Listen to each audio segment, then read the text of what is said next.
Kate, are you watching from school right now?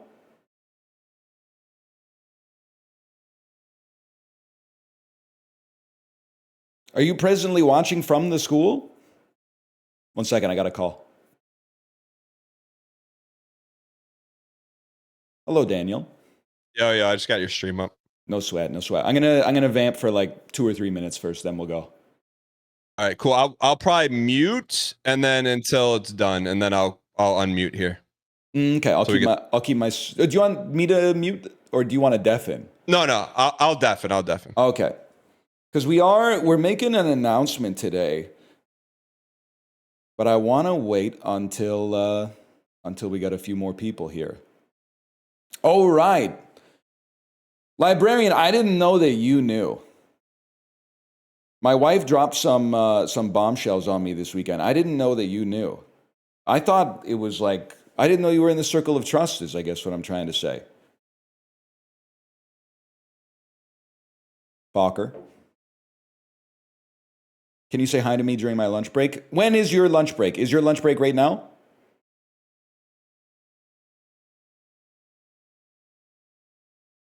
Librarian, I'll say, I actually think it's, hi on your lunch break, by the way. I hope you're enjoying the chicken schnitzel. I'm glad you're in the circle of trust, librarian, because I would not want to know what your reaction to this news would be live. I'm not trying to say that by knowing the information you've been turned into like controlled opposition, but you would be a very volatile compound hearing this news and then reacting to it live, I think.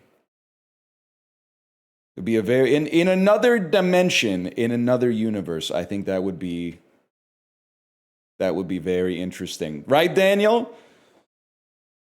I had a normal reaction. Okay. That's the type of shit sodium be saying when it encounters water, bro.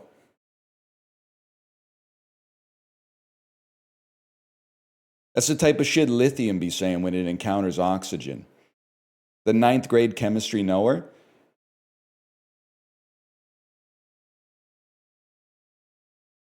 When Dan said relax, I'm not sure if he's talking to librarian or me. Shall we run it?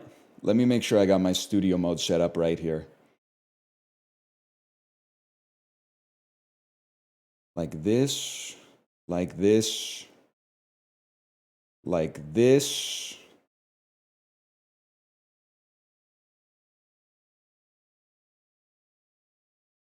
Okay, here we go.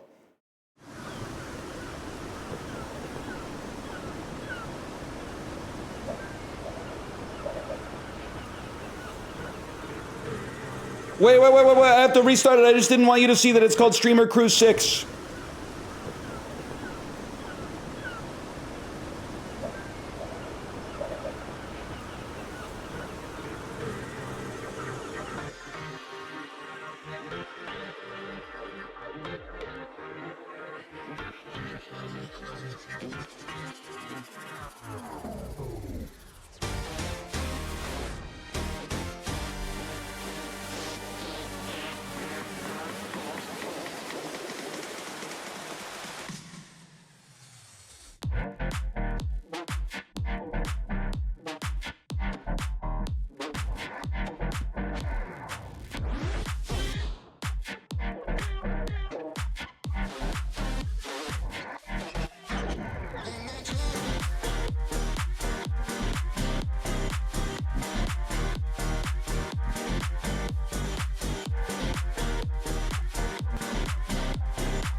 It's true, it's true.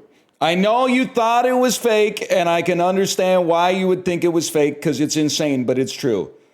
Please ignore the fact that this is Streamer Cruise 6. This is not the 6th Streamer Cruise. As far as I know, this literally might be the first Streamer Cruise that's ever been done in history. Hang on. Let me talk to my good friend Daniel here. Brian Gary. Daniel, can you still hear me? Yes, I can hear you. Can you hear me? I can hear you loud and clear, man. So Can I get a heart rate check off you really quick? I had to turn my cam off, man. Dude, It's like what? I'm not even messing with you. I'm on 104 right now, and I'm sitting in a chair. It's been, I don't know, it's been 90 minutes since I hopped off the bike. I'm at 104. Yeah, I mean, we were talking last night. Anytime, like, I'm rarely nervous on stream, but we were talking like I was nervous today. I was on, not knowing that we were going to announce on Monday. Kate will tell you, Sunday I was okay. Saturday I was like, it was like the worst day of my life. Saturday I was like, I was surrounded by a cloud of nervous darkness. So you guys want me to tell people the story? Yeah, I think that would be a good intro for sure. All right, so Chad, you guys know we've been talking about cruises, Disney cruises. I joke all the time about Big Brother cruise. My mom has worked for a travel agency for 50 years, and this is what they specialize in. And every year she's like, hey, do you want to do a Big Brother cruise? I'm like, nope, no chance, not doing it. Do you want to do a Big Brother cruise? Nope. She's like, well, what about a streamer cruise? I'm like, we could do that. So this is actually not a bit, chat. This is real. It's from a reputable company. They've been in business for 50 years. There's security on board, so don't try anything. But yeah, so I think it's going to be a really fun experience. I did want to say, because I needed the explanation for me. The way that I've come to understand this is, at first I thought it was going to be like, there's no way we're going to commission a whole cruise ship with like thousands of staff and captain, the navigator, trying to buy the fuel and chart the course and stuff like that. So that is not what is going to happen. We have partnered with a company, with Dan's mom, who has been doing this for 50 years, like he said, that also is partnered with Royal Caribbean Cruise Line. So it's a real ship. It's a real line. We're basically taking a slice of the ship and turning that into the streamer cruise part of the ship. So it is like, you know how in a Hitman level, you can walk around in your normie clothes, you can walk around anywhere where you can get a drink, you can go to the bathroom, but if you try to like get into the areas where you need a key card, they tell you, come back when you got the right shirt on. This is exactly what's going to happen here. Hopefully not exactly, but there will be normies. There will be normies on the ship who are just going for a nice trip to Mexico, enjoying their spring break with their kids, blissfully unaware of the fact that just within their midst are a bunch of nerds wearing lanyards who are there to watch Q&As, to meet us, to see variety shows with a live studio audience, with plus twoing and minus twoing in the audience, stuff like that. So you can go, and this is through the Royal Caribbean website, you could book a beautiful cruise to Mexico. But the NL Super Cruise website is how you get access to the key card that gets you into the actual entertainment that makes it a streamer cruise. You nailed it. There you go. So I know. So like I'm with you 1,000%. I just wish you would have went with a different game instead of Hitman. But there's going to be security on board, so it should be okay. Right? There is going to be security on board.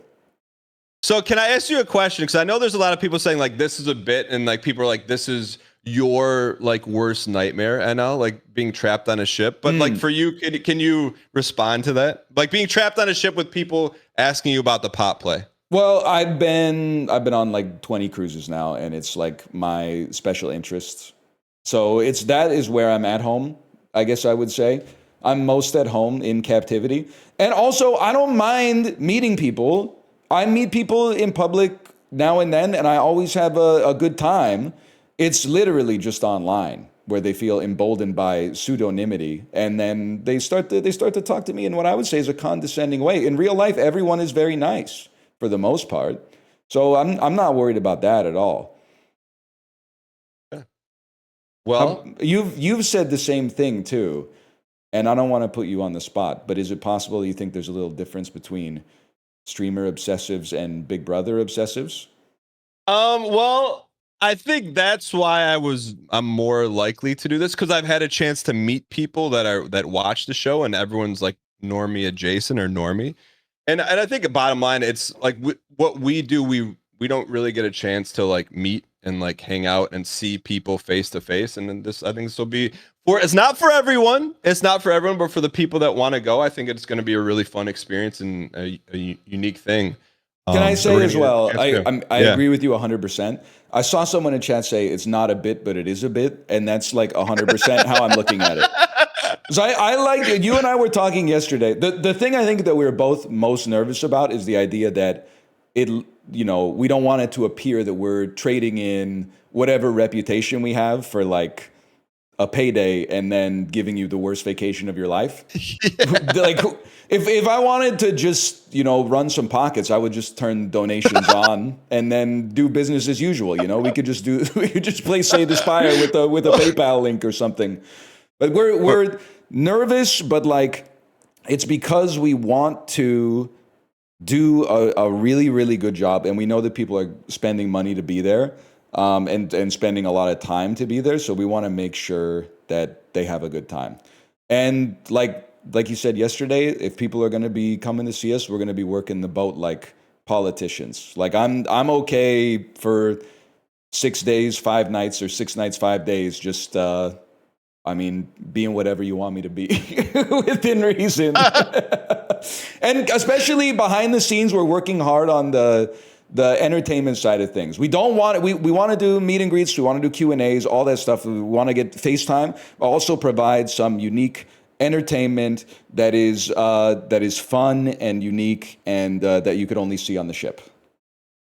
100%. I think you nailed it. Yeah, and like that's what we we're talking about. Is like if this is something for you, like, and I was joking with my wife this morning because she's like, "You look nervous." I'm like, "Yeah," but like, and my wife knows Ryan. We went on the cruise together, and I'm like, when this thing goes, Ryan isn't going to be in a corner like just to himself. He's going to be out there, and I'm like, that's just, and I think that's the vibe of the cruise is we're going to put everything into making it worth everyone's while and a fun experience that everyone looks back at and be like, yo, that was really cool. It's really different, really like out of the box.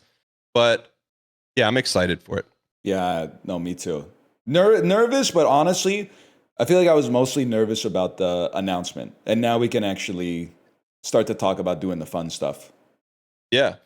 Quick question. I just take one from chat. Will there anything be streamed from the ship? No, it's only you have to be on the cruise. Like so. Also, cruise Wi-Fi is like it's not possible. Yeah. Yeah, you would get like 1 kilobyte per second. But I'm sure there'll be a lot of questions that trickle in over the next couple of days, and we'll put some stuff out there and answer like your most frequently asked questions. But I do want to say you would probably rather I didn't say this. You would probably rather I didn't say this, but I'm going to say this anyway because no one can put a muzzle on me. People are saying, will it be the Fire Festival? 2 things. It won't be the Fire Festival because it's running through 2 reputable companies. But secondly, if it was the Fire Festival, would that be so bad? We're still talking about it like 12 years later. At this point, if you could time travel back to 2014 and go to the Fire Festival, you would probably be like, let's do it. This is a once in a lifetime experience. Oh man, no. Yeah, no, it's not. Like I'll tell you, and I told Ryan this on the backside. I go, like, this company's been doing this for 50 years. This is not like, it's not Fire Festival, but, maybe we'll have some like cheese sandwiches for people to eat. You will get breakfast, lunch, and dinner. Yeah. Except on the last day, you'll probably just get breakfast because they'll probably want you to get off the ship before lunchtime. But you'll get breakfast, lunch, and dinner every day. You get the room. You get access to. I mean, you had it set up in the document. We haven't even talked about the fact like this is a real cruise ship. This is not like the SS Minnow. Like there's everything you would expect on a cruise ship. There's a climbing wall. There's the big screen on the top. There's swimming pools. There's et cetera, et cetera. Big theaters, so on and so forth. There is for people asking, there is a casino that doesn't pay out in case. Please do not, if you come on the cruise, please do not lose all your money at the casino and blame us. That's on you. But if you see me there and there's a seat open next to me, sit down. We're gonna let those slots rip, man. Let them rip. But no, I mean, I think this is definitely like one of the most nervous I've been. But I think I'm excited to have a chance to do this, and some people are gonna be like, oh, this is weird, and some people are gonna be like, yo, this sounds cool. So anything we can do over the next couple of weeks, if you have questions. We'll get everything answered. But if you go to nlsupercruise.com right now, you can find out more information and start booking because It's gonna start going soon. Thank you, Dan. Anything, Ryan, Gary? What was like when were you the most nervous? I would definitely say on Saturday. Like, did you wake up and you're like, oh, this is really happening? I was messed up. Kate will tell you, I have like a volume. I think this is true for everybody. I have like a volume knob for like my energy and personality. And my volume knob Saturday after lunch was at like a 1 out of 10. I was like a diminished human being. It was like someone sucked all the moisture out of me, and like, because I was like, oh my! I told you, I was like, we're gonna get slimed out, bro. We're gonna get slimed out on Monday. People are gonna be like, what the heck is this? And I had to ask you, like, what's sliming out? I don't know what sliming out is. That's I think that means you get killed. Isn't that what they say when you get slimed? Yeah, no, I'm with you. So then when did the pressure valve release? Honestly, I think when we talked yesterday and we had the details more ironed out for the questions that people would have. That definitely knowledge is power, man. Because this was like, I mean, this has been in the background work since when? I'm just trying to think of like 6 months. You told me, I think it was in August. Yeah. It's been a long time. Yeah. So there's a lot that goes into this, and we just, last thing I'll say is that if this is for you and you go, like, we're gonna make it worth your while. It's gonna be fun. And just make it a memorable experience for everyone. We're not going to be hiding out like in a back room on the ship and then just carted out like for an official meet and greet and then get shoved back into like an exclusive area. It's not going to happen. Because there's nowhere to go. But so Ryan, I think it's gonna be really exciting. I think we both stepped out of our comfort zone to do this, and as well as Squeaks and Kate, are also going to be there as part of everything, and more to come. So, but as you guys have questions, we'll do our best to answer them. But thank you, for we got some. Look who joined us. I just wanted to remind you guys, you only have June 1st to book. Thanks, Kate. Thank you. Kate's going to keep us on task too. Kate really is like, she talked me down from the edge this weekend for sure. And then also has been like organizing some really cool like VTuber type stuff in the background that we can't talk about yet, but will as we get more details. Kate, can you tell me when you looked at Ryan, how did you know he was freaking out? Like, what do you? His eyes were half open, and like Ryan said, he was very much like dried out. Pretty much. My lips are messed up, man. Like I don't know how to. My lips are really dry. Yeah. And I mean, also when you do make bookings to the cruise, you're not going to be paying the full price. Like on like the first booking, there will be like the deposit first, and then I think there will be like a payment options that you can choose from. So make sure if you want to get on. You book it by June 1st. Huge. Thanks. Kate, thanks for popping on. What would we do without the women in our lives, man? Bro, real talk. We'd be eating cheese sandwiches, man. What do you got on the docket today? I was mostly just going to get through this and then figure out kind of, depending on the degree of sliming, we'd kind of take it from there. I think maybe I'll do the dulls and then maybe a little Slay the Spire. How about you? Let me ask this, based on like semi-glancing at chat, 100% you get completely slimed out. What do you think the percentage of sliming was? I think I'm like 5% slimed. Way less slimed than I thought. Okay. All right. I think I'm outside of one person saying Firefest 2.0 on my side. I feel like I'm probably like 3%. I think that is a compliment. I honestly, when people say it could be Fire Festival, that's like it has its own Wikipedia page. Well, here's what I like this, and you know me a little bit. I just know like there's gonna be people like, oh, I should have went to that. Yeah, you should have. Like you should have. We should have went to Firefest, and this is probably one you should have went on.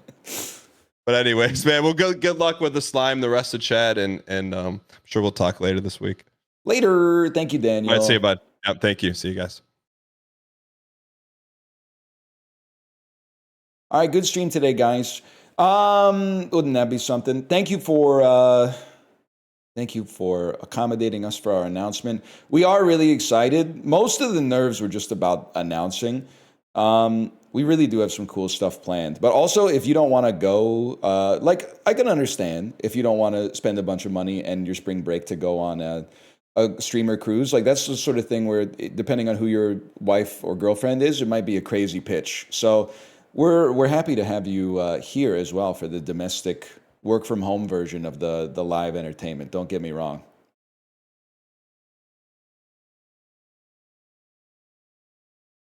Will one of the events be an in-person Peloton class? I don't want to say that yet because we haven't gotten down to the nitty-gritty of like what kind of infrastructure is going to be on the ship. And I also don't think, because we're taking a slice of the ship, I don't think we can necessarily be like, hey, we're going to take the whole gym. So please don't book based on this. But yes, I would love to do like a 45 or 90-minute spin class, Peloton style, in the cruise gym. I think it would be so funny. That's one thing that I would love to do for sure. And it has been discussed in the back channel. But I need to like, I mean, it's a very specific question. I need to talk to my liaison and be like, hey, has anyone ever asked this before? Has anyone ever asked if they could teach a 90-minute 5 a.m. spin class in the gym? Like, I don't know. Honestly, I don't even mean this to be rude, but I don't know if the ship's got the right kind of insurance for like a bunch of nerds doing cardiovascular exercise. I guess. Oh, I forgot to mention. Yeah, Kate is. She wants me to talk about exclusive merch. We will be doing up.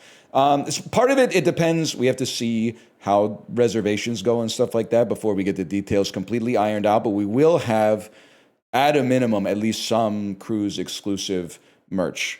And depending on how the reservations go, the merch could slide from like, here's a cool shirt that you could only get on the ship, to doing some stuff that's got much more specificity for each of the streamers that are involved with it and stuff like that. So that's one where you definitely got to be there to get it for sure.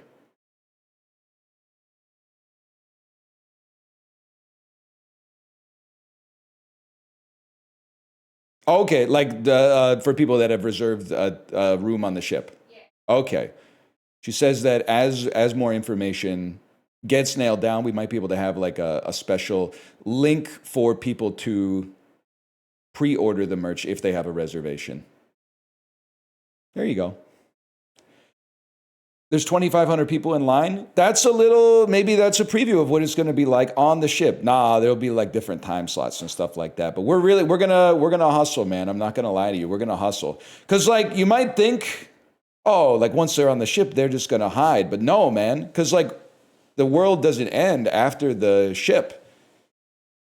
Once we get off the ship, I don't want people in my chat for like the rest of my life going, hey, we went on that fuck-ass vacation and you didn't even show up. So we're gonna make sure that we do our best to make it really, really, really fun, so that instead people come back and go, yay, that was so much fun. And for the rest of our lives, we get reminded of how awesome that was, instead of reminded of like when we fucked you, you know?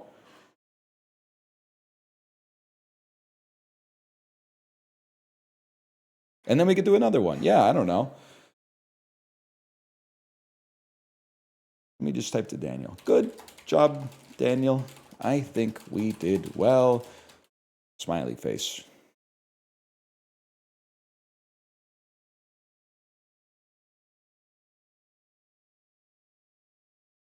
Now I can deal with this heartburn, man.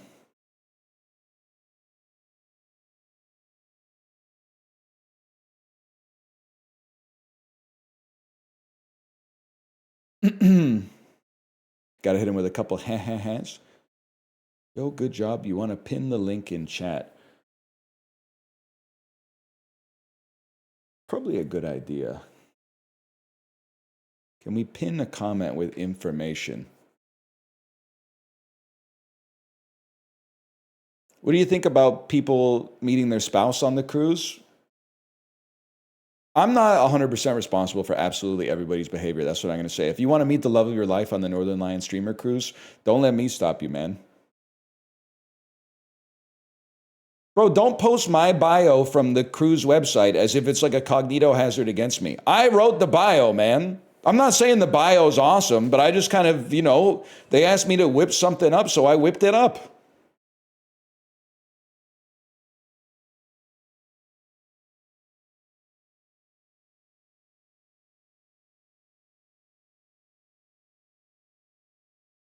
All right, that's crazy. Anyone have the link to our own cruise? Click librarian's link. Oh man, if it's gonna do damage to me psychically, I'm just not gonna do that. But I'll take a look at what the URL looks like.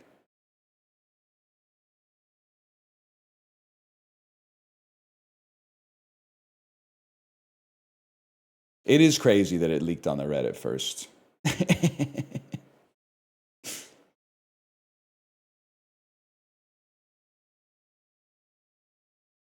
How did that happen? My prevailing wisdom is that because I went on vacation, people knew it was a cruise. So then they typed Northern Lion Cruise into Google to see like what was going on. Like, oh, he's probably off on one of his cruises again. And then the website after it was published like went up. And they were like, what the hell is this? And then people were like, he would never do this. And we got to be like, oh, fuck. Do they know? God damn it.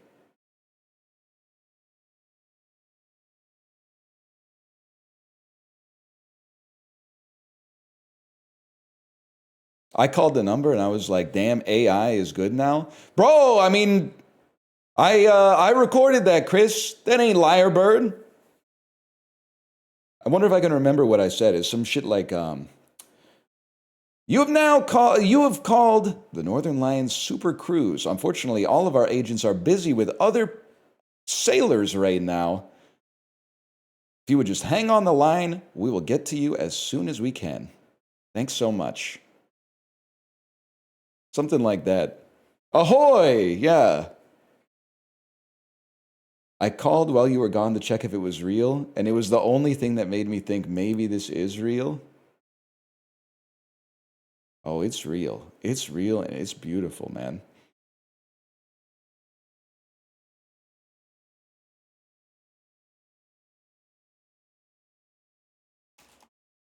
What's the link again? I guess you guys can't type links.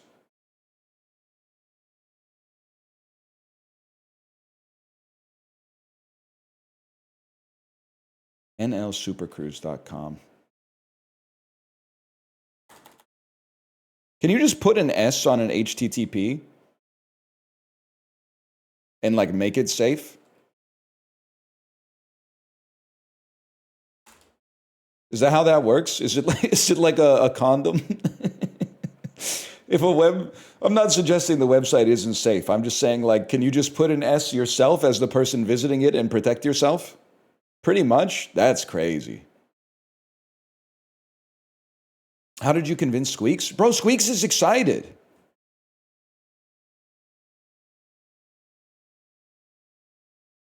I might go so far as to say Squeaks, I guess I shouldn't, it's unprofessional to say he's the most excited. But while I was having like my crisis of faith that I was like, this is the end of my professional life, Squeaks was like, it's going to be fun to be on a cruise and do fun shows. And I was like, he's so pure of heart. The purity of his soul is a light that I needed in this dark world.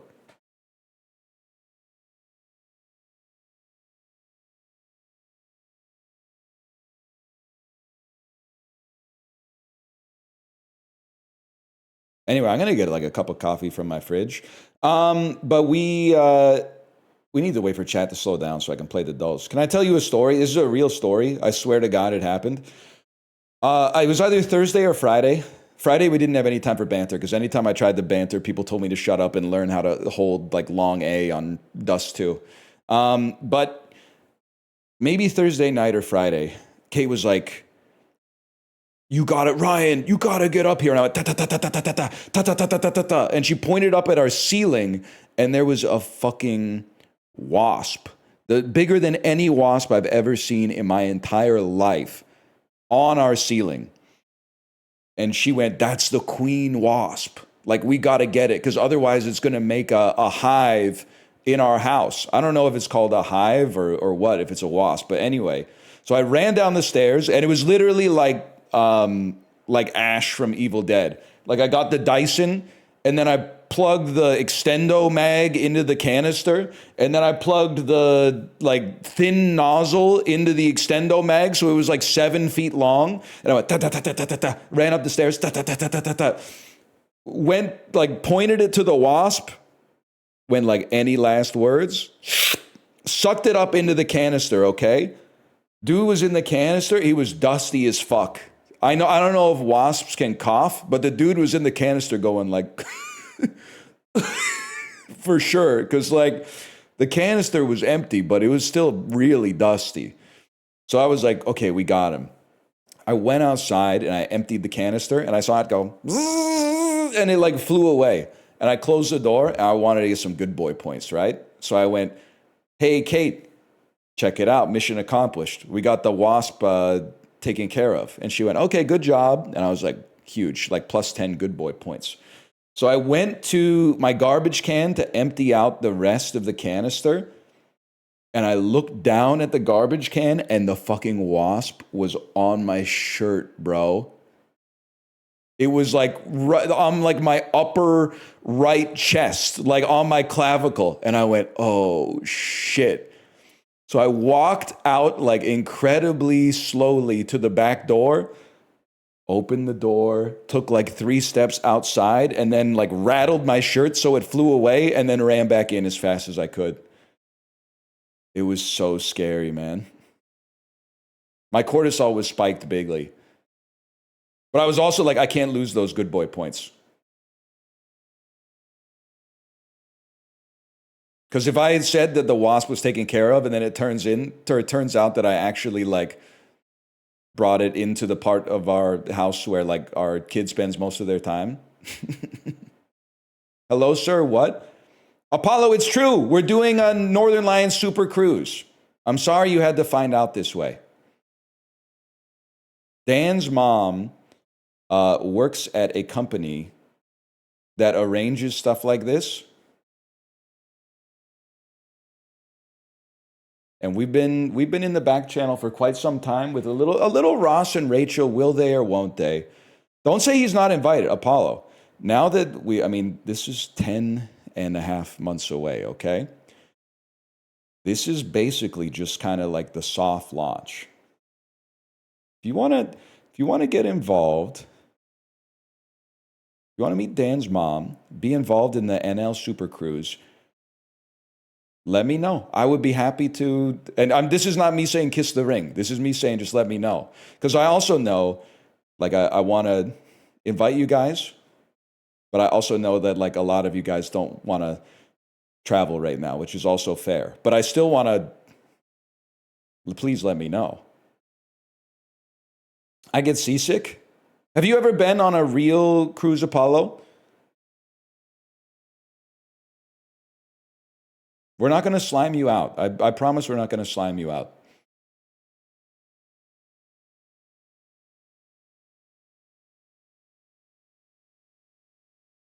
Can you please stop asking if I was at the Shenyun Ballet on Saturday?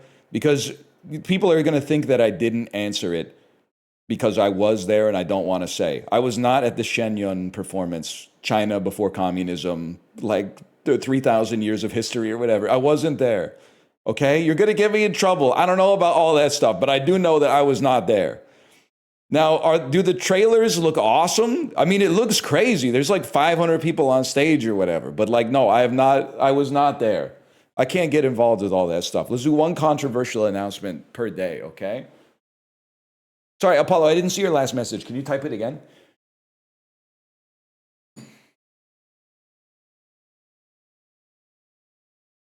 I don't know if I could. The last time I was on a boat is the worst 4 hours of my life. Was it, and listen, I've had seasickness in my life before. Was it like, what kind of boat was it?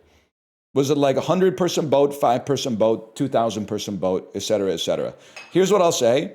You can definitely get seasick on a cruise ship, but in all the cruises that I've been on, and I've been on so many that I don't want to tell you the exact number, I've gotten seasick one time, and it was from San Diego to Hawaii, which is like the open Pacific Ocean, which was like snatching souls for thousands of years. Like it's a mess out there.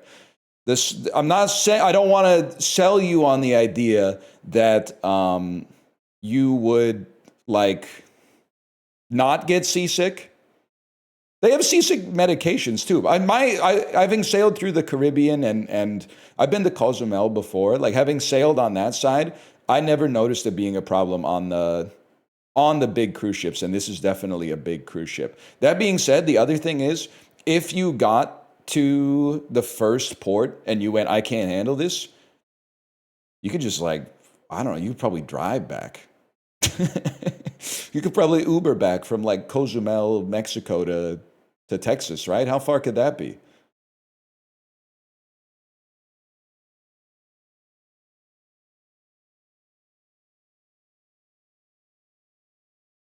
It's like 12 hours.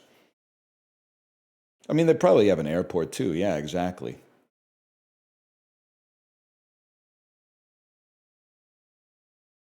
Please. Librarian, be on your best behavior, please.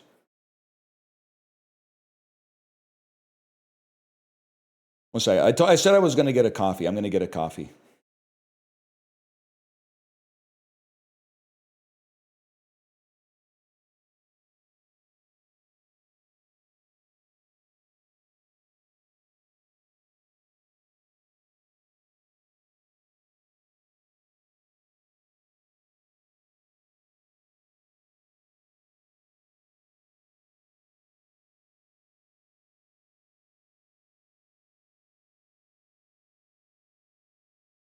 But yes, Apollo, let's talk.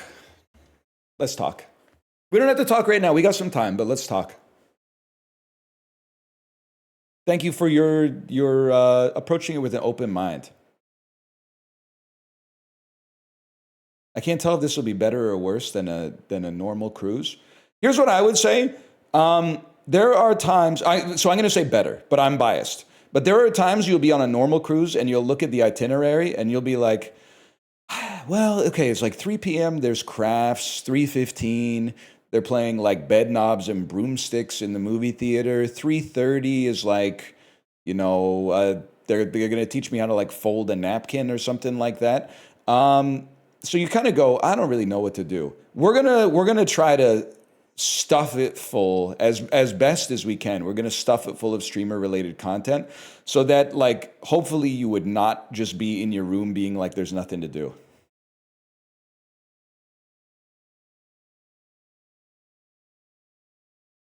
I want to be drained at the end of the cruise. Doesn't that make it worse than a normal cruise? It'll be worse for me. I'll be working, man. It'll be hopefully better. Well, I mean, it'd be really bad for you if you did not know who the streamers were. If you were just like a 70-year-old person from, like Sarasota Springs or something like that, you would probably be like, what's going on, man?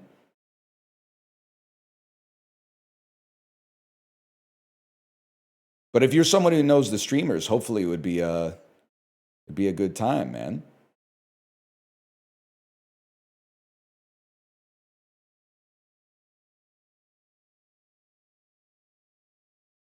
Anyway, I got to do the dolls, man.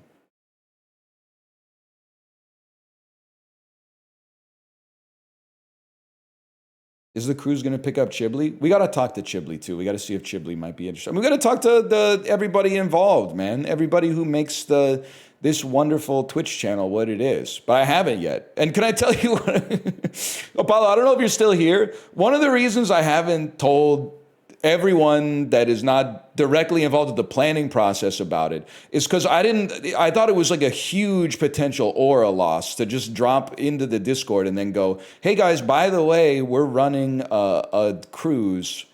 So like tomorrow, I'm sure 10,000 people are going to ask you about it. But I was worried that Justin would be like, hey, slime yourself. I would be like, what? Don't tell me. Oh, don't. I can't tank that aura loss right before I go live and announce it to like 10,000 people.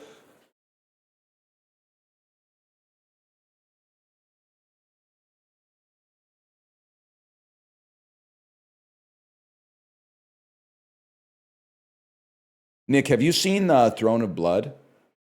Throne of Blood might be the most beautiful movie I've ever seen. It's a little bit Macbeth, but he chill. Yojimbo is kind of crazy. Yojimbo basically made the whole town murder each other. And then he went, the town should be quiet now. Hang on, there's one more thing to do. Knock, knock. Hey, mayor, open up. Yeah, what is it? Kill yourself. The dude was he went crazy. The fuck was Sanjuro's problem in Yojimbo, bro?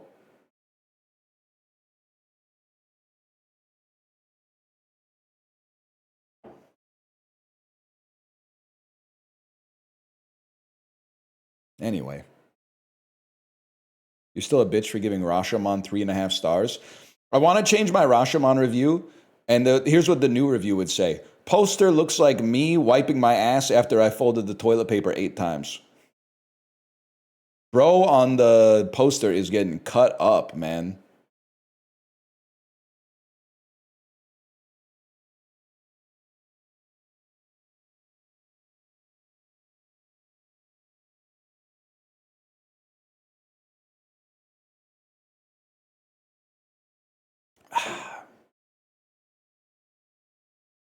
Anyway, 3.5 for Rashomon? Bro, I was eating my cinematic veggies, okay?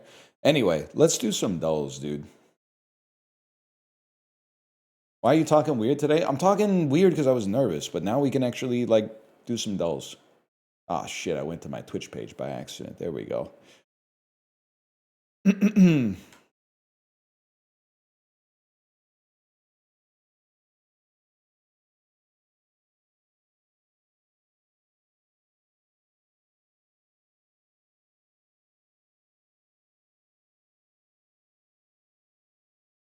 1 second here. I gotta take a glimpse.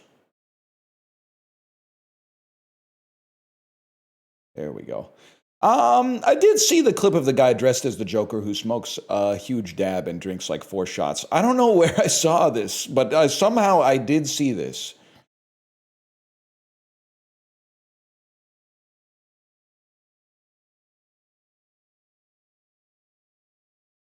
Whoa, whoa, whoa, whoa, whoa, whoa, whoa, whoa. Cracked Out Uncle 2, I present cross-faded. Oh, yeah, Cracked Out Uncle 2, I present cross-faded Joker. I was kind of cross-faded last night. I was on 2 different brands of melatonin, bro.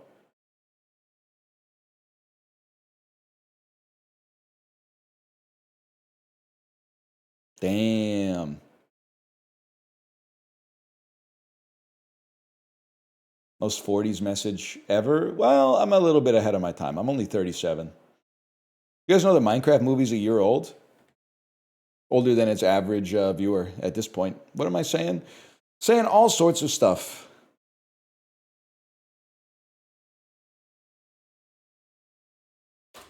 We're back with the dulls, y'all. Is this a dang documentary?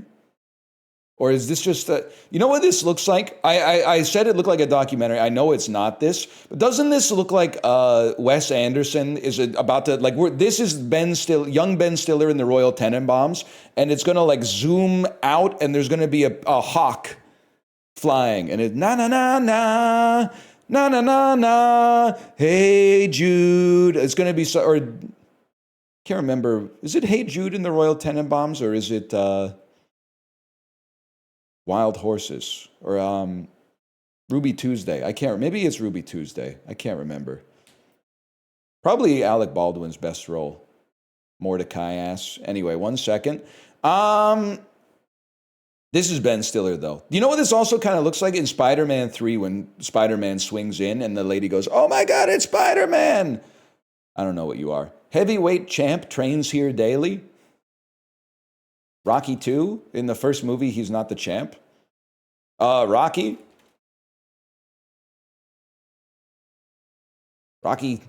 not Rocky 4, could be Rocky 3. It's Rocky 3, y'all.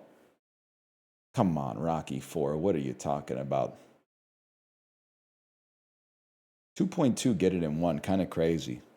Rocky 7, Adrian's Revenge. You know what's crazy? And you got to admire Sylvester Stallone for so many reasons. But we're supposed to root against Ivan Drago for a couple of reasons. One of the reasons is that he's from the Soviet Union and not the United States of America. Another reason is that he killed Apollo Creed in the ring. But that was literally just like, I don't even know what you would call it, like reckless endangerment causing death. It's not really murder. Like he punched him and he died. But then the thing is, we're supposed to hate him because there's that training montage where like he's punching the machine, and Americans don't train with machines. They punch meat and they run in the snowy Adirondacks and stuff like that. He's punching a machine and the machine's going, 17 gigapunches. And then they inject him with like a clear liquid and they go, 19 gigapunches or something like that. So we're supposed to hate him because he's on steroids. But bro, Sylvester Stallone was on steroids when he made the movie. That's so fucking crazy. Like the dude was shooting up steroids and then going like, hey, and then shoot him with the steroids so we know he's the bad guy. Like this is so crazy. Sly was on roids, but Rocky was natty. Oh, don't give me this Terry Bollea, Hulk Hogan, like Dr. Jekyll and Mr. Hyde stuff, okay? Like that, you know what pisses me off is that I actually think that's an awesome argument. I think it's kind of a great argument that Sylvester Stallone is on steroids, but Rocky's natty because we don't see him doing the drugs on the screen. Wait, that's fucking crazy. Anyway. That might be a good argument, man. NL is psyched for the cruise, but Ryan hates the idea. You know what? That's the other thing I like about the cruise is that it's also becoming an in-joke already, which I'm excited about. Because now that it's out there and people can talk about it, it's like its own living thing. Whereas like when it was just in my head, I mean, it sometimes it took me to a better place, like Trolls band together. Sometimes it took me to a darker place. But now it's out there.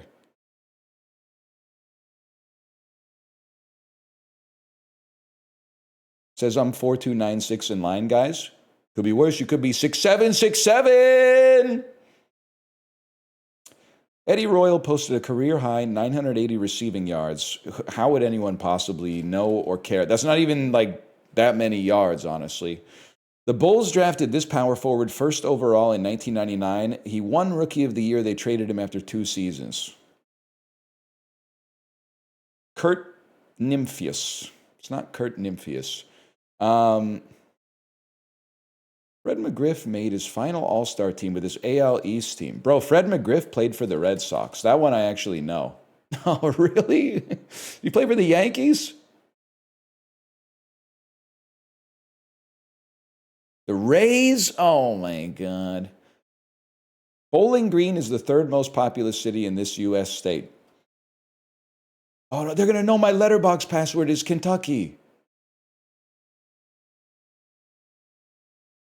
This is Amy Schumer and Bill Hader. We should do this on the cruise, man.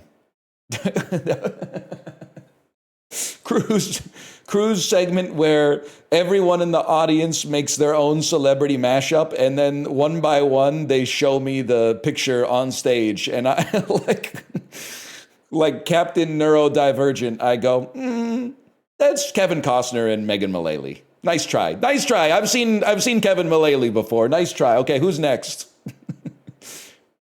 That could be funny.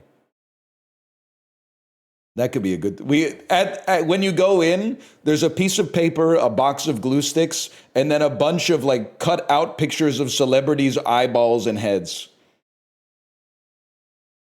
Could be a good time. Featured on the packaging since 1967, Julius is the first name of the mascot of this chip brand. Hostess. I thought one of those little freaks, one of those little devil freaks on Hostess.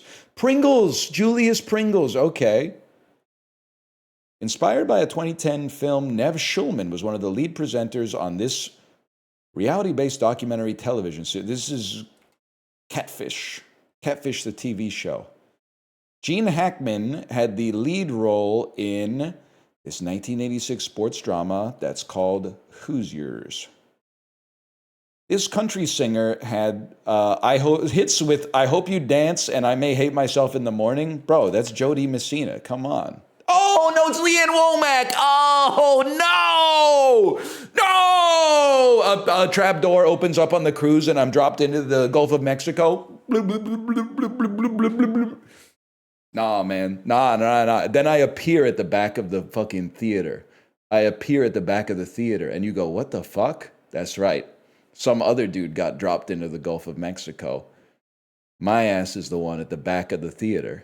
That's right. Imagine, man. Imagine. We should do the Prestige on the cruise. He wins the 50-50 every time. That's the thing. A lot of people look at the Prestige and they say, oh, Hugh Jackman's ambition got the better of him. Now he dies on stage every night. You don't know that. Odds are. But he probably gets some fucking good streaks. But there's some times where he's like, damn, I've won the 50-50 like 4 times in a row. Let's go, man.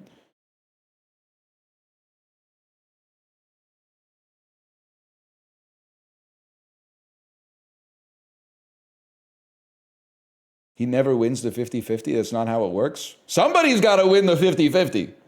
I don't know if you've seen the movie, but someone's got to win. If someone loses the 50-50, the other guy won. And guess who the other guy is? It's him.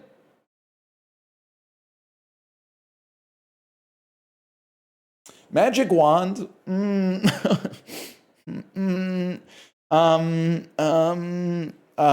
Rabbit. Okay, wait.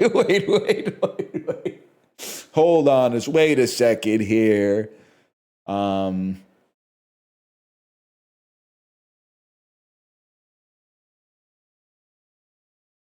Shit associated with the movies. This is a movie theater. Has a box office, a ticket line, a marquee, and a velvet rope.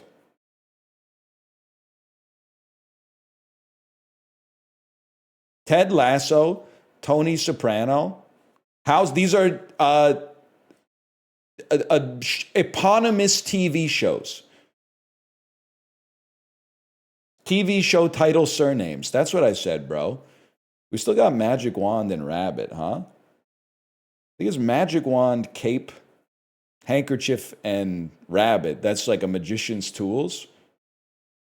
Pen, baseball player, mushroom, camera lens. I got no idea, man. They have caps. They have caps. How droll.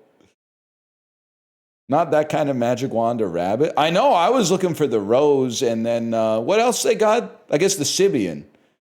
I was looking for Magic Wand, Rabbit, Rose, Sibian. And then I would have been like, things that make you come, I guess. Things that make you, the Penetrator? I don't know that one. What does that one do? Is that George Clooney's chair from Burn After Reading?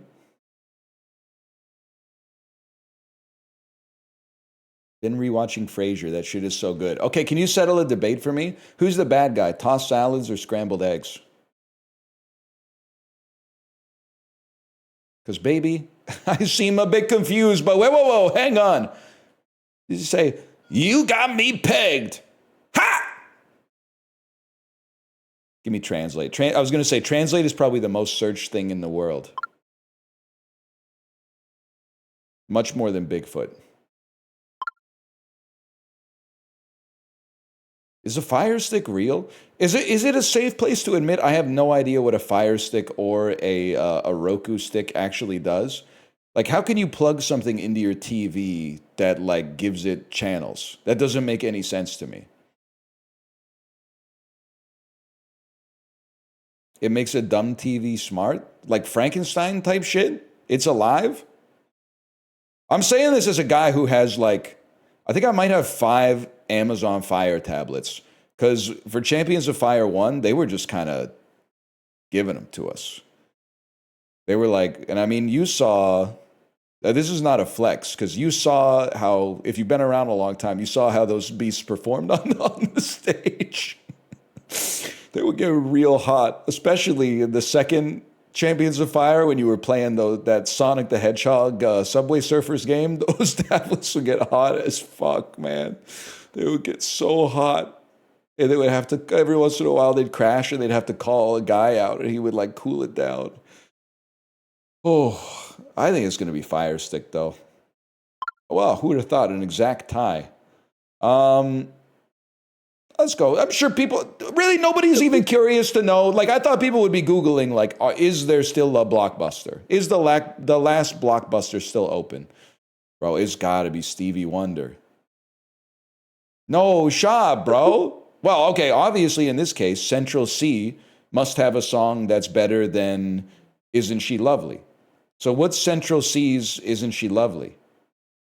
He must have a song that's like, they can feel it all over.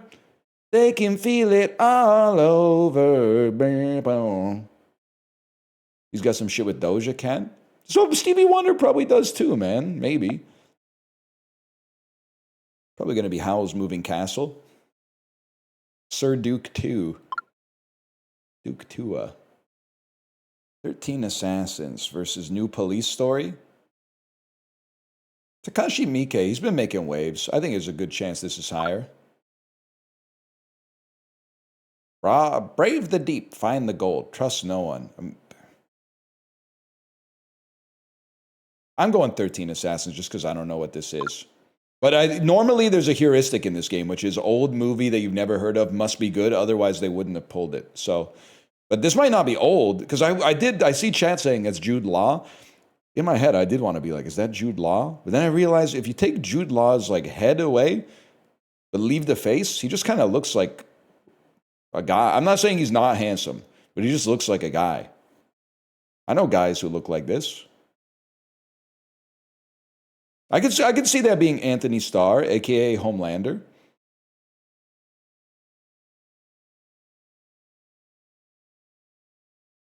It's gotta be this, man. It's not that. It's I still believe that you will be here, so give me a sign. Hit me, baby, one more time.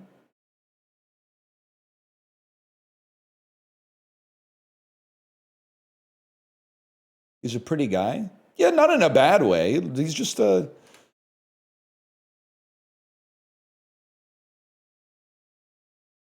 He's a good-looking guy.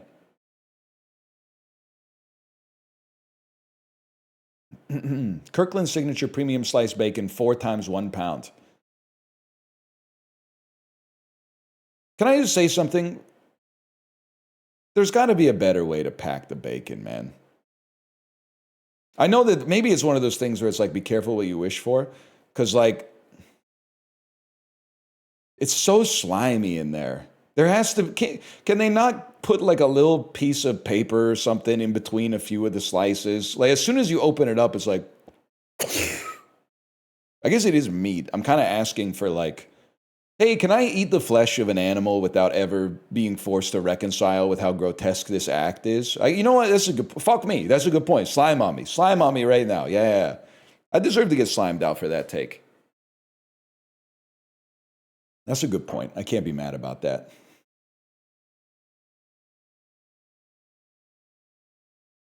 You put the bacon in the Tupperware when you're done with it? Nah, man. I cooked the whole pound at once. And then I eat like 6 slices while I'm waiting for the last few batches to cook. You have to eat like at least half of the pack while you're cooking it. Bacon's pretty cheap. 4 pounds of bacon. I can't imagine this is more than $10.99. Oh shit, bacon's expensive as fuck, man. What the fuck? It's $18 even. It's $18.49. $18.49. How does a ragtag bulk batch pork bacon decorated congressman? You know what I'm saying? Lin-Manuel Miranda will be on the cruise as well. He'll be doing a live performance of Hamilton on the cruise. He'll be doing a one-man show of Hamilton. He'll be playing every single part. Don't lie. Oh no, they're canceling their reservations. I'll be doing it.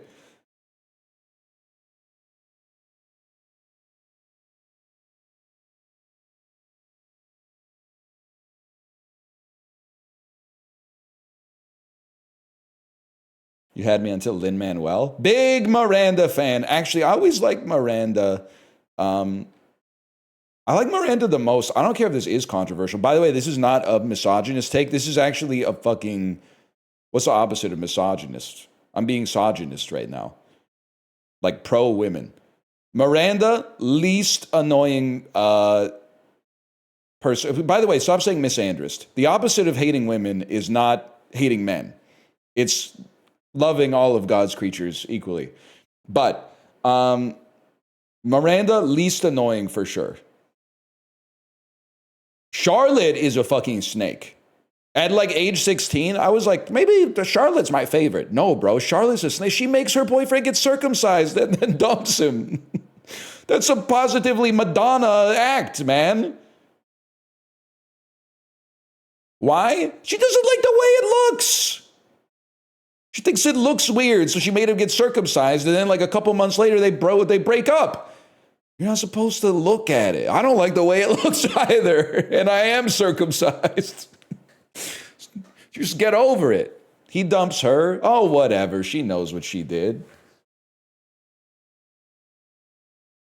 Anyway.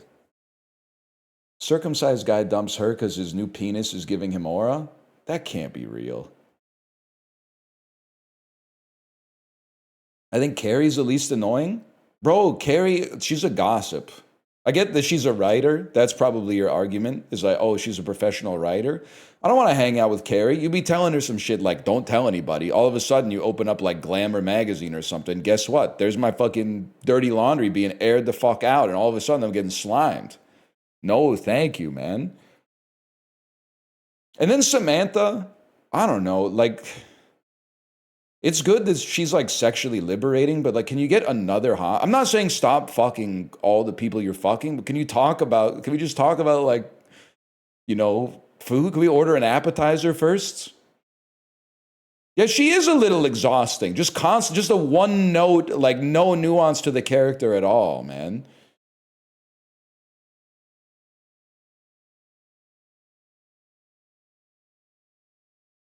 Anyway. I was going to put Florida, man.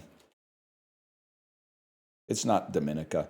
How crazy would it be if it's Mexico? Meant to be? It's probably Uruguay. It's probably the Ivory Coast. Or Togo. Oh, shit. Ghana? Mali? Equatorial Guinea. Oh, Guinea. And then this you go, did you mean Guatemala? Oh, it's adjacent. Okay, so it's just, are you Senegal?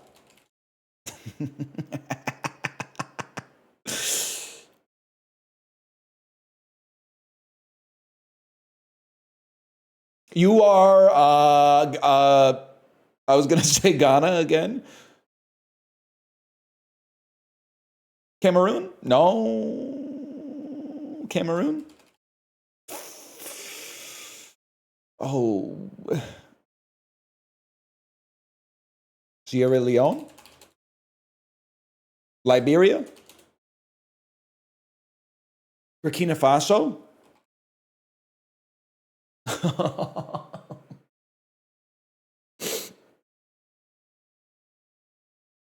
Malawi? Oh, no, no, no, no, no. Oh.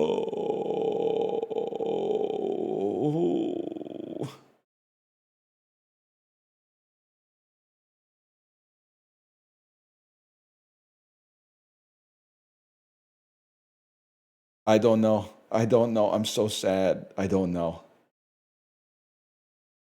What is it? Guinea.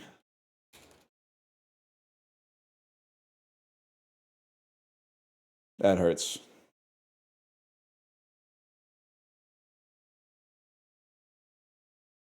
Smoked? We don't say smoked anymore. We say slimed. I'm buying early on slimed. Kate, where did we eat this weekend? I had a distinct. I've been saying this for a long time,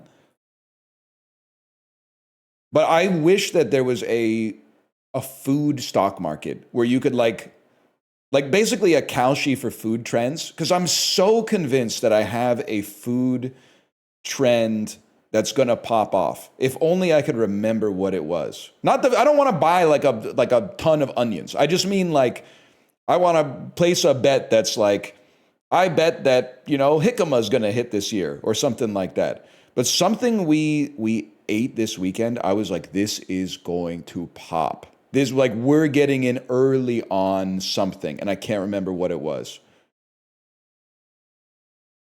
I wasn't really getting in early. I was just buying it or like eating it, but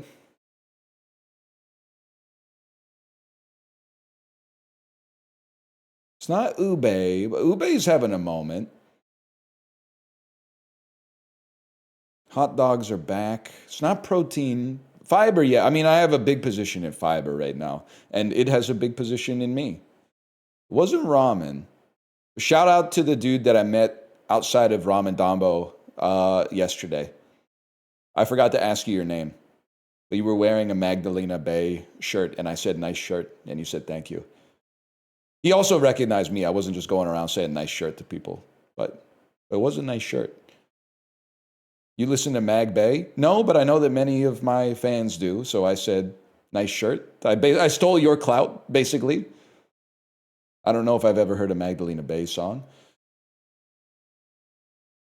I could, though.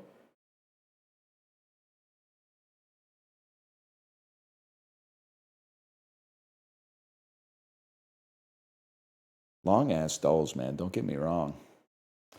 Ah, shit. I'm literally stupid, man. Because, like, this. Like, how is this not easy? Shouldn't this be the easiest thing in the world?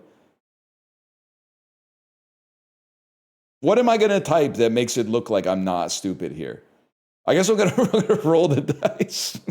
No, man, I'm not going to say that. That's stupid. Nah, man, that's good. You're going to be so far off if you're off. Don't give me Gabon on that. Actually, go back. Give me Iraq on that. And then I could be like, what? Why would you guess that? That's so far away.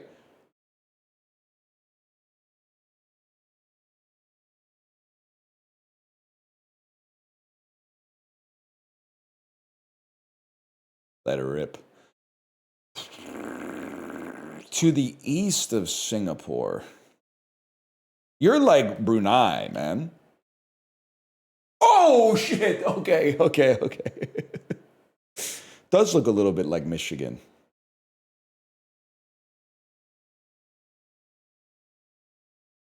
Oh, fuck, I forgot. It does look a little bit like... Stop saying it looks like Yojimbo, by the way. I'm becoming very... guy who's seen 3 Kurosawa movies. The samurai is not called Yojimbo. He's called Sanjuro. He's called 30-year-old mulberry field, even though he's getting closer to 40. You wouldn't get it, man.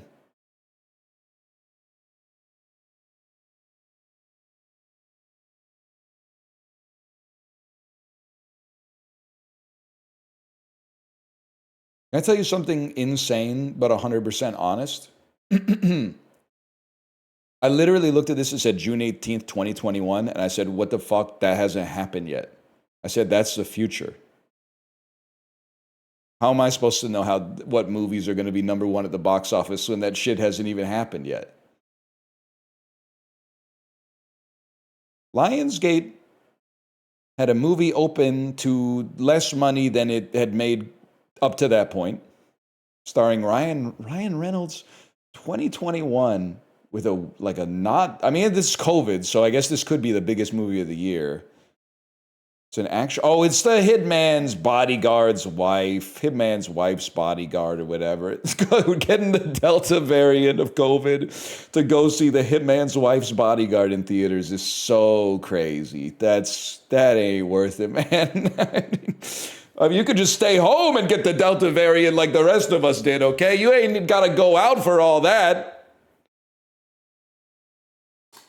That shit was, it was catching you just like ambiently through ventilation systems and stuff like that. If I remember correctly. It's crazy because it hasn't happened yet, but anyway. Paramount Pictures, this must be, could this be Top Gun Maverick? No. Could this be A Quiet Place 2? Yep, that makes sense. Can I tell you how I know that A Quiet Place 2 is Paramount? Literally in my head, I only think of Paramount as the Top Gun studio because they used to sponsor Canada's Wonderland in Vaughan, Ontario. And I said, John Krasinski seems like the type of guy that would be able to pitch Paramount.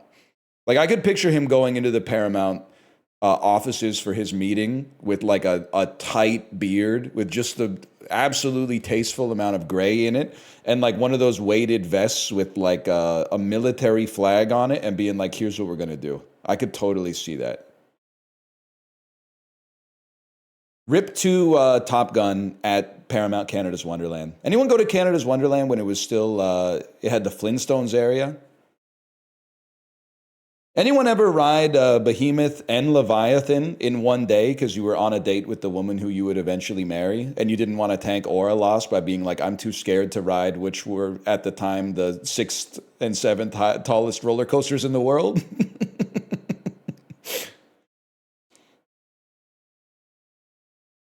Yeah, it looks like fun.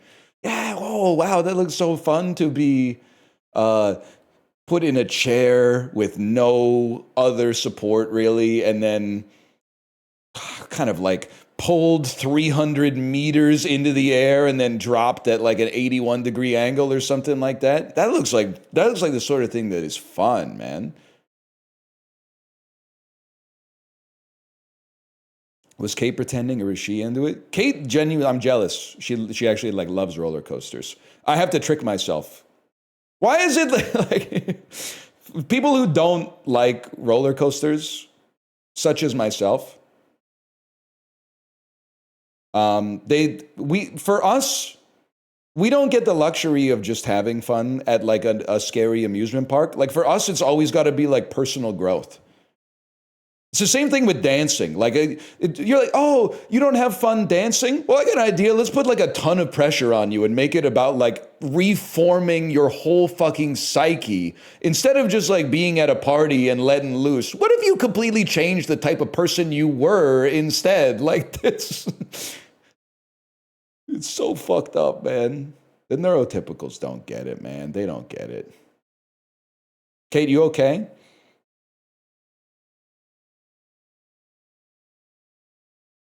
She was saying she wasn't nervous about the announcement, but with how it's going, she wants to throw up. That bad, huh? The queue line's going crazy? Nah, man, both of the people in the queue line. If you're the two people in the queue line, stop beefing with each other, okay? There's enough room, I swear you, there's enough room for everybody.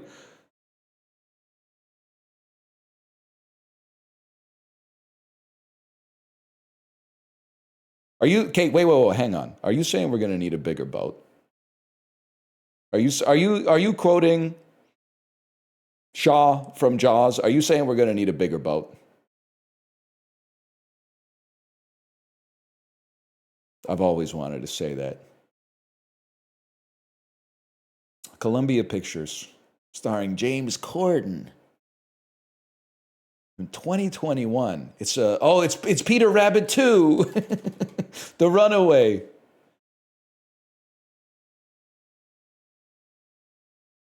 Warner Brothers. Do you think Rose Byrne took anything from her performance on Peter Rabbit 2 that enabled her to steal the show in If I Had Legs, I'd Kick You? Warner Brothers starring Vera Farmiga.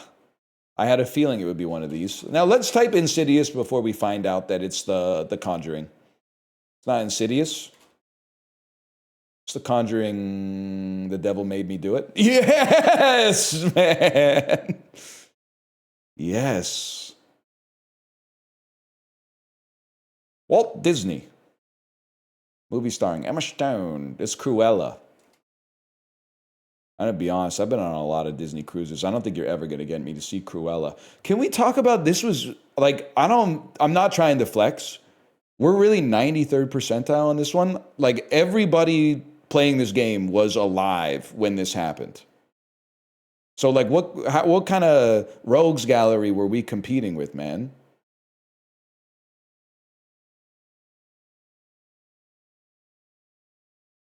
Nobody saw this, Drek?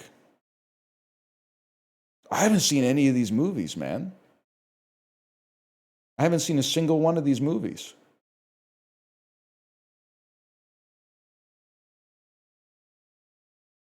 You're not typical? You can't say that. That's never been proven. Lee! How often? We get to do the Chris Tucker stim like 3 times a week, man. How does that happen? I've never heard of this movie outside of the Dulls, but Lee keeps popping up.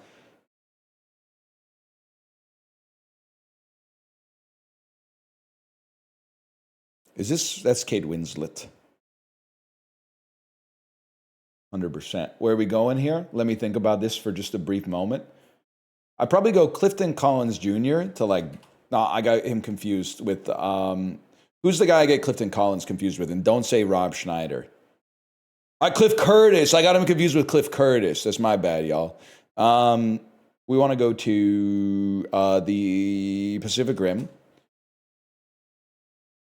From Pacific Rim to, well, I may think about it for a second.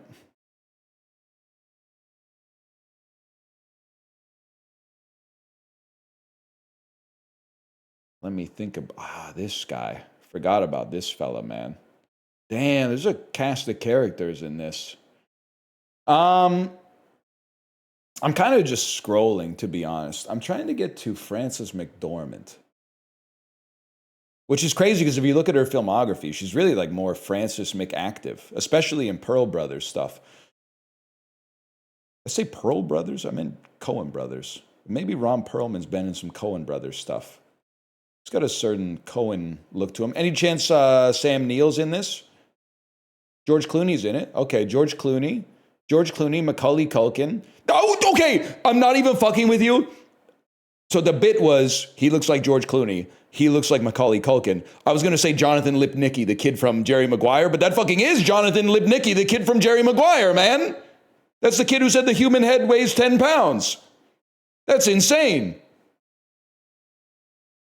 So we take that to, that looks good, man. That looks real solid. We take that to Jerry Maguire, and then Frances McDormand's got to be in a Tom Cruise joint. Or maybe you could just go like Jerry O'Connell, who's in Jerry Maguire, and you take that to Tomcats, which is an all-time classic. And you got lots of individuals in this movie. Maybe Shannon Elizabeth to like An American Pie.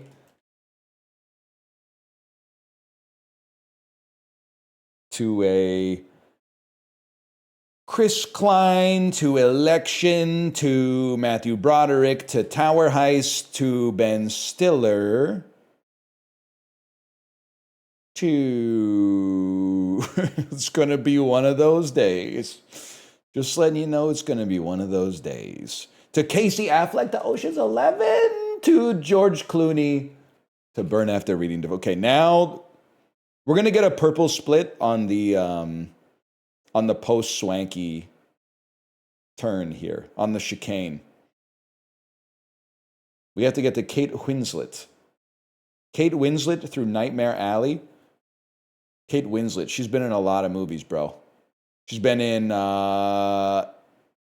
Titanic. She's been in Contagion. She's been in Eternal Sunshine of the Spotless Mind. She's been in something with Mary Steenburgen, who's in Step Brothers, probably. Kate Winslet. Got to think about, Jim Carrey ever do anything with John C. Reilly? That seems like, I mean, they couldn't do it. It would be too funny. Shira Piven is in this. Just crack a smile, man. Can we just crack a smile, man? You're a comedy director. Can we it ain't that serious, man. Like, I get it, but like, probably go Phil Lamar. Pulp Fiction. Yes. My goat of hanging out in the gym at 3 a.m. and taking photos with fans. Kate Winslet, man. Kate Winslet's been in some stuff. Eric Stoltz, of course, is from Old School. No, he's not. I'm thinking of Craig Kilborn. Now I'm in Memorial, Letters from American Soldiers. Let's get out of there via like Amadeus. This might be a new record, man. Let's not take Jeffrey Jones out. Let's, phrasing maybe, but let's take F. Murray Abraham. Whoa, dude, we can get back to David Strathairn.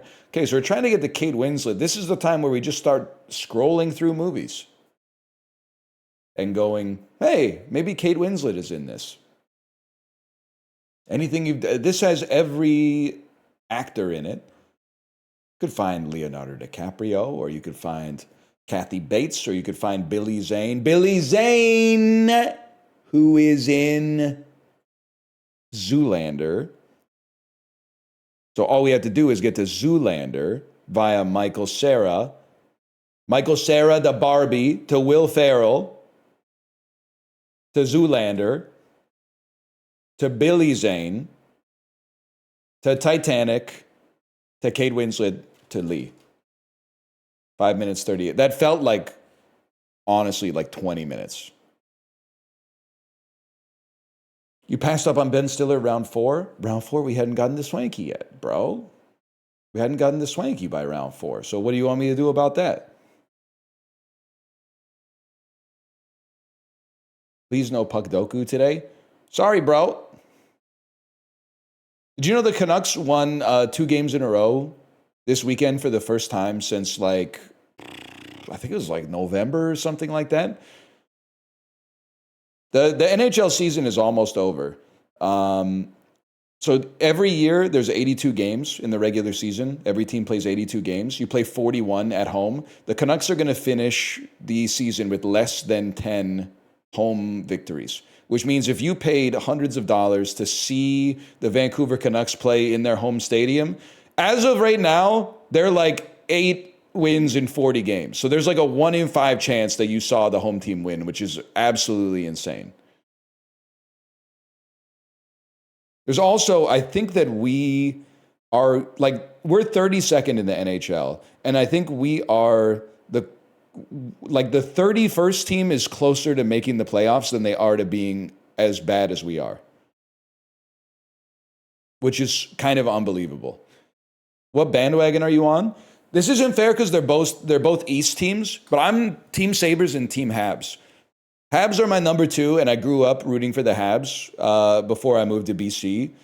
And this is really like a once-in-a-lifetime Montreal Canadiens team because they actually have like young, exciting players who they've developed themselves instead of the team hobbling into the playoffs as like a 7 seed with a free agent making like $9 million that they've signed. So the Habs are like, they're a unicorn right now. And the Sabres, they're just like they're the Canucks of the East. Came into the league in the same year, same degree of curseness. Also, I really hope that the Minnesota Wild lose 4 straight games and get eliminated. from the playoffs, and Quinn Hughes cries. He literally cries on stage or on the ice. He goes, oh. And it would be funny because maybe his crying face is like happy, because his happy face is like he looks like someone just told him like he flunked the most important class of his degree. But like, what if when he cried, he looked like really happy? He was like, hey, could be fun. Anyway, Vancouver Canucks played in the 2010 Olympics. Sorry, y'all. I like him though. I like Ryan Miller. Even, he's got a little Jason Schwartzman. If they ever make a Ryan Miller biographical film, they should have Jason Schwartzman play him. And then who the hell we took Jay Beagle from the Capitals for some reason. There was really no need for that. And then who did we get from the damn Predators, man? Besides Jake Virtanen, you really gotta. Oh man, well, it's not funny, but I think he's playing in Slovakia now. Must have had somebody from the Nashville Predators at some point. I feel like, is there a chance that they had UC Jokinen playing for them at something? Never mind. I don't know, bro. I've decided who gives a shit. We'll probably put Ryan Miller here. Played in the 2010 Olympics, has also played for the Sabres. I got to assume that Chris Drury was on that U.S. team. You look like Bill Pullman, bro. Bro, you look like Bill Pullman.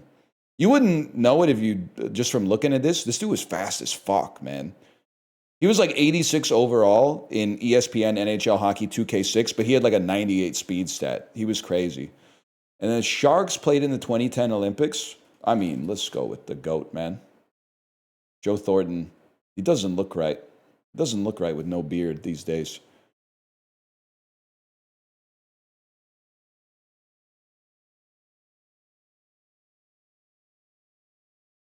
Anyone else watch the worst American sports team of all time video? Canucks got top 20. That isn't that bad, but it's really bad when you consider they're not even American. So, like, I guess to have made the list despite not meeting the criteria is to be damned with faint praise. 20 seems about right. We're not the most cursed sports franchise, but we're certainly in the running. Like, in the NHL, we're in the running for most cursed. Buffalo's probably a little bit more cursed because they literally won the Stanley Cup, but they lost because of a rule. And they've been bad for like 15 years straight, whereas we've only been bad for like 15 years on and off. I feel like baseball has to have more cursed teams just because it's so much harder to make the playoffs. Blue Jackets. I mean, the Blue Jackets, they haven't been, I guess they've been around for like 26 years or something like that. But like, it is insane. I remember it took them like 10 years to make the playoffs for the first time. And then they just got swept, but they were still like, this was awesome. We made the playoffs. And I couldn't lie. Leafs are more cursed. Yes. I mean, I would do the thing because it's like, have the Leafs won the Stanley Cup? Yes. But literally, the Canucks Stanley Cup drought is less because our team didn't exist until 3 years after the last time they won the Stanley Cup. But also, you have to take into account how they've met their fate. Like, literally, for the last 10 years, they should have been competing for the Stanley Cup, and they got ousted. They got slimed out in, like, the funniest way every single year. But I have to be careful because this is a fucked up year for the draft lottery. Sorry for anybody who doesn't give a fuck about hockey, which is, like, almost everyone. But, like, normally, the draft lottery is like 15 shitty teams. This year, the draft lottery is like, hey, what if the team that won the last 2 Stanley Cups won the draft lottery? That's fucking stupid. If the Leafs or the Panthers or I'm trying to think about who else. I mean, there's the list of who I would not be upset to see it is kind of like shorter. Like, I don't know. Chicago shouldn't get it, man. You already won the Bedard lottery. You don't get this one. If the Rangers won, that would be fucked up too, for sure. Columbus? I mean, why is nobody saying Vancouver? Listen, obviously, I want Vancouver to win it, and we have the best odds, but the odds are still like 25%. But like, if not Vancouver, I think Calgary is legit ass. I hate to say it because like they're supposed to be our rival, but like they were not like, hey, the season's going off the rails. Let's tank even though we're good. They're just as shitty as we are, basically. So if they win, it's not like they like did anything untowards. But then like I also feel like Seattle. Seattle doesn't have like the whole team is made of like second and third liners. They need a star, man. I wouldn't be upset to see Seattle win.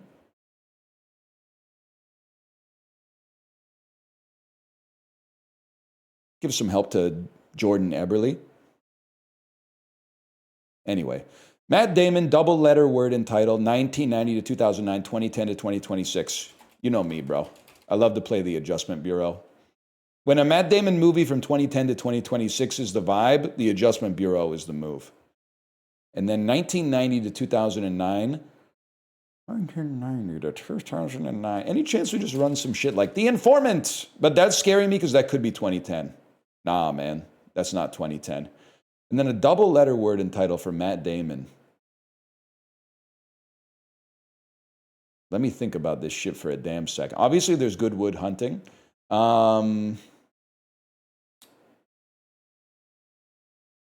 He literally, can I say something? He literally looks hotter here than he does here.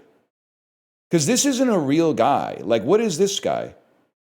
This guy is not a real, this is just a suit. The suit's wearing, this is a real guy with like strengths and weaknesses and dreams and like, you know, foibles and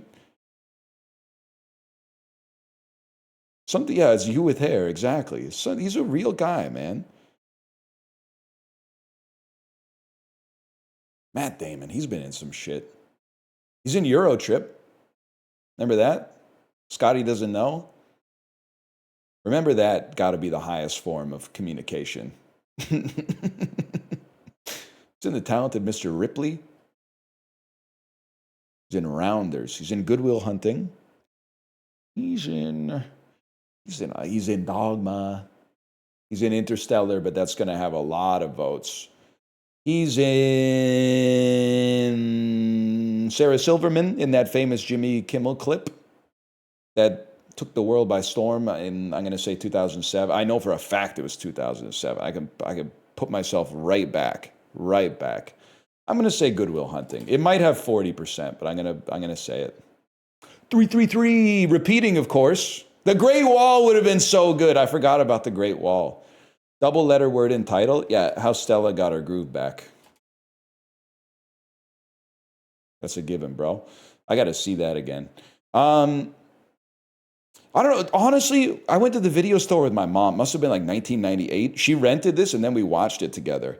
She must have been going through some shit. Like, her and my dad are still together. They have a great relationship as far as I know, but there must have been a hiccup or something.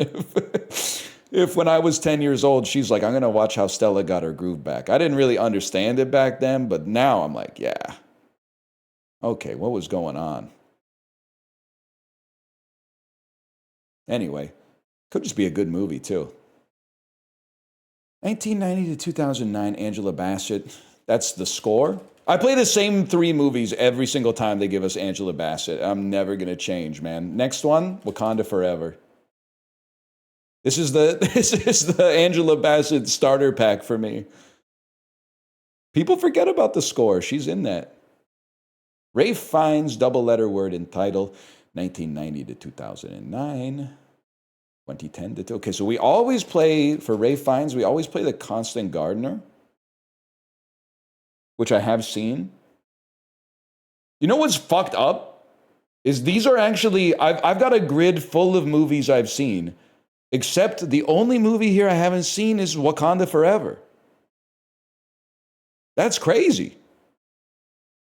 2010 to 2026 with Rafe Fiennes. Conclave. He's in Conclave. He's in the 28 Years Later films. Let's play not Bone Temple. And we'll farm that 4%. And then double letter word in title. Double letter word in title. Bro. Wait. I gotta check something. Judge? The dark. Oh, it can't. It has to be in one word. Oh, otherwise, the English patient would be so good. The English patient would fucking slay here, bro. Whatever. I was gonna type Interstellar. What the hell else? You're in every Harry Potter. The Menu, In Bruges, Conclave. You're in a bunch of shit, man.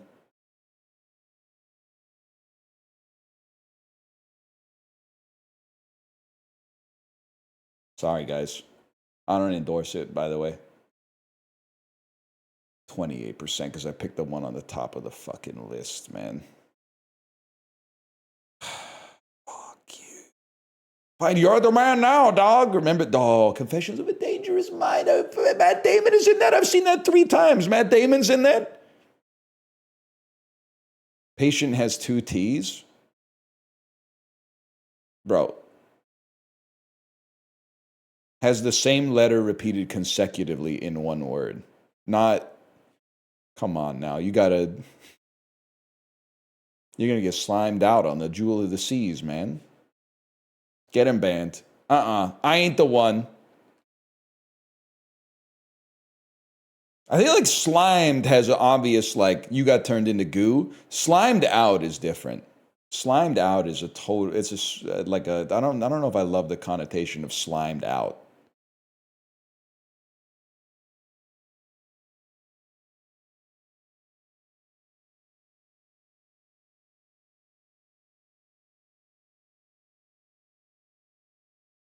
F11, by the way. Roller.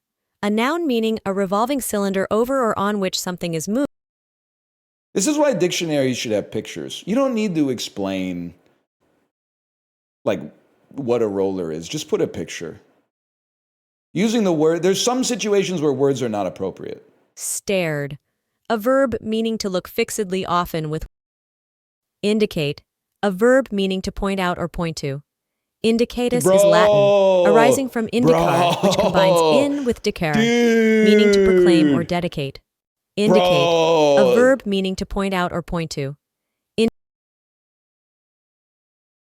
If my wife was like a stoner or whatever.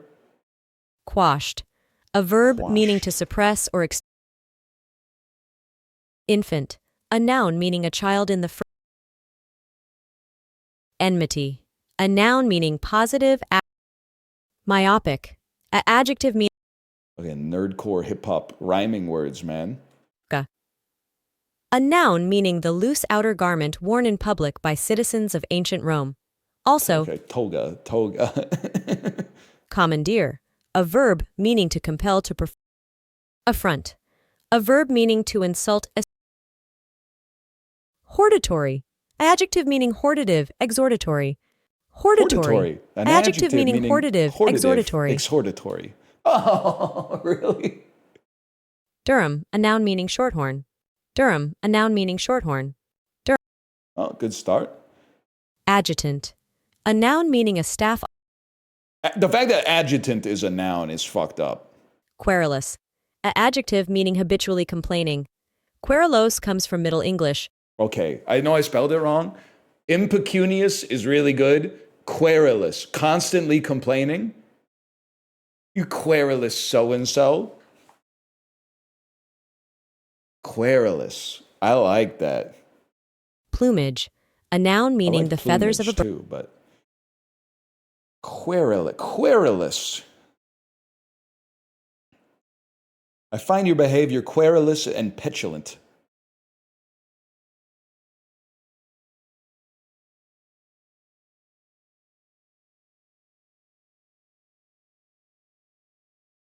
I'm going to try to download that one. How can we have this many fucking dolls, man? It just doesn't make sense. It doesn't make sense that this is what I do.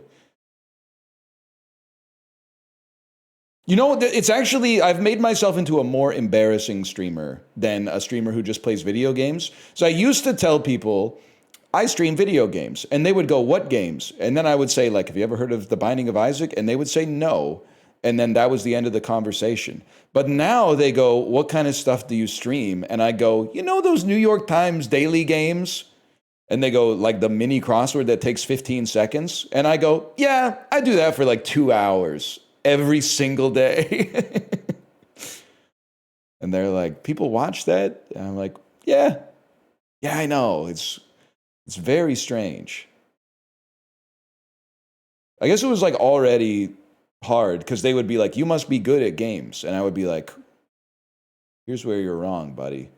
This looks like it's from Italy. There's Parmesan cheese.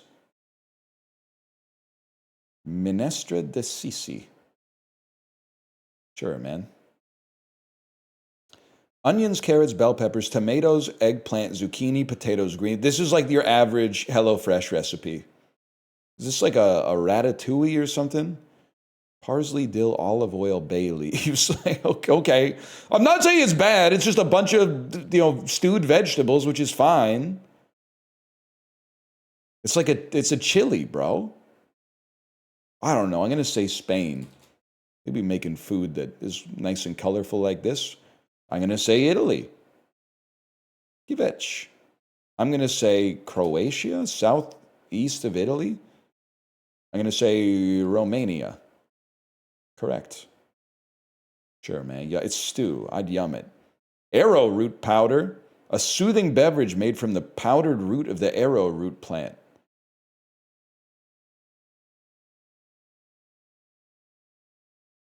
Tunisia? I have no idea where they're drinking arrowroot, man. Sweden?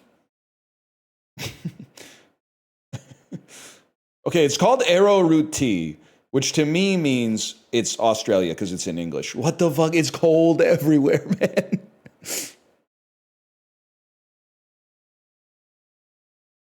Huh? Japan?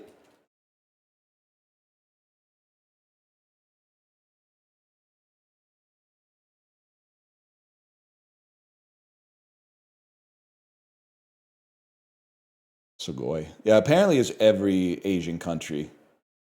My bad, y'all. That's your wife's country? Okay, what is arrowroot tea in Korean? I don't know.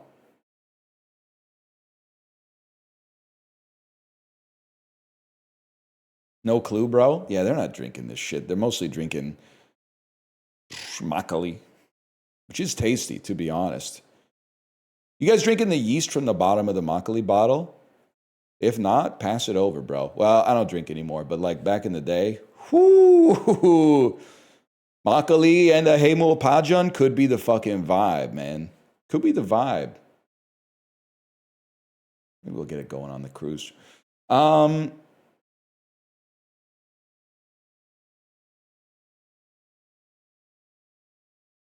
Pajan.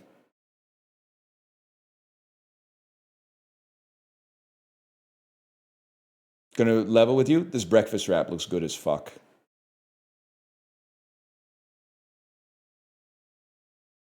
Steak sandwich versus hot dog. Hot dog, hot diggity dog. We'll take onion rings and fries. Okay, Caligula. Fish and chips versus the hockey porky bowl. We got to figure out what caused England to become this and inoculate the rest of the world. Hockey porky bowl with barbecue pulled pork, chips, cheese sauce, and crispy onions. It's probably the Napoleonic Wars. Okay. It's funny to think about them eating this shit after like the Battle of Waterloo or whatever. I don't know that much shit about the Napoleonic Wars. Duke of Wellington was doing some shit back then for sure, man. Horatio Nelson.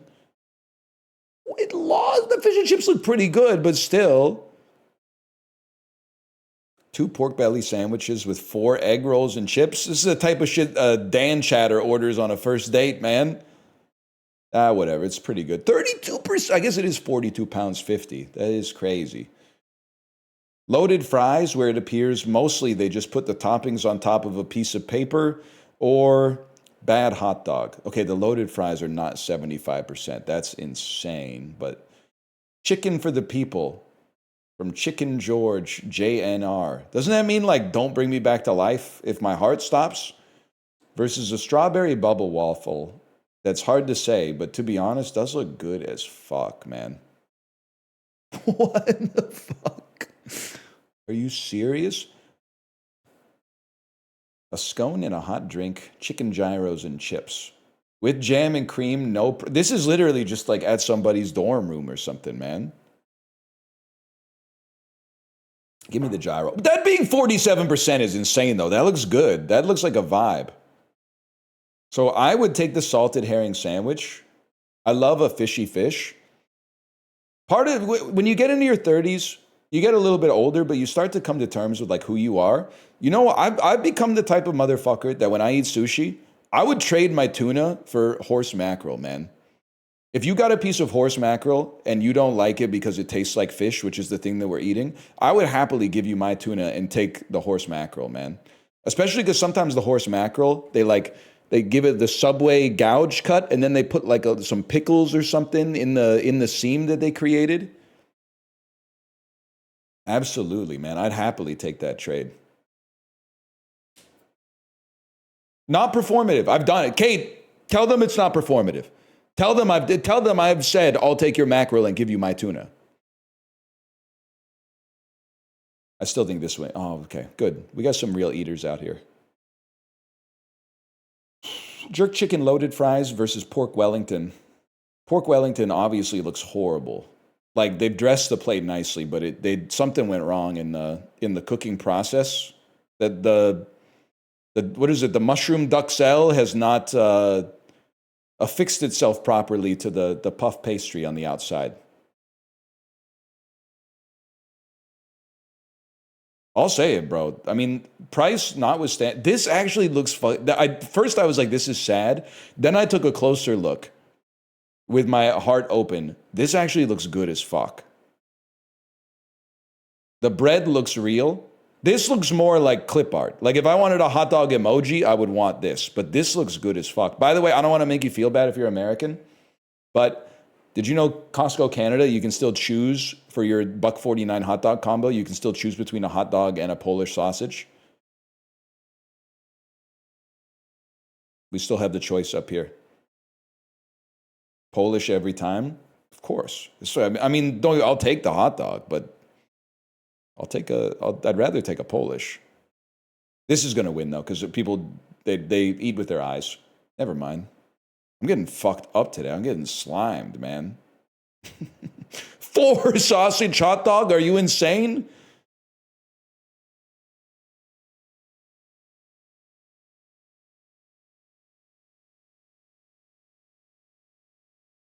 We're making good progress. Aided by, I know this, added by Jimmy Carter, removed by Reagan, partially reinstalled by George W. Bush, and expanded by Obama. That's a brief history of what objects at the White House. Solar panels, bro. All you need to know about Ronald Reagan, probably the most noteworthy thing about his presidency, he moved into a house that had solar panels on the roof. First act of business, he said, rip that shit down. He literally said, I'm not living in a woke house. That tells you everything you need to know about that administration, man. It's so crazy. You already have the panels. Like, I just can't have, why, like, not adding them is one thing, but paying more to take them down just seems like so insane. It was after 5 years, whatever. On again, off again lovers, Stephanie Brown and Tim Drake. Tim Drake? That dude who's the folk singer that's beefing with Kendrick Lamar? He's busy, man. Have both fought crime well dressed as what? Costumed vigilante.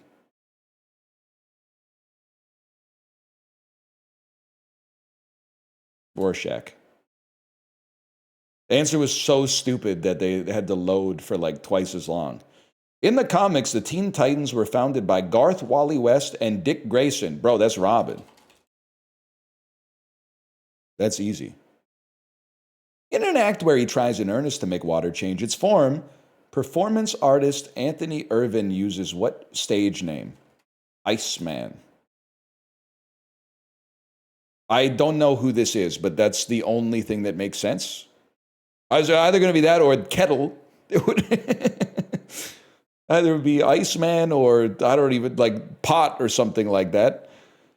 Neurosurgeon Hugh Cairns created the first modern motorcycle helmets following the untimely death of what British diplomat?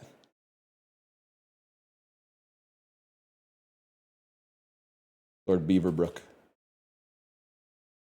What colonel wrote the memoir Seven Pillars of Wisdom, recounting the 1917 capture of Aqaba in what is now Jordan? That guy from Jumanji. Peter O'Toole famously played what British leader who helped inspire... I don't know. Lawrence. T.E. Lawrence. We'll take those. That's correct for 1 point. T.E. Lawrence. No way you pinned that shit on Van Pelt. What's crazy, too, I felt bad because Van Pelt is obviously South African.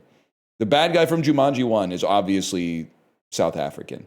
There is no bad guy in Jumanji 2. Or not Zathura, but the one with Jack Black. That's what makes it such a complicated grown-up movie, is that I guess the bad guy in Jumanji Welcome to the Jungle would be whoever programmed the video game to suck real people into it and trap them. Like, he was on one, man. I don't know what kind of Palmer Lucky shit like he was doing, but... Typhoid fever is caused by a strain of what rod-shaped gram-negative enterobacteria?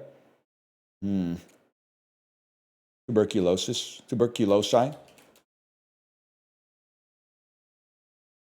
Judges? Salmonella. It's actually salmonella. Holy shit. Final question. Final clue. Noted cruise salesman Northern Lion once had Campylobacter endis.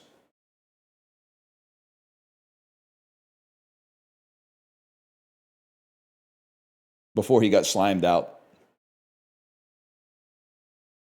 +3, damn. The dulls never end and we love it, man.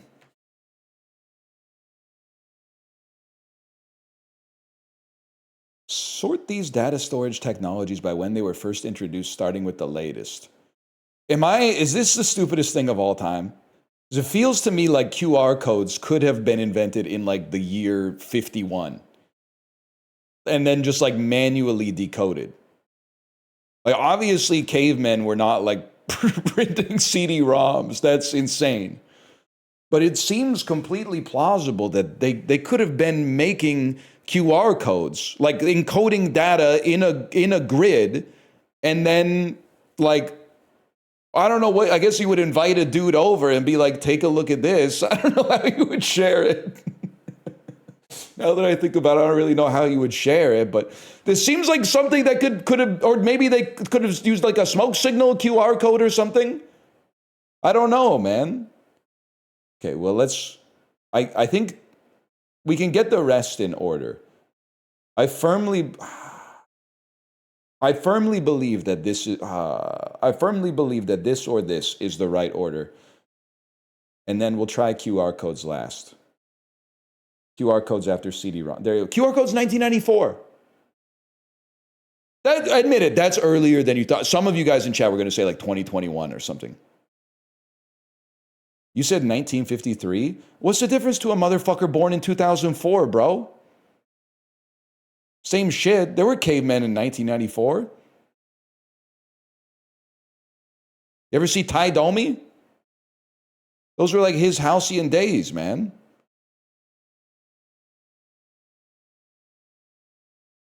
You ever see Encino Man?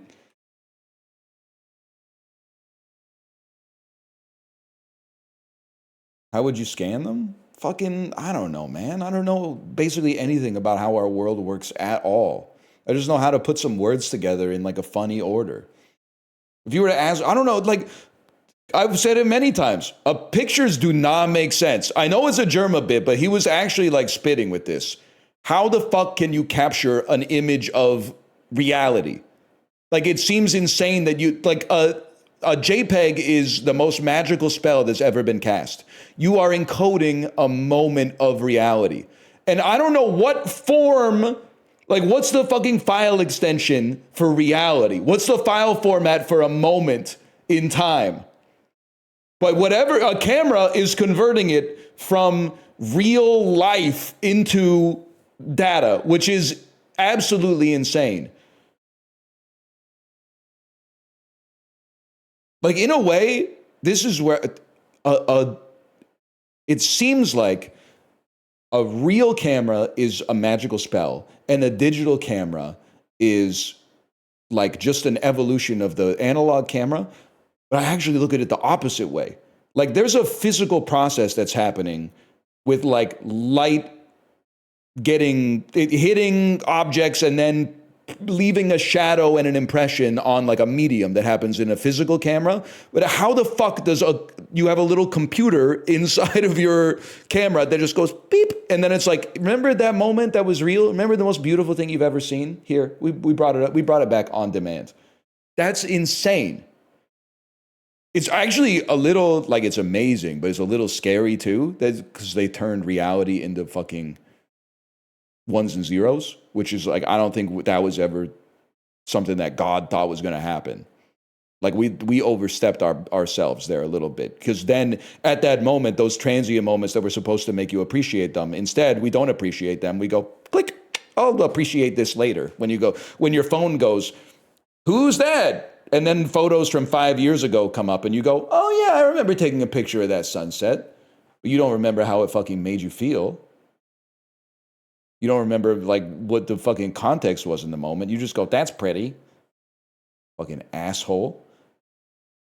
That's how I feel about life too, man. Because now they're trying to put Tom Cruise into DALL-E or something like that. So, well, one day Tom Cruise will die, but we'll still be able to make new Mission Impossibles. Bro, you're not watching the Mission Impossibles because you're like, they're just going to keep making more after he dies, because as something becomes infinite, we lose appreciation for its finite nature.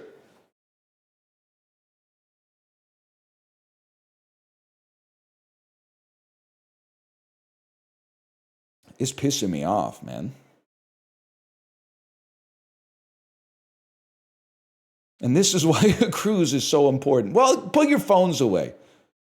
When you walk on the ship, we're going to hit you with a burst of gamma radiation that's going to blow up your phone. And then, adrift in the Gulf of Mexico, disconnected from the telecommunications networks of the Earth, we're going to make some memories.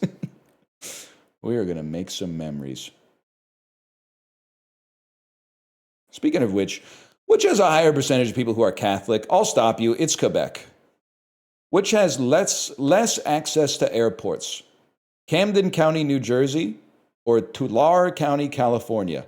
This strikes me as one of those things where I'm like, if there's like one airport here that has like one airplane, you probably have more access than the people in Cherry Hill, man. Okay. Which voted more for the left of center parties in the 2021 Canadian election?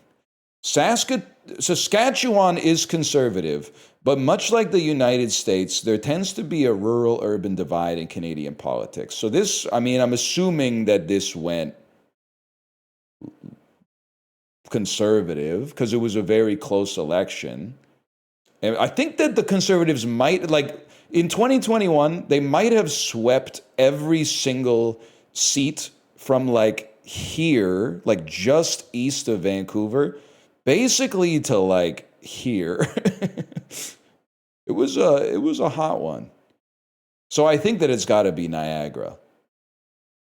Higher percentage of people who commute by walking.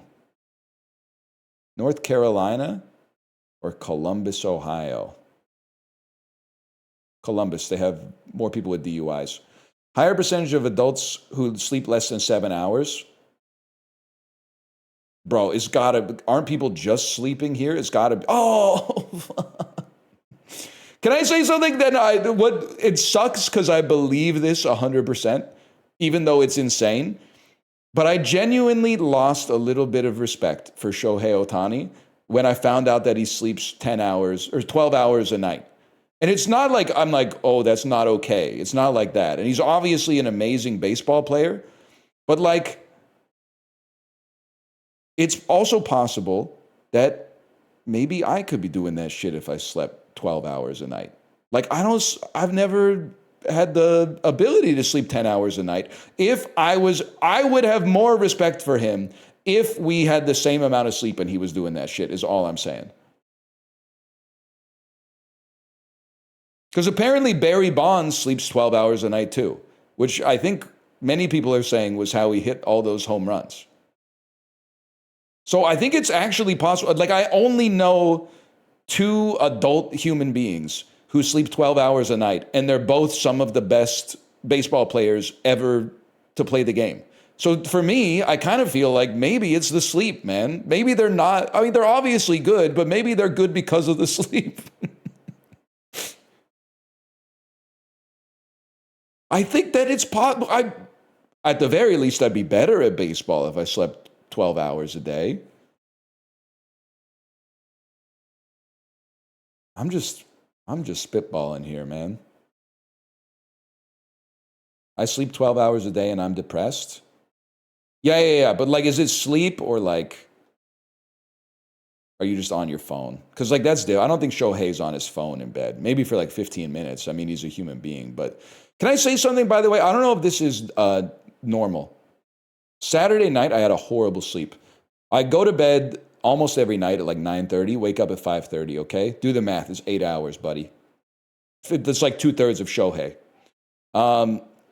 If I wake up at 4:30 and I have an hour until my alarm, I'm getting 57 extra minutes. That's no problem. That's stress-free, low cortisol. But what happened on Saturday is like what curses me. I woke up after an hour. I fell asleep at 9:30, woke up at 10:30. Still got 7 hours to go till my alarm goes off. But just for some reason, waking up after an hour of sleep is fucked up, man. Like, you wake up and you're like, I thought I was going to be out for like 7.5 hours. I'm up after like 70 minutes. Like, so after I woke up at 10:30, I stayed awake for like 2.5 hours and then went back to bed. Horrible, dude. But then I was so tired that last night I slept amazingly. Last night was like time travel.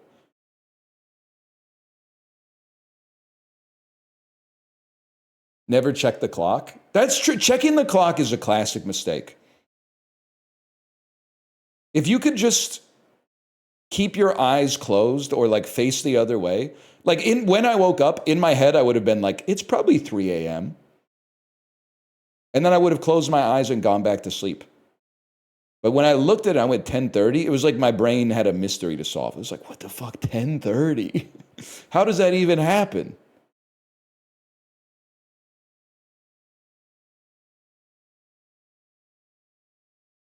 Won't make it in the MLB like that. Guys, I think I was going to say, I think it might be my last year to get drafted, but I meant like in a hockey context, and then I realized it's probably not the right time. Also, for the other context, it's like they keep raising the age.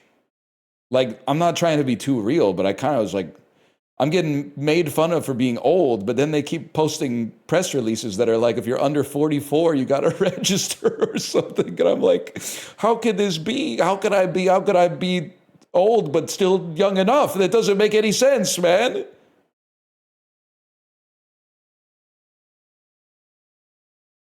Like, we as millennials, we're keeping ourselves well preserved. We were like, this is awesome. I'm going to do a triathlon when I'm 50. I'm going to do an Ironman when I'm 52. And then you could see the government, look at our middle-aged men. Look at the middle-aged men back then. They all look like Homer Simpson and Tony Soprano. And look at the middle-aged men now. They got the athleisure. They got the Arc'teryx. They've been keeping themselves in peak physical condition. They've been artificially dosing gorilla testosterone and measuring the quality of their overnight erections. Look at them.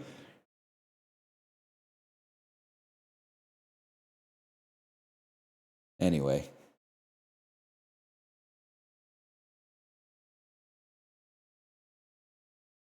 Characters in Roman mythology. Mythological people involved in incest.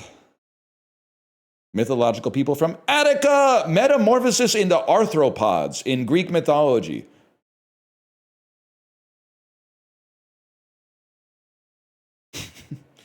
Mythological spiders.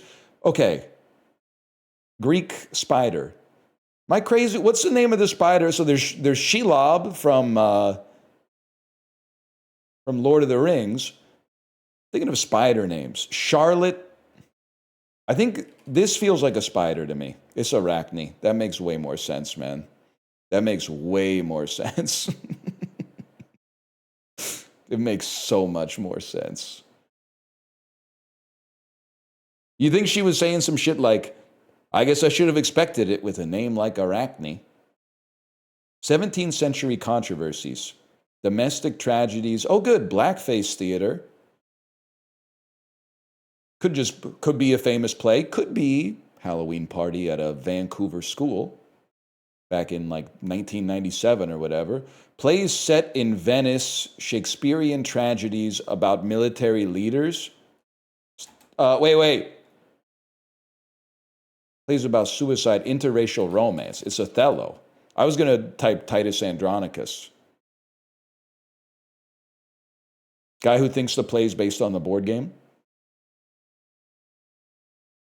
Canadians have like 3 jokes. Okay, but the Trudeau Halloween costume, as somebody who voted for him one time, and thus is his best friend, the Trudeau Halloween costume is really crazy. It's and the picture is so insane. The picture is so unbelievable. Like yes, the fact that it's real is I'm not gonna say it's unbelievable, but it is. I mean, I'm gonna say it's not okay, but it is really funny. Can we agree on that?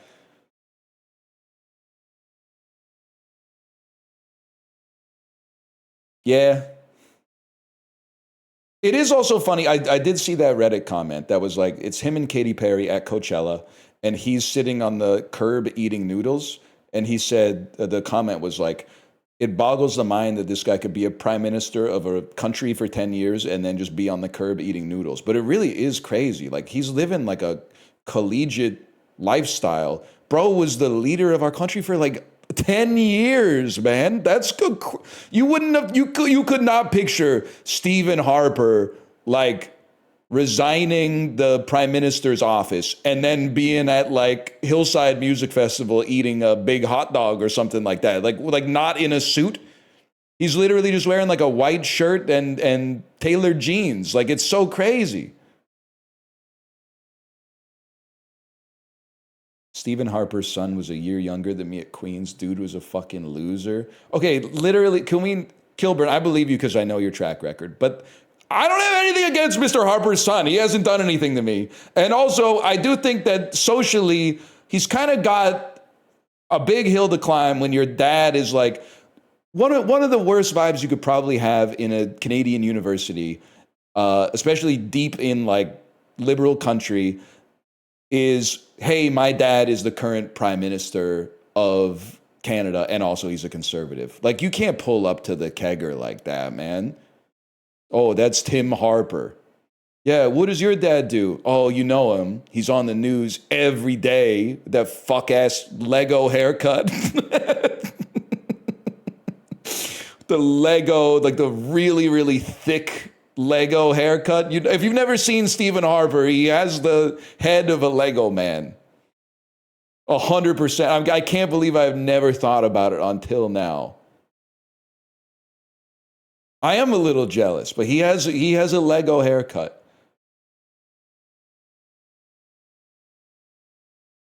Oh, good.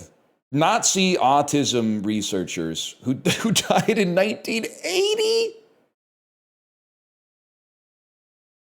Nazi eugenics, Austrian. Oh, is this the really, really bad guy? Is this Joseph Mengele? It's Hans Asperger. I was going to ask the dumbest question of all time, which is, the question I was going to ask is this a bad guy?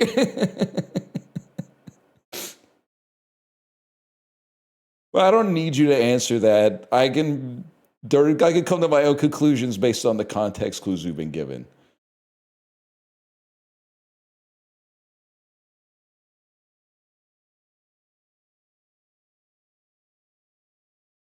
Anyway, 2020's Christmas films about vampires in IMAX. It's Nosferatu, bro.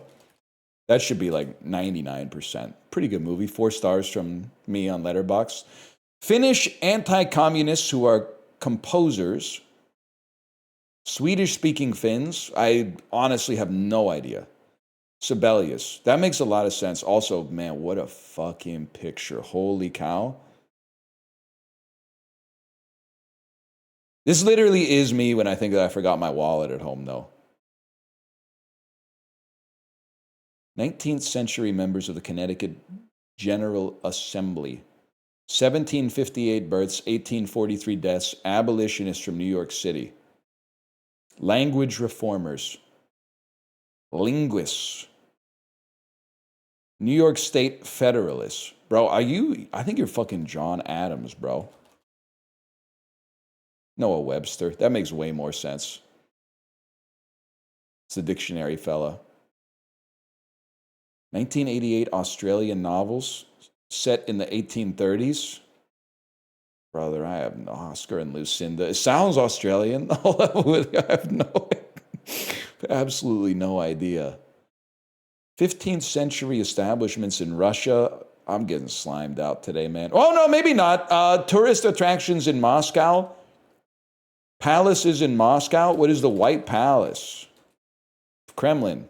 Did the Kremlin kind of take over the residency of the White Palace?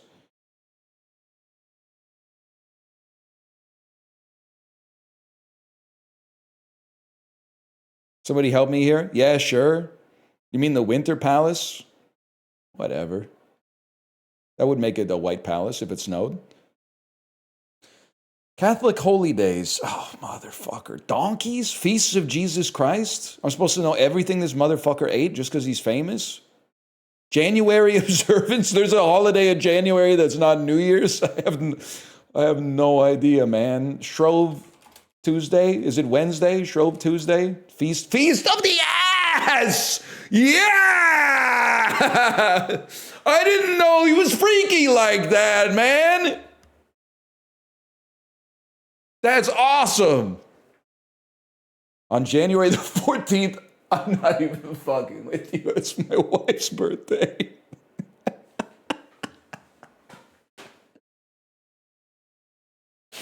Oh, shit! Woo!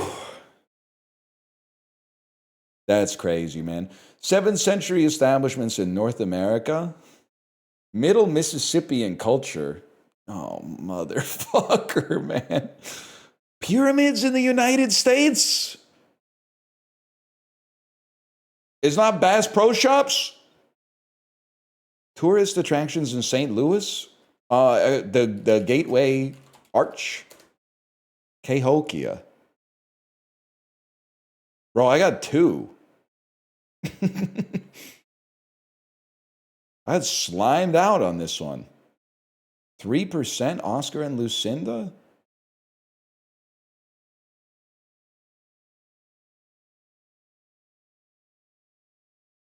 Anyway. Kremlin was a big drop. I still think the White Palace was probably close enough. I should have hit close enough on that one. This is a great angle, if I may say so myself. Because this is like, it's a little bit more pinched than 270. This is like a 280 degree angle. 285. Oh!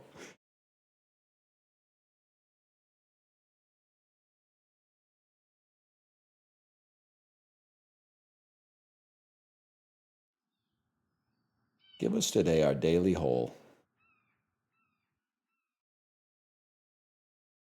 We got to do Doc Dordle. Yeah, Doc Dordle and Cutdle are the... You know when you had like the red, blue, pink, yellow, and black Power Ranger? And then you're like, this is pretty good. But then all of a sudden you're like, wait, who's that dude with the ponytail? Oh, shit, fucking Green Ranger? Green Ranger, he's cool, man. He knows karate. He wears his pants like real low. Doc Dordle is kind of like the Green Ranger. It's like when you're in high school and then like somebody moves to your high school from another country and they immediately get like a huge aura boost, and you're like, man, fuck this guy. He's not cool just because he's like from France or some shit like that. We're cool too, guys. Tucka, tucka, tucka, tucka, tucka, tucka, tucka. And then like Cutthul is kind of like, remember the Green Ranger gets like mind jacked by Rita Repulsa? I say remember like there's any other like 38-year-olds watching this shit right now. And then you're like, no, Tommy! Tommy's become the left hand of Satan. But then he comes back and he's the fucking like White Ranger. And he's got even more aura because his armor is like gold trimmed and shit. Well, this is fucked. That's like Cutthul. And why is Cutthul a little less problematic than Dr. Ordle? Because in all likelihood, unless they tell us to like cut a swastika in half, Cutthul is not going to do some shit that's like a 1-year-old came in with a splitting headache or something like that. So there's like never really an opportunity for it to be a huge downer. Any advice on making kimchi less bitter? Don't do this, Eddie. Don't, my 2 cents. I've said it many times. I'm sure there's a librarian video about this. Don't make it yourself. Just buy it, man. Other great thing about buying kimchi at the H Mart is that you don't have to just get the cabbage kimchi. Oh, I mean, you have to get the cabbage kimchi because it's like the default kimchi, but then you could also mix it up, bro. Get some gatdugi. Get some of the kimchi that's made with like young garlic stems or something like that. I'm saying, just keep yourself safe. Don't get slimed. Get some cucumber kimchi. Exactly. I need someone to split the room for the NL cruise. It's me and 7 other friends. We're each going to pay $360. We get to see NL. I have to tell you something. It doesn't work like that. The more people you add to the reservation, the more expensive it gets. Because you also, the room doesn't scale, but the food scales. Because it's like all you can eat, and you get like, you get table service at the dinner and the lunch and at the dinner at least and stuff like that. So you can't really just add 7 people to the reservation. We'll be splitting the burger too, don't worry. I don't think it's going to work like that. Can I get food at 3 a.m.? I don't know. I've never been on this ship before. All these details will come later, okay? All these details will come later. But what I will say, I feel very confident saying there will be basically all-you-can-drink Coke Zero. Every cruise ship I've ever been on in my life has all-you-can-drink Coke Zero. If they only have Diet Coke, though, don't be mad.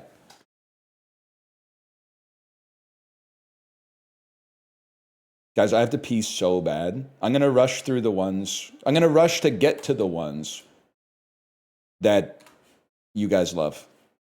Oh, good. It's an old guy having a heart attack. 64-year-old man presents with some substernal chest discomfort that began while walking up a flight of stairs. Fantastic. It's a myocardial infarction, bro.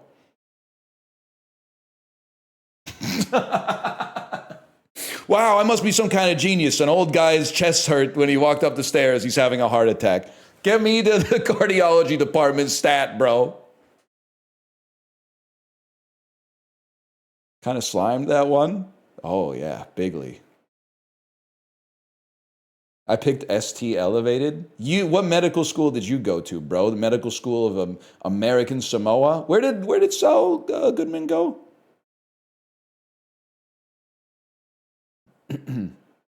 I'll never forget, we have like a lot of doctors, not on my side of the family, but on Kate's side of the family, there's a lot of doctors. I remember her grandma had a stroke once, and then her grandson-in-law, who is a doctor, was like, send me the chart and the images so I can look at it. And when he saw the pictures, he was not stoked. Let's just put it that way. It was a real downer on that holiday weekend. But he was like, yeah, send me like the lab results and the images. And then when he looked at it, he was like, what I'm trying to say is that it's nice to not have a doctor in the family too. Because then like ignorance is bliss sometimes. I don't even know why I brought that up. It was kind of like an extreme downer. I apologize.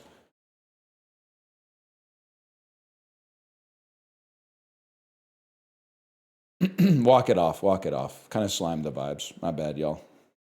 Trauma dumping. Yes, even Siberia goes through the motions. Whole lot of bum, bum. Thank you, yes, poster. Cut the shape perfectly in half. River running right on over your bum, bum. Da, ba, da, ba, ba, da, ba, ba, ba.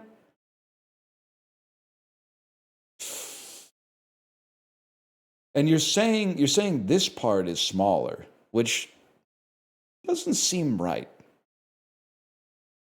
That doesn't seem right. This seems, well, obviously they're the same size, but I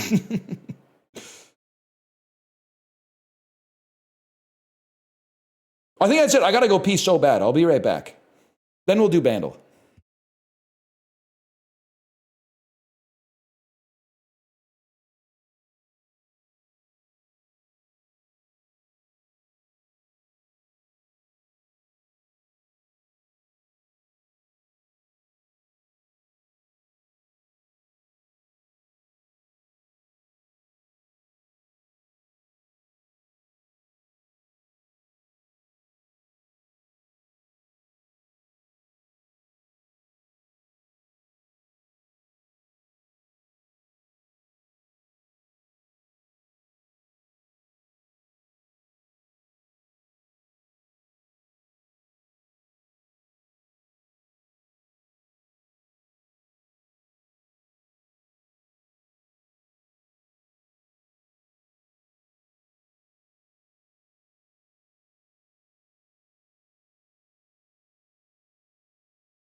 Guys, this cannot be real.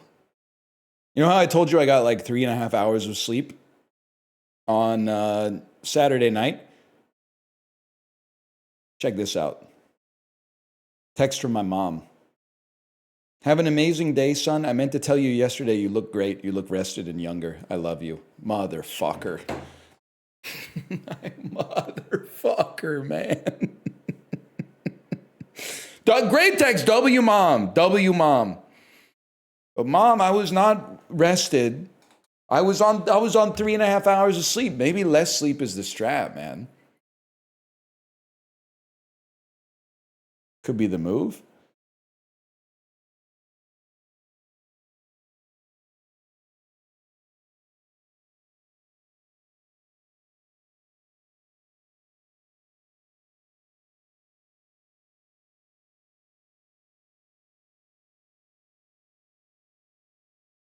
Holy cow. Yeah, tell your moms you love them.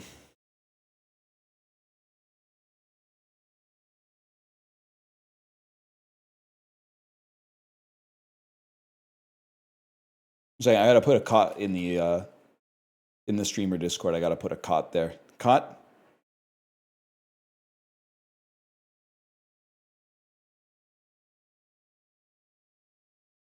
Is a panini press worth the investment? I think paninis are coming back. I don't know about a panini press being worth the investment, but I think paninis are coming back. Sandwiches are in a bad spot, man. We need the savior to return. It's been like 20 years since paninis were popping.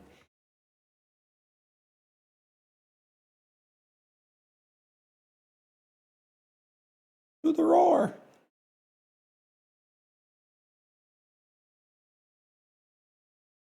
Imagine a banh mi panini, man. Bandle. Bandle.app. Daily Bandle. Low key, the world was a better place when guys were just cooking on the George Foreman grill.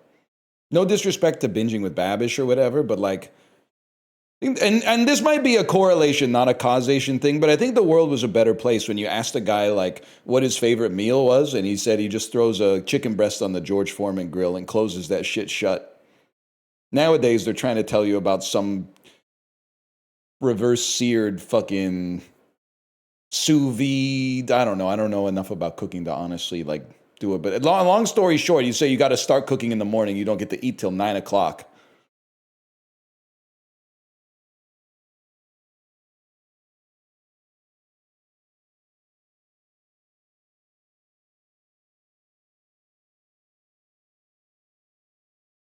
Vandal.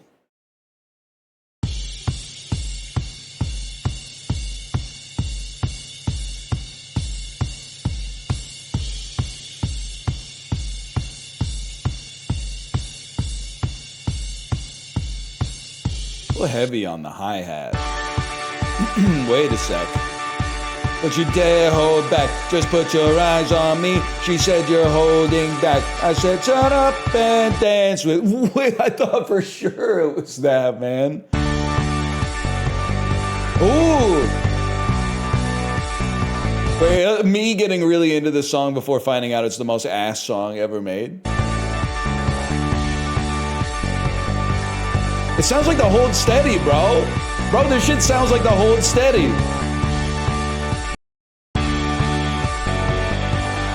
It's gonna be like a theme song for a cartoon or something. I'm gonna get fucking psychologically slimed, man. What are you? It is Ed Sheeran, dude. It's the house beyond the hill. House, but that over the castle on the hill. Wait, can I say something? This shit actually might be fucking awesome. I don't really fuck with Ed Sheeran, but I think that this song might be fucking peak, man.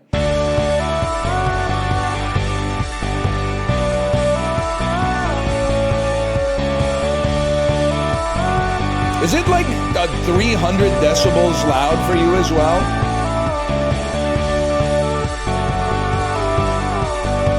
Yeah, pretty loud. Okay. I'm really digging them.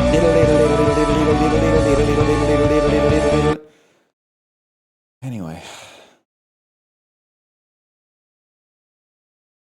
Might be one of my favorite Ed Sheeran songs.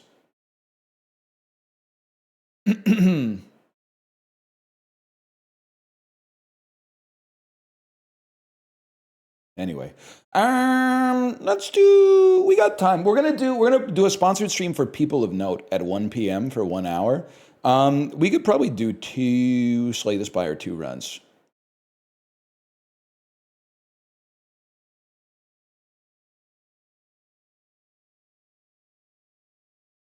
First, I gotta say, it's getting cold as fuck, man. Turn the heat back on.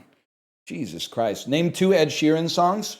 The Fortress on the Knoll and Everything's Covered in Something Brand New. I'm in love with your body.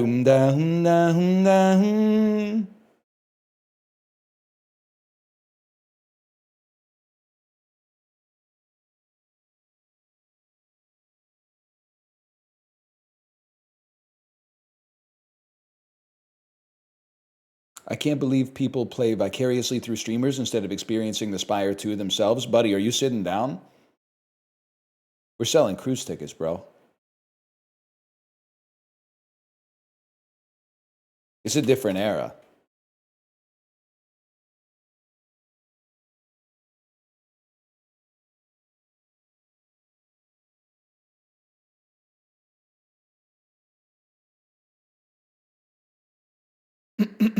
This has to be a bit. It's a real bit. It's a bit that's real. Don't say getting pregnant on the Northern Lion Super Cruise. You know what's crazy too is I'm like a little embarrassed to talk about it. But like, imagine how embarrassed you have to be if you're like Dan, Squeaks, or Kate, and you have to call it the NL Super Cruise, legally speaking. Like, that's... Like, it's bad enough that I'm out here calling it the Northern Lion Super Cruise, but imagine being Squeaks and having to say, I'm gonna be on the NL Super Cruise.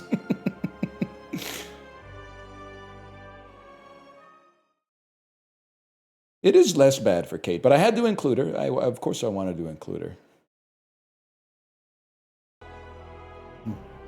What is going on, guys?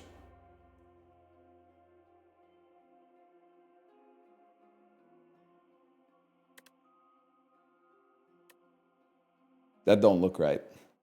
Something's not Something's not right with that one. Give me a second here.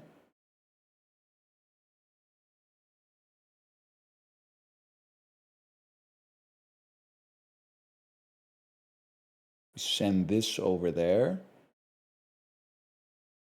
And then this, is this, maybe we just, oh, because we don't use the window, because we use the game capture for this.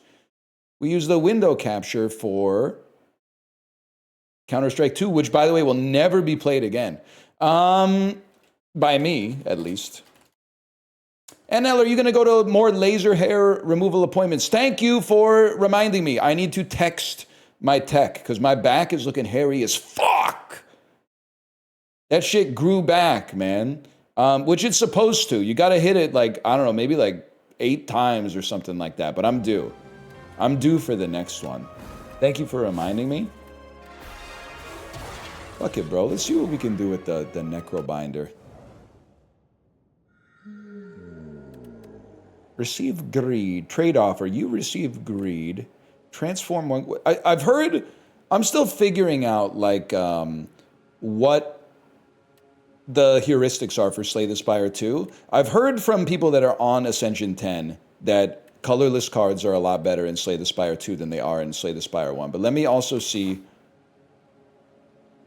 We don't have a shop for quite some time, so that greed's going to be mighty heavy. Let's add a colorless card, man. How about Fisticuffs? Deals 7 damage, which probably becomes 9. I thought it might become 10. Gain block equal to damage dealt. Let's give that a try, man. And then let's fucking let it rip.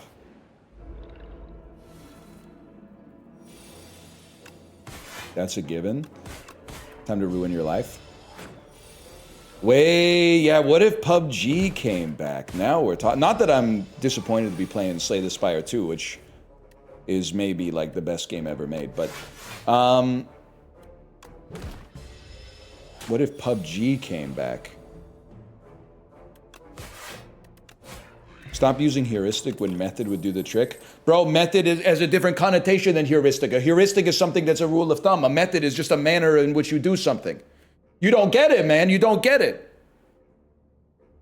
A heuristic is something like colorless cards are pretty good. A method is, I'm going to pick colorless cards. This is why we have more than one word for every situation. We'll be covering this on the cruise. I'm going to take some AoE.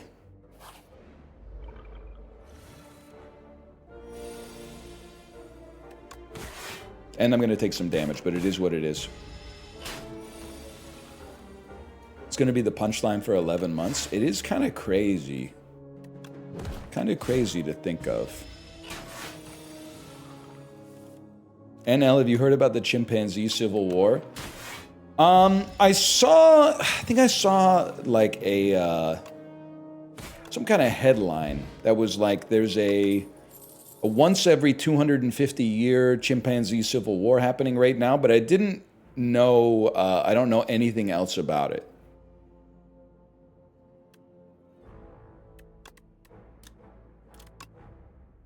I think I want nothing out of these.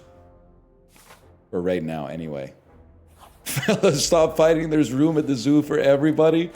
They don't like this joke, but it's a really, really good joke. And I think, honestly, it's a great example of a situation where If your delivery was good, the joke would kill every single time. But if you don't have 100% belief that the joke's gonna work, then people go, I don't really like this joke. And also it feels like something about it feels bad. But it's not bad. It's just funny. Next turn, summon 2, gain energy. Enemy loses 3 HP, add 3 souls into your draw pile. This putrefy is kind of interesting, man. Let's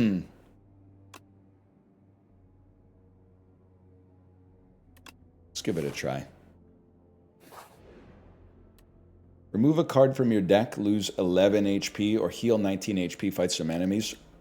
You know I like those thin decks. And then...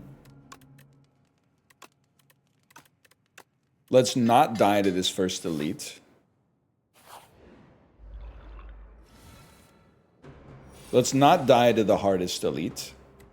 This is a great retain card, man. Although it's going to come back around anyway.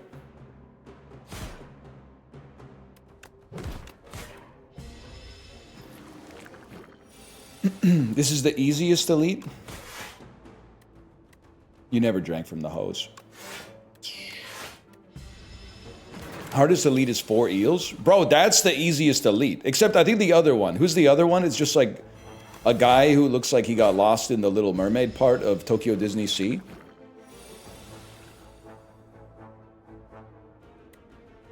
You're getting popped. And then you reap what you sow, bro. This is in the... this is totally fine. It will still hit us, but that's okay.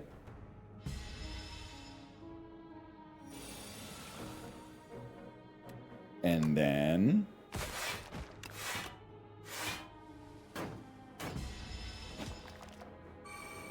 easiest is the one you're prepared for. Oh, stop with this it depends stuff. There are unique solutions that work for every single situation. You're naive if you don't think that's true. For example,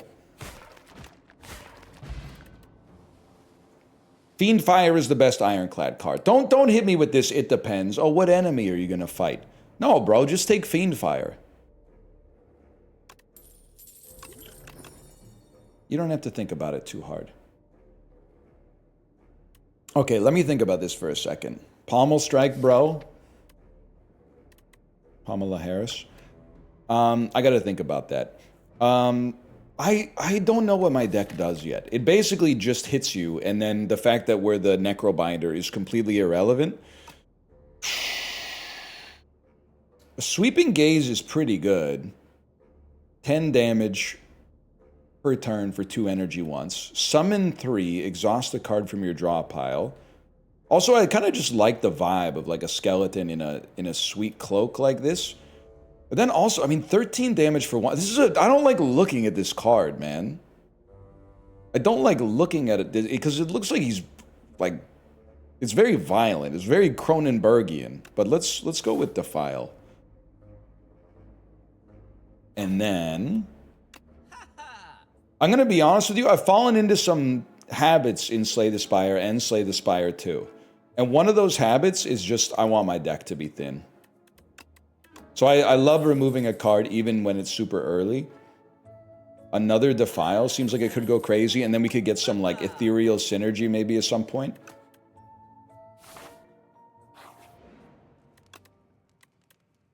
And then what do you start doing 17 damage, which is crazy. Are we going to fight one more elite? We might even fight 2 more elites. Because we're going to fight 2 more elites, I'm going to upgrade So. You're looking quite slender. Thank you. I actually ate like a disgusting pig this weekend. But like not in a way that indicates like I have an eating disorder. I just ate like a lot of Tostitos. I was stressed out, man. I ate so many Tostitos. They were multigrain though, so they're probably good for you. I was still on the Peloton though, of course. So like I said, I haven't seen this guy in 100 years. Osti deals 30 damage. Does 5 additional damage for all your Osti attacks. At the end of your turn, gain 1 strength. Wait, this is awesome. It's a crazy turn one. I love Tostitos. I don't give a fuck if they suck. And I apologize because that sounded like Mike Glambin type flow. But like, they're good enough, man. Especially the multigrain ones. They're good enough. Potion of Doom. Ivory Tile. When you play a card that costs 3 or more, gain 1 energy. That's mighty interesting, man. It's mighty interesting. The rest of these, I think, are not relevant at all. The Potion of Doom holds up, Potion. Excuse me, the Potion of Doom. The next ethereal card you play costs 0. I don't have any of those, I'm afraid, but I'll tell you what, I will ruin your life. Also, the Tostitos salsa is good. Like, that's the one time siloing was actually the right play, man.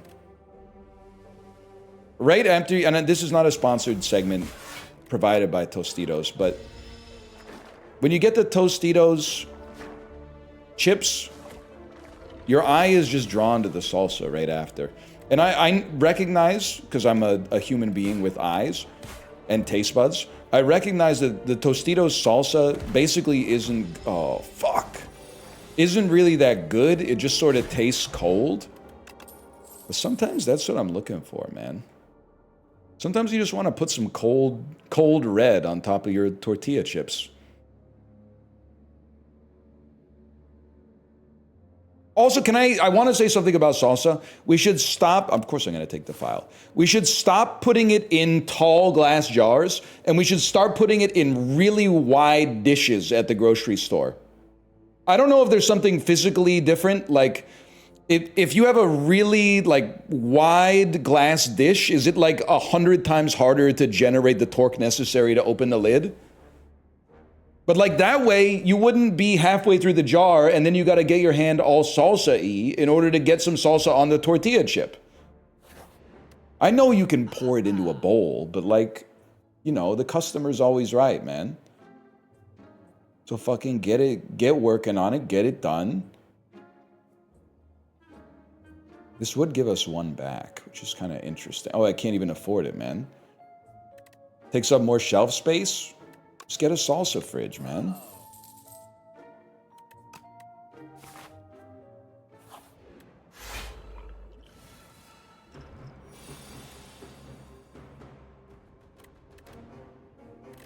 Well, we're just going to hit you. Are we going to hit you? Yeah, we're just going to hit you. We're going to hit you. We're going to play Fisticuffs last, out of principle. No, I meant at the store. Oh, well, you know. That makes a lot more sense. That makes way more sense. We want to... This might be a buffer potion situation, and I think that would be A-okay. So is... Oh, dude, wait, this run is awesome. Summon 15 or a Calcum can be crazy. We do, at some point, we need to have some blocks. We can't just be shoving like more putrefies into our deck. So a block that is pretty good and also gives us a soul seems good enough. Apply 13 Doom, draw a card. Crazy, man. You don't need synergy when your attacks are 1 energy, 13 damage. Oh, wait, this guy, I should remember that he has another fellow with him. Well, this will slime you out pretty good. This will put you in a position where you die, but you'll do the damage first. I would rather you didn't. Why does hummus get to go wide? You know, I have a theory on that. My theory is that A, no one told them no. No one told them that you're not allowed to do that, so they just did it. And not having that limiting belief was like very helpful for them. And then the other one is that I don't know. I don't have. I thought I was going to come up with the second one at runtime, and then I did not come up with it. So the bit just kind of fell apart, if I'm being honest. Got nothing else. I'm going to take an ethereal card that applies vulnerability. It's thicker, you need more leverage, or you risk breaking the chip. Valid. I'm going to say that's valid.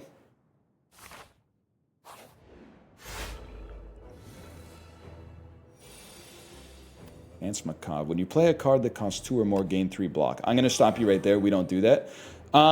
We do make you weak, though, and then defile you 2 times. I haven't fought this guy in like a month and a half.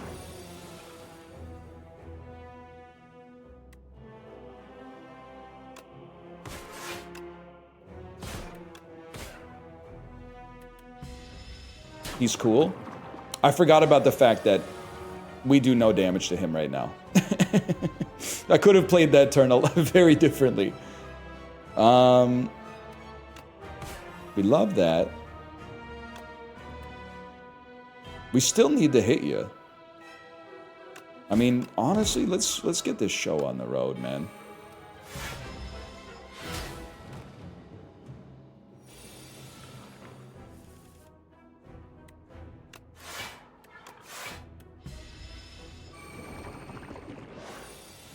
Nine damage. 9 damage doesn't matter to me. We will defile, fisticuffs. 10 block, huge.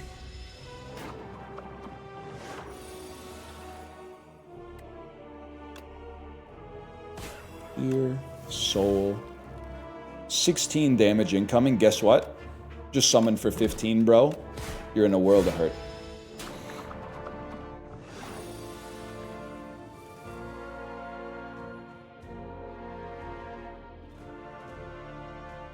$29 damage. Hi, Tomo. Not much we can do about that. I love when you just have to play your cards. Even if it means you die, it saves you some brain power.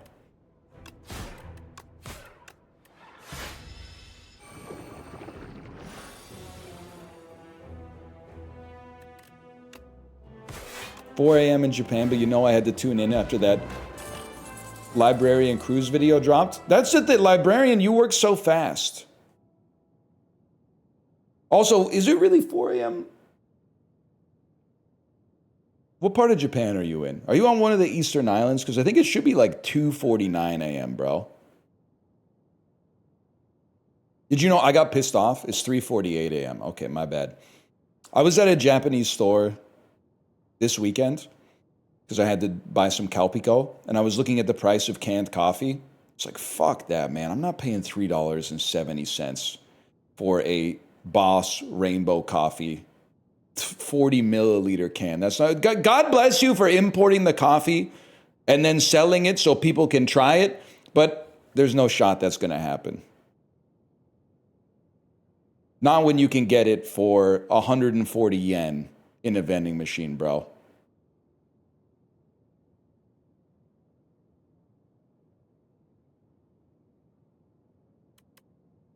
Ethereal, transform a card in your draw pile into a soul. At the start of your turn, add a random card into your hand. It gains Ethereal. Any Ethereal pros here that can tell me if these cards are awesome? I'll tell you 100%, I'm not taking End of Days. That's not going to happen.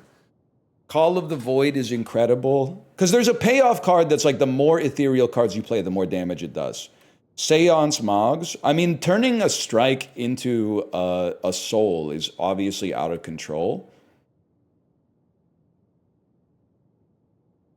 Like, in my heart of hearts, this looked to me to be better. So I'm going to take it. And I'm going to remember that it's. I asked you for advice, but even still, chat leads me down a path of disrepute. Upon pickup, upgrade 6 random cards. At the start of each combat, add a luminescence into your hand. Transform Unleash into Protector. We're not a summon build, so I think we upgrade 6 random cards, man. I would love if it hits 2 strike/defends, I would be chill. It hit 1. That's even better, man.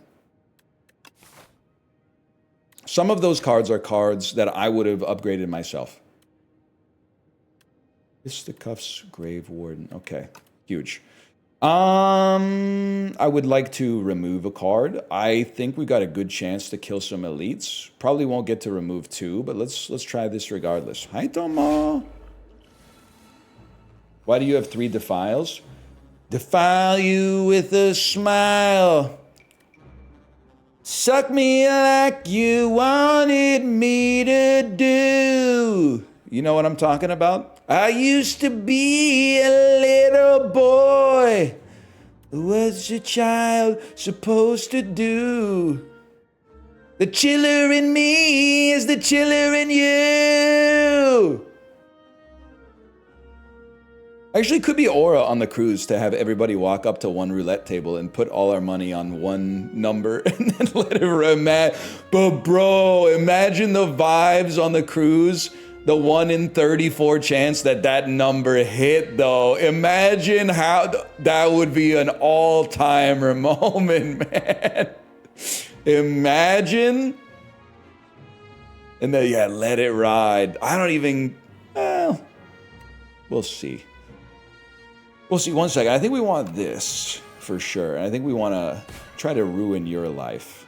I guess we could have just stunned you, but where's the fun in that, man? Whatever, you're screwed anyway. We're gonna do, this was like misplayed, but it's fine.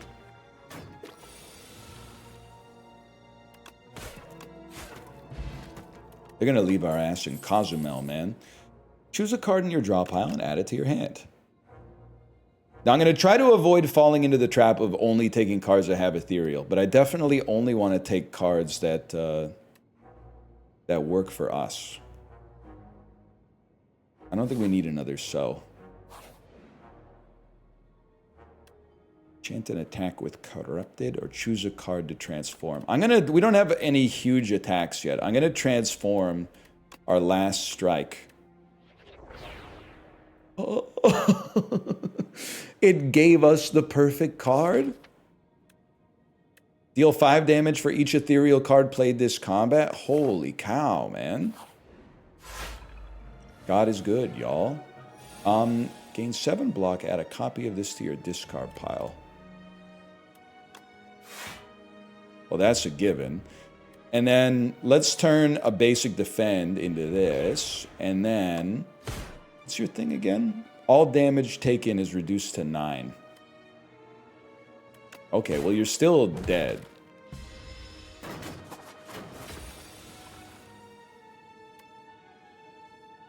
All damage taken is reduced to 9. Wait, this is incredible. Deal 10 damage, upgrade 2 random cards in your discard pile.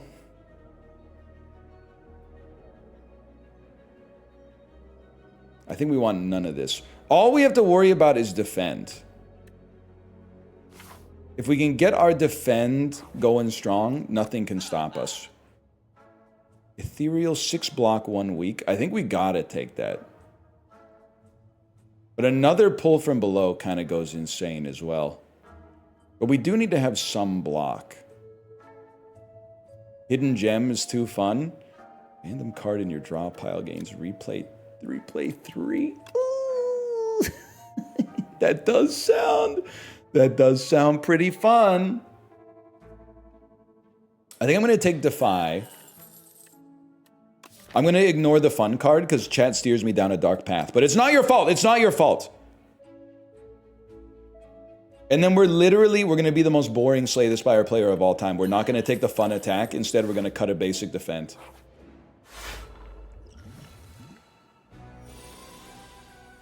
Deal 33 damage to all enemies. Costs less for each ethereal card played this combat. It's like they're giving us a preview of the cards that we want to get later. Like, this is awesome, man. And then turn a Dazed into a Soul.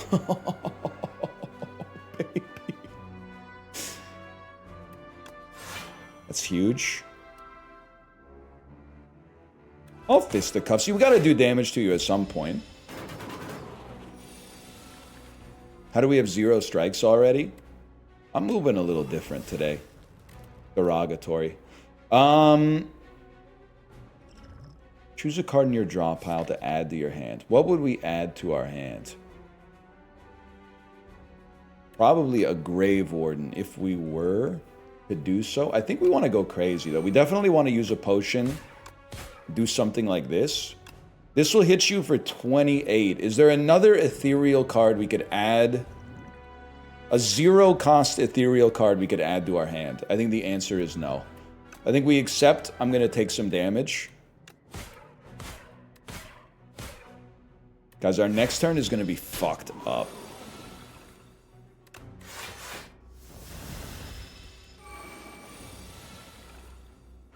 Shit. Our next 2 turns are going to be fucked up. I guess I would just kill you. It sucks that we have to use the second potion, though.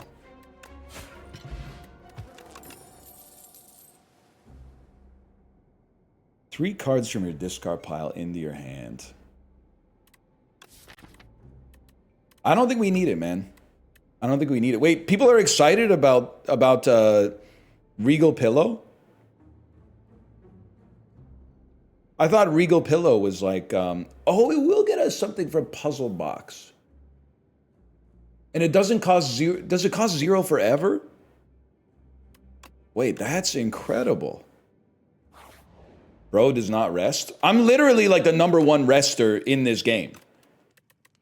I'm the only person who plays this that's not afraid to rest. Everybody else is like, I would rather just quit my run. You are not? Well, I haven't seen anybody else play this, to be fair. But you might be right. The start of each combat, get a potion-shaped rock. By the way, Justin and I are doing Slay the Spire 2 multiplayer tomorrow. And probably, if I had to guess, probably some other people as well. I'm excited. 9 damage. I think this is just a pull from below situation.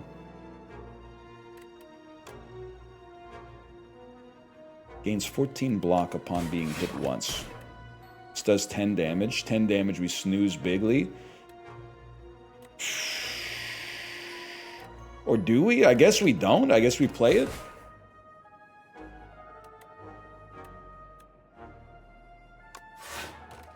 There you go, bro.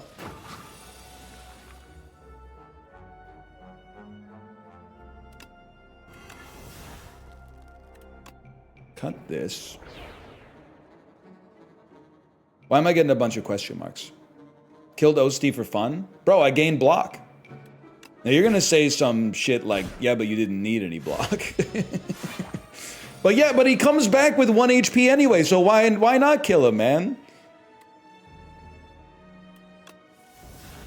Yes, he deserved to die, and I hope he burns in hell. Remember that? I think it's like, probably like a reference to a movie, but I know it from Chappelle's Show.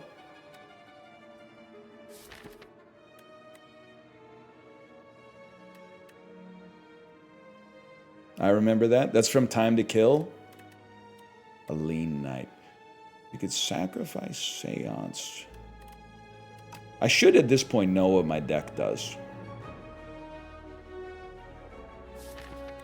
Drawing a soul. I mean, let's just keep it simple, man. Keep everybody alive. He's got good status effects on him. We'll nuke him next time. Yeah, pull from below. This is what we want to see. Play a soul. You get a defile. We have 30 damage, which means you're dead. Retain does 33 damage. Also refunds us 1. Lethality, though? Not just taking cards that have ethereal. I'm going to beat the allegations that we just take cards that have the same keyword that we're looking for. This is basically 2 energy, 33 damage, which I don't think is that good. Lethality just makes sense. And then it's going to cost 0. 75%. I mean, percentages is how you get into some busted territory, man. Pain, 7 damage. 10 block and a soul plus is tempting too, but 25 HP metamorphosis, 9 HP remove. It's going to be 9 HP remove. We cut a basic defend. This is the thinnest deck I've ever had in this game. It's going to be perfect to double it, man. Summon 3, exhaust a card from your draw pile. Yes, please. She don't remember the Queen of Soul. Yes, man. Hard times befalling soul survivors.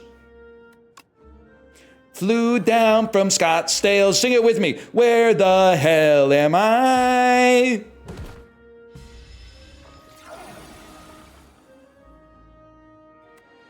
So for 19 damage. I haven't been throwing my rocks, man. There's a part of me, I want to do the math. If I apply 3 vulnerability to you, this will do 43 damage. Yeah, you're gonna die. I don't have to do the math. Warriors don't read books, bro. Favorite song from Stephen Malkmus's solo work? Senator, Gardenia, Malediction, Pencil Rot, something like that. We don't want any of this garbage, man. Favorite Pavement song next? Oh, that's a tough one, man. I'm a Crooked Rain, Slanted and Enchanted guy, but even still, I might go with something off of Wowie Zowie, something like Rattled by the Rush or something. I do love In This Mouth of Desert. Every once in a while, I'll be walking around just hearing bang, bang, bang, bang, bang, bang.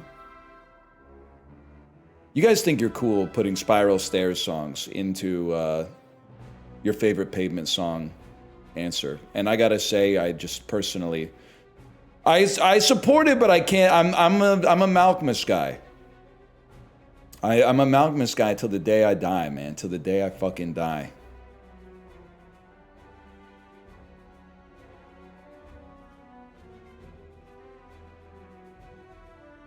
Hang on, I forgot what I was doing. I forgot I'm a streamer. We're going to transform a basic defense. I don't want to take a bunch of damage. How are we going to avoid taking a bunch of damage? First, we're going to hit you, which is also going to allow us to gain a bunch of block. And then we're going to summon. And personally, I don't think I want to really lose 2 strength just to make you lose 2 strength.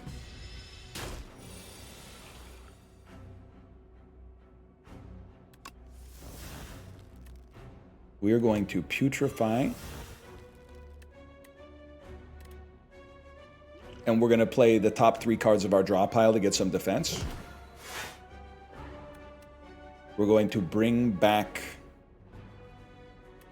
you, and then a Seance. And then you use Seance to convert a So. Wait, this deck is actually going to go insane, man.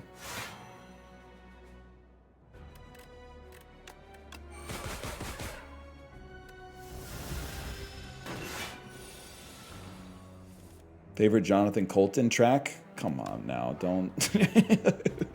I don't have an answer for that. I only know Skull Crusher Mountain. And I had a roommate in college who would play it like 15 times straight in Rock Band. You just lost all your Defiles? Oh, I didn't play them, huh? Was that wrong? Yeah, I'm gonna say that was wrong. I mean, you're gonna do a bunch of damage and then give us 1 energy back. I wanted to take advantage of that lethality bonus we had there. We mog you. Shuriken! Okay, okay. I don't think we need to thicken the deck for any... That was an elite! Oh my god! Honestly, just to keep us on the right side of history, let's rest here, man, and get 6, 6, 6, 7. Favorite Wilco song? Listen. I was talking about it. My Discord told me that I got gaslit. I thought that at some point we had gone from a nation that...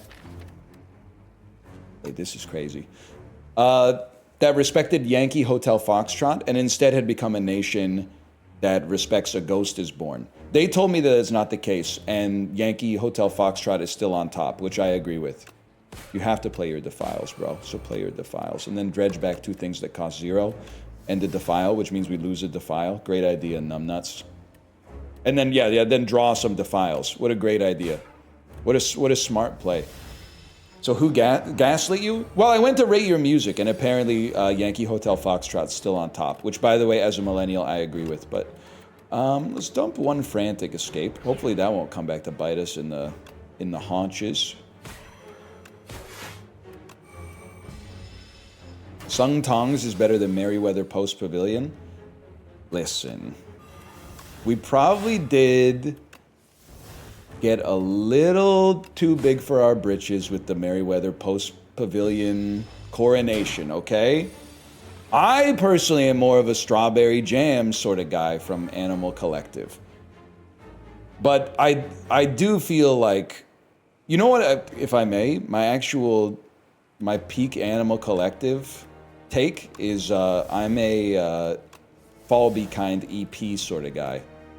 I apologize for going with the EP because I know it makes it seem like I'm trying to steal some valor by being a hipster, but I mean, what would I want? Sky is so good, man.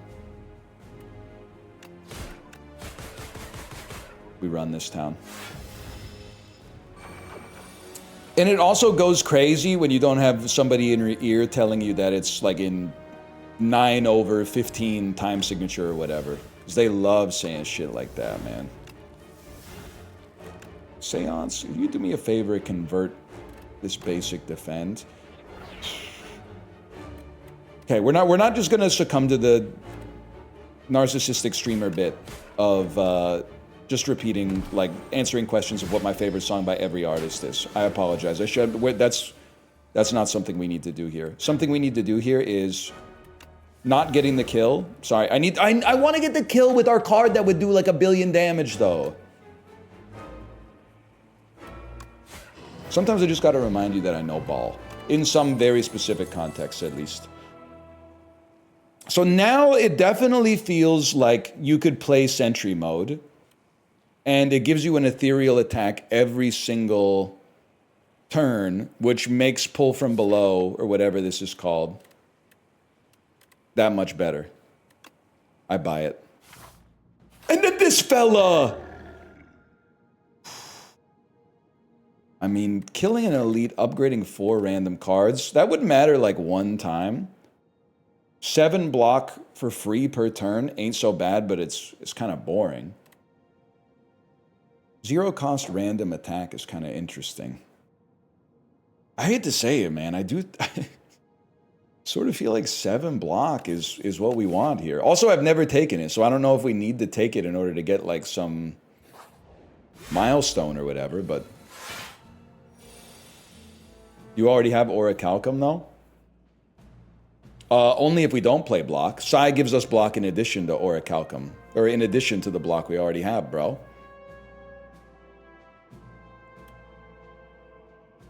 Nah, you weren't ready for that one.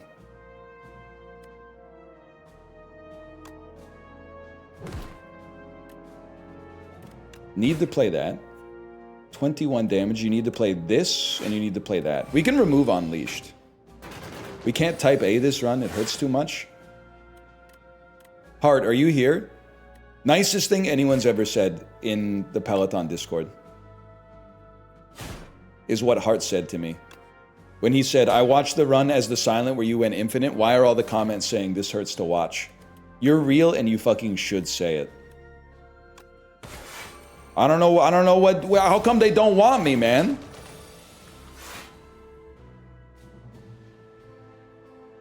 Bro, that was me, not him.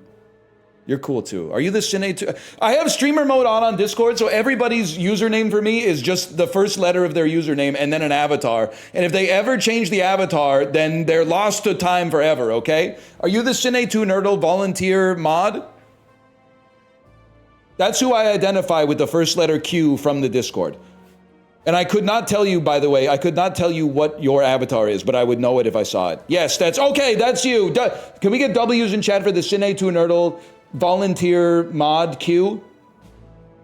They are one of the reasons that I'm playing more Cine 2 Nerdle, because I think they said something like, have you played Cine 2 Nerdle recently? And then I went, all right, I forgot that this existed and is awesome. And then I started playing more Cine 2 Nerdle.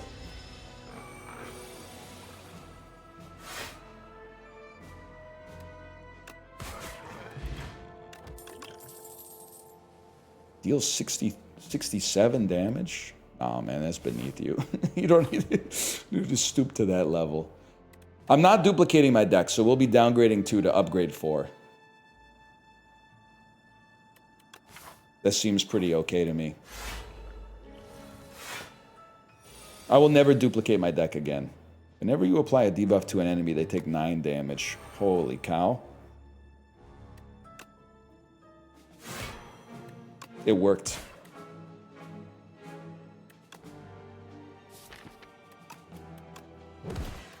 Destroyed.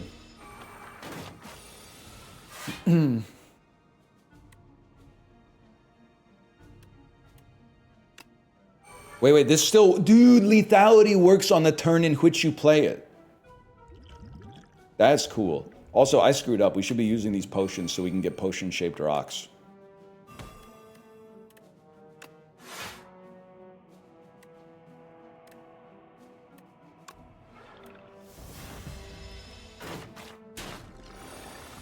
Favorite Steve Zahn movie? It's got to be National Security. I would say. I think it's definitely got to be National Security. Defy removed from deck? Well, here's the thing. What are we going to remove from our deck? I don't really want it to be Defy, but I also don't want to throw like a shitload of... Well, Unleash or Bodyguard would also be fine.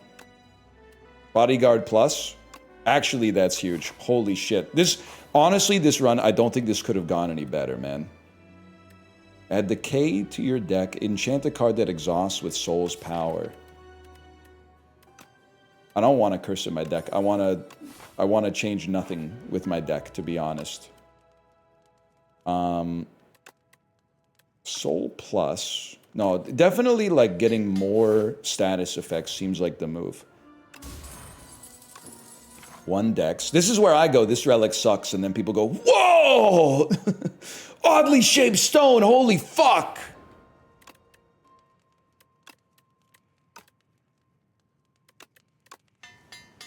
It's one of the best relics in the game. Are you crazy? I just walked over here. I want to go to a shop, man. Next turn, summon 2, gain some energy. Literally, I was like, I guess I'm dredging it back for some reason. I don't know why, now that I think about it, I don't know why I would do... Oh, I know why I would do that, because we don't have anything else to do, bro. Just play your powers and move on with your life. And then make sure you're like... Be taking something like that.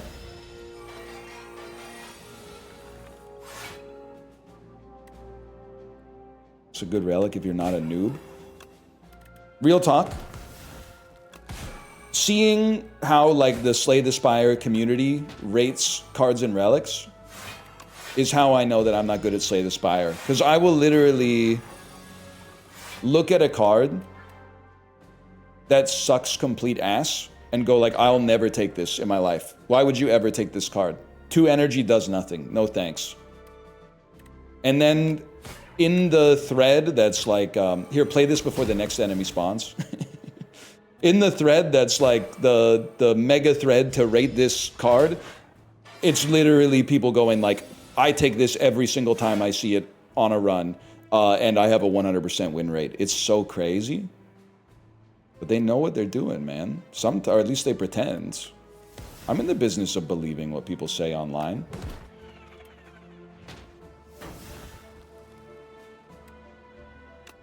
I think we want this, and then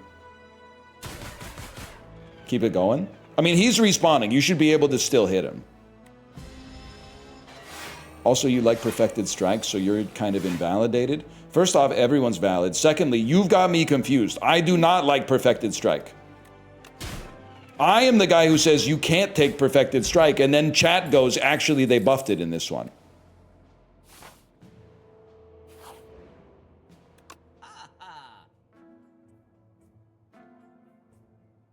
What is this? Flesh shirt. Whenever you shuffle your draw pile, draw a card. I mean, there's good stuff, don't get me wrong. But I'm a big believer in like, hey, removing a defend can kind of go crazy, man. Sorry to say. Removing a defend kind of goes nuts. I buy finesse every time. I do like, I mean, how can you not like a 0 cost card that draws a card? I'm not anti-finesse.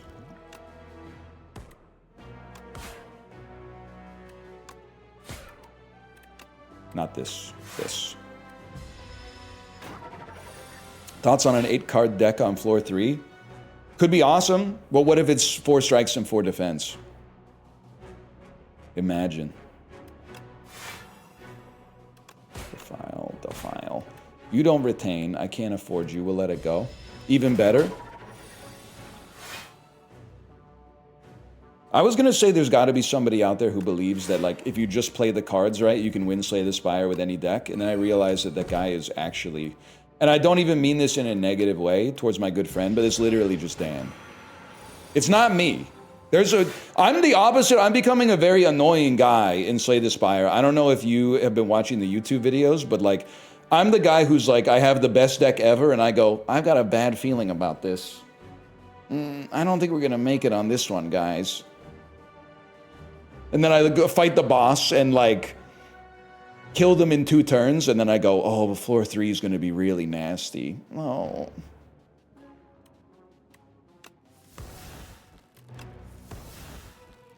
$32 damage is pissing me off. I guess we just block as much as we can. And then play Pull from Below, which doesn't kill you, but might kill you with a rock. Doesn't kill you with a rock either. Holy, it's been a while since we've taken damage, man. Actually, this is okay, because we'll just save a potion and use it on the next boss. So much better than a rock potion. Whenever you play a soul, a random enemy loses 6 HP. I actually... Who's our boss? Door Lord? We're going to be in some situations where we're playing lots of souls. Ethereal draw 3. We're actually kind of low on energy, which is crazy to say. Gain dex. I think... Dump this. Take a dex potion. Proceed. Rest to be safe.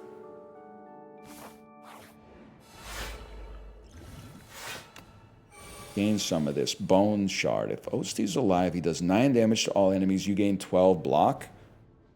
That was a pussy rest. Bro, it's not... My whole deck is upgraded. I have like 2 unupgraded cards.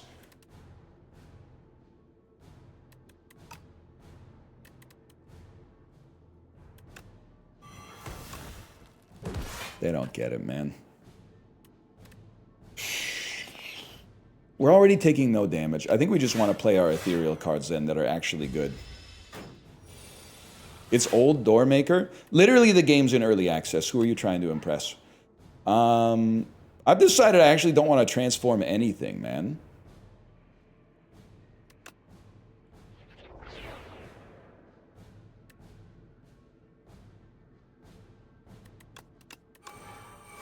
Do something like that. Take a little bit of damage.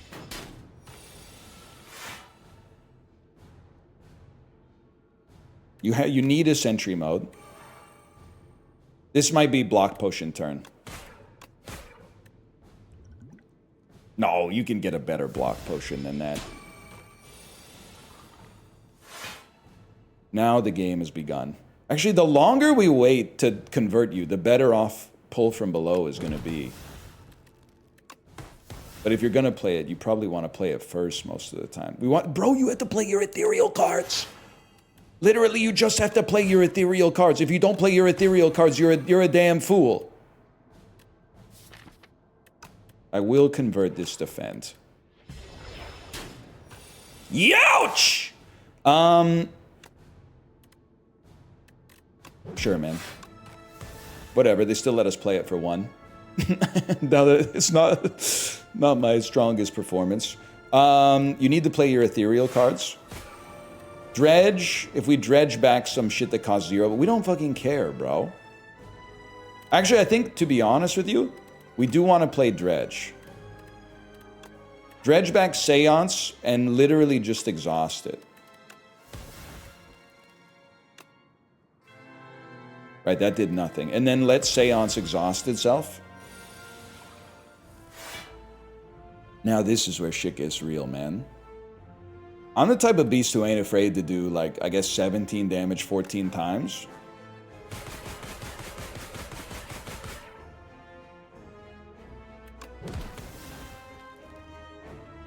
And then you need to play a Defy.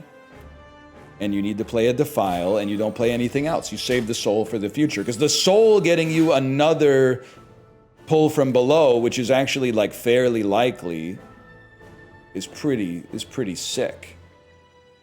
We know we want this. We know we want this. We know we want to play our cards that exhaust. All we need to draw is pull. Well, if we draw pull from below, we probably got 2 turns. This is good. We don't want to draw pull from below. Not bad, y'all. Again, the order is all fucked up, and it's my fault. I do have 54 blocks somehow. What do you think's gonna happen when we play pull from below? You interrupted my attack, you foul beast.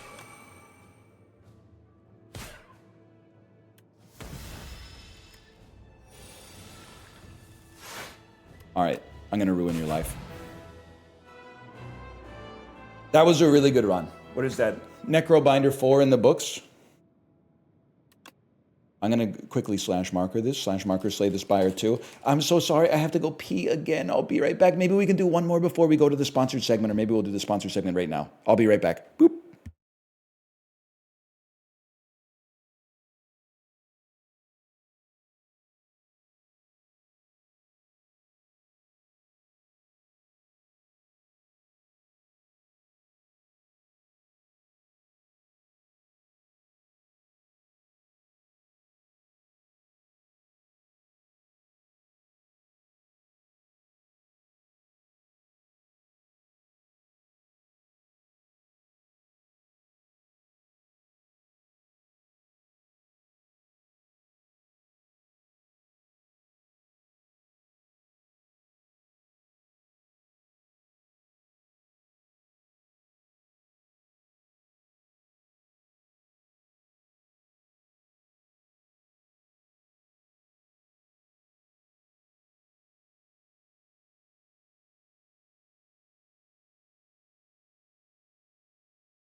Dan, no slime. W Dan Raid, I appreciate that. Why am I talking like I'm in the FaZe clan? We're gonna do one more Slay the Spire run insanely fast.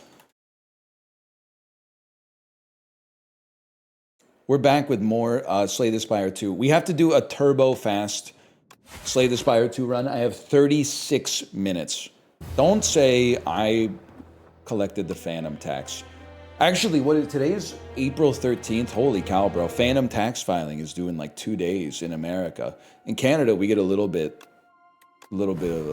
extra leeway, but hope you guys have got your Phantom tax returns done. Otherwise, you might get slimed by the IRS. You might.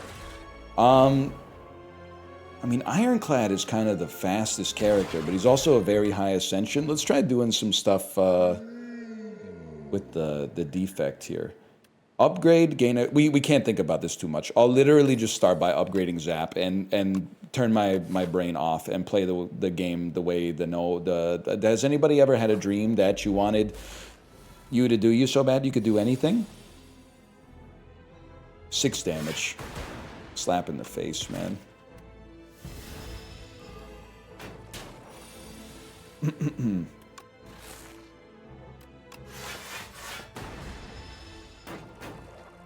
I can get your taxes done for free if you shout out my business to your other friends. Wait. Are you being so... Wait, aren't you the guy... What, Jason, why was I beefing with you? I was beefing with you for some reason that doesn't seem to make sense, because what you just said is awesome. Oh, they were asking... What, you were asking something, a very personal question, yes. How it felt to bust an unprotected load or something like that. Something insane like that. That got kind of scrubbed from the memory over March and April for sure. It was definitely a crazy comment. Wait, are you dead? We might be the GOAT, man. It feels amazing? Yeah, you don't need to tell. I don't even think he needed to ask. Obviously, it feels amazing.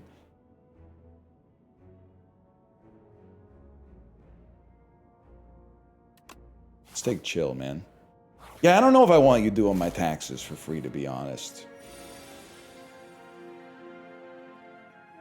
With the type of stuff you're talking about.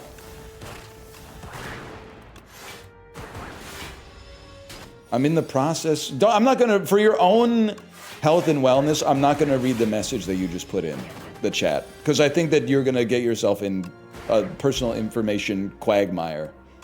Maybe get in contact. Maybe we'll send you a cruise ticket, though. I like orbs, man. Give me a cool-headed. Maybe we can get him the honeymoon suite on the cruise.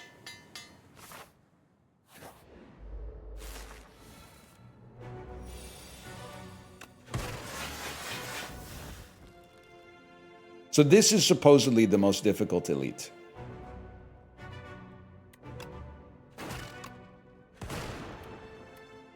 It literally doesn't matter, because the lightning orb is going to hit you. 1 in 4 chance for the lightning orb to hit.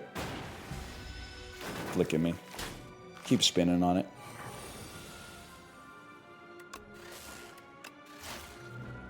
You got to pay the price. We couldn't have gotten any of the guys who are, like, actually attacking, huh?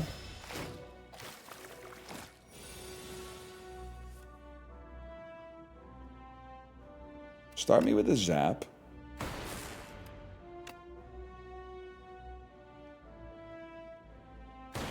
Give me some frost. You guys are in a lot of trouble now. They always attack in the same order. Some shit that I gotta learn about Slay the Spire 2. I got so much muscle memory for Slay the Spire 1.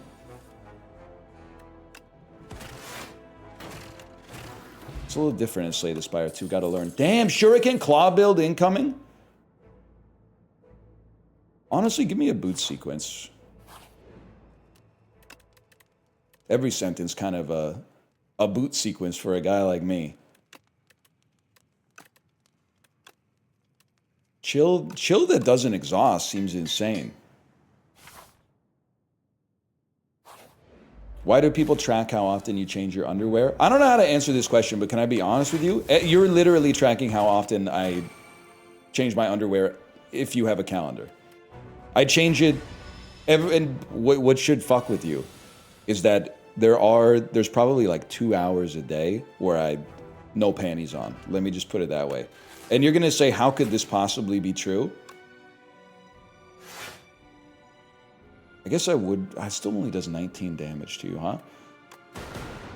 That's exactly where we want to be. It's because I ride the bike with no underwear on because of the cycling bib. Corey will tell you, you got to go underwearless in the cycling bib. So there is like about a 2-hour window every day. Huge. Where I'm straight up going commando. But I take my underwear off around... Guys, we're going to die. We're literally going to get the kill, and there's no way not to. I take it off around 5:55 to put on the cycling bib, and then I put it on like 7:45 after I hop out the shower. How's that going to work on the cruise? I would probably just be wearing gym shorts if I had to guess. I think I want ball lightning, even though I said it was a claw build. I'll probably just wear gym shorts on the cruise so you don't see, as we were so glibly referring to it, so you don't see when my balls become a pussy. Which is how it works in the cycling bib. Don't be mad at me for saying it when it's the truth.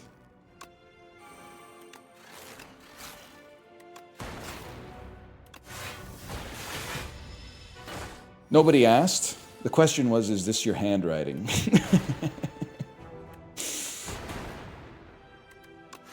Donald Sterling.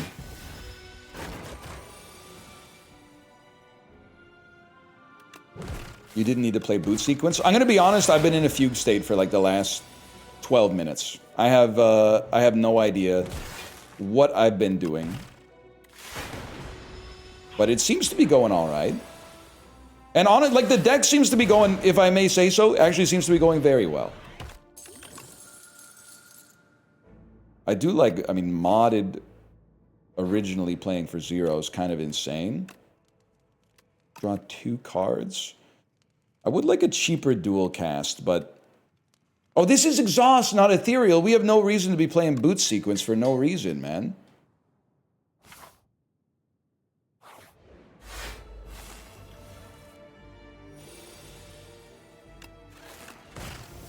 I guess it's fair enough. You said there's no reason to play it for no reason.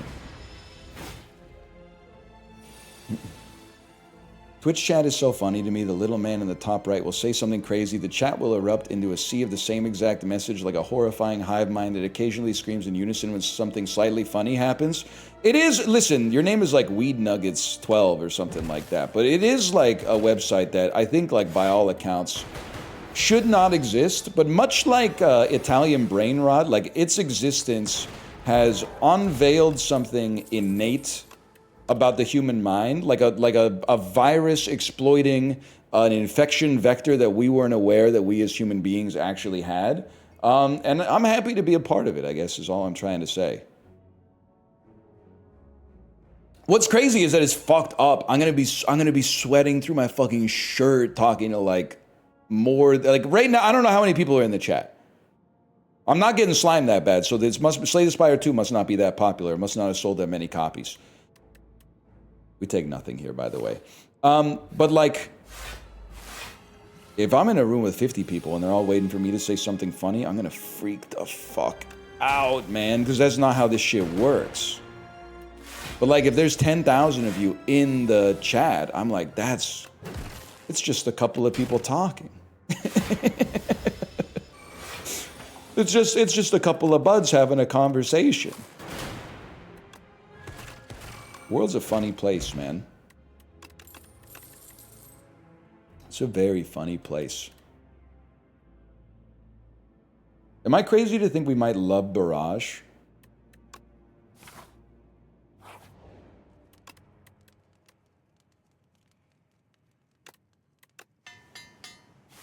I think we gain more slots, and then we gain more strength from Shuriken, and like everything points towards Barrage actually being pretty good for us.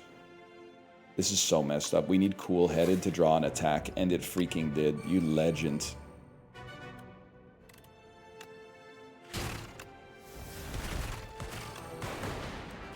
Wake the fuck up. Knock, knock, buddy. Wake the fuck up.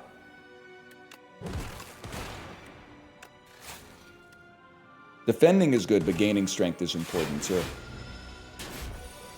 Forgot this is a single-player game too. I'm so excited to do a little bit more multiplayer, man. Because here's the thing. I'll say this, and this is speaking frankly. Permission to speak frankly.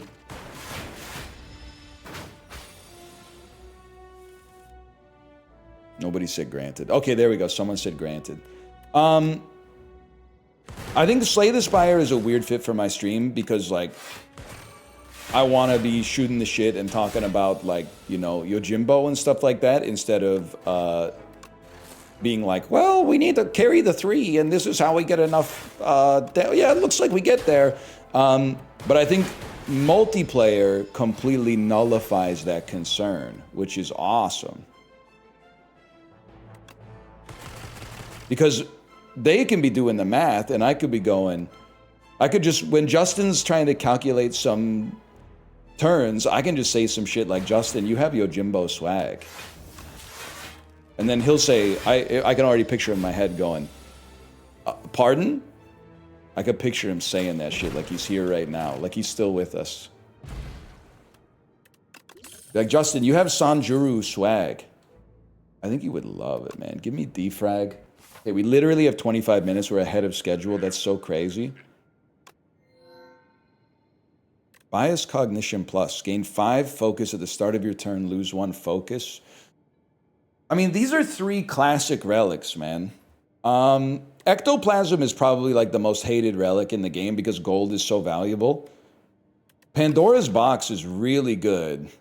And we don't really give a fuck about our strikes and defense. We want to remove them anyway. So being this, they either become something good and we keep them, or we remove them anyway because they're basically only ever going to be as bad as a strike or a defend. I think we... Okay, well, let's see. Do we like Thunder? We like it well enough. Do we like Scavenge? Not really. Do we like Shatter? We love it. Do we like Smokestack? No. Do we like Compile Driver? Yeah. Do we like Creative AI? Probably not. Sorry, I just realized this is going to take way too much time. So we're going to prioritize some removal to tighten up this old deck here. That's true. Scavenge does clean the other ones up now that I think about it.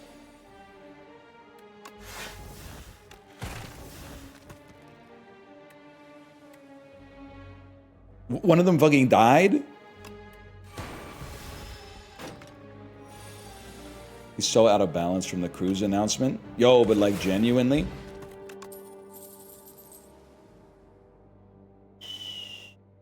I think we skip. I think I love what this deck's got going on right now.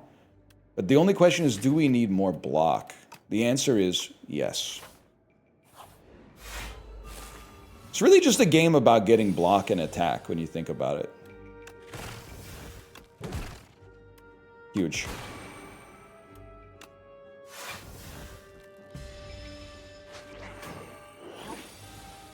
You're taking chill. I would rather you didn't take chill. You're doing no damage. Now that's a classic mistake, bro. We want chill. We don't care about the rest, that's for sure. We don't chill around here. That's true. We do say daddy chill, though. Daddy chill. What the hell is even that? Somebody do the math for me, okay? Obviously, you have to buy membership card first. And then we could still afford 1 removal. But how many removals do we have to buy, which is the only thing that I care about, for membership card to have justified its purchase? 4, 6, 3, 4, 6, 6, 7. I think we just stick with what we got, man. I think we stick with what we know. We don't give a fuck about Smokestack. Get that garbage out of here. What's the relic we can afford is actually pretty good. I've never really taken Omni Slice. Deal 8 damage, damage all other enemies equal to the damage dealt. I think we pass on that. One thing you need to know about me, I'm a cool guy, but I don't take cool cards.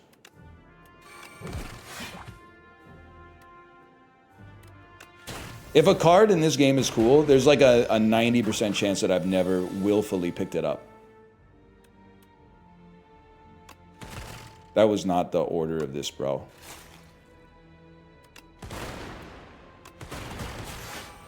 Horrific order. Love FTL, don't we, folks? We love Charge Battery. We love to take 19 damage.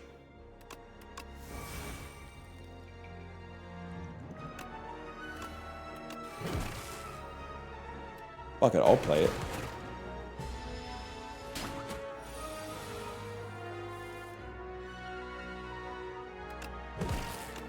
We run this town?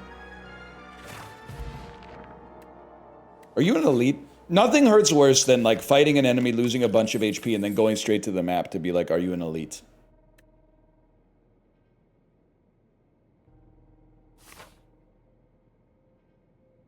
especially when you find out it's not an elite. Okay. Boot sequence. FTL on the middle, because it's most likely to die. Dramatic entrance, hits you real good. And then we completely stall out of attacks, but that's okay because we did AoE damage.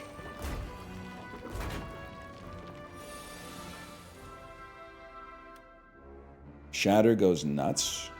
Do we play Ice Lance first? Or do we play Ice Lance last?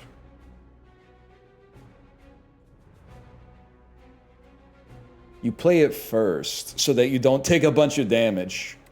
Otherwise, you're going to take a bunch of damage, man. Maybe we play... So I think 2 damage trigger all lightning. Thank you. 2-4. 2-4 takes you to 12. Ice, okay. Ice Lance can get a kill. The only question is, do we want to get a kill? The answer has to be yes.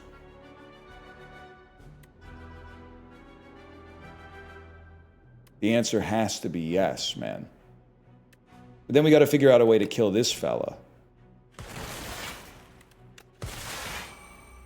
Shouldn't be the... Oh, no, we still don't take damage. It can't be that hard.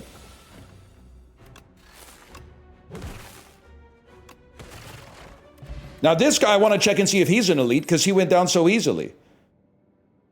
I think this is still, you take nothing. But I'm in danger of doing the thing where I'm like, my deck is good enough and then never making any changes and then I die to the boss. 18 minutes. Fuck it. We take an upgraded focus strike, man. We do have a shop coming. I'm sorry. Don't be mad. I'll be able to get a divine 3 times.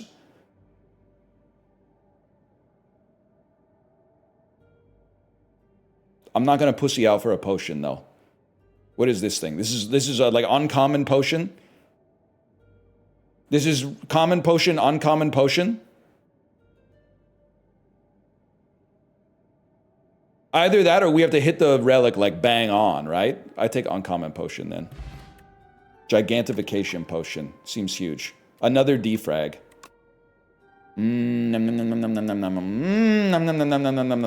Fuck it, bro. No, we don't want another boot sequence. Fuck this. If you have frost, deal 8 damage to all enemies. I do like that. Okay. Put me here. We have to go faster. We have to go a lot faster. Stone calendar. We fucked up if the fight goes on that long, to be honest with you. What do we not need anymore? We never need... It's not a creative AI build, sorry to say. That's right, I'm removing the best card from my deck. And then... the other defrag.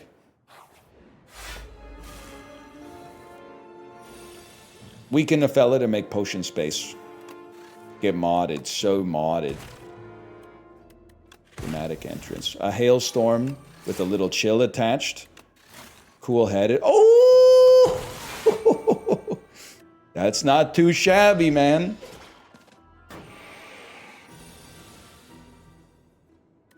Zap. Barrage. Oh, it doesn't kill you. Oops. Well, it does kill you. It took extra steps. You ever been pitted? I'm gonna level with you, brother. It's nice that you would ask. I'm not cool enough to have ever, like, surfed. Draw a 0-cost card that kills you. Fuck, we're gonna take 11 damage. I literally think if I went surfing, and surfing does seem cool, don't get me wrong. I literally think I would fall off the board, hit my head on a rock, and die in, like... I'm going to say like a minute and a half or something like that. Like a very, very small amount of time. I think I would no longer be with us, like in the world of the living and the conscious. I'm sure they have like a scaffolding in place so that that doesn't happen. Like instantly to everybody who steps on a surfboard, but like it does seem awesome though. Okay, bro, have fun taking your car to work. I understood that reference.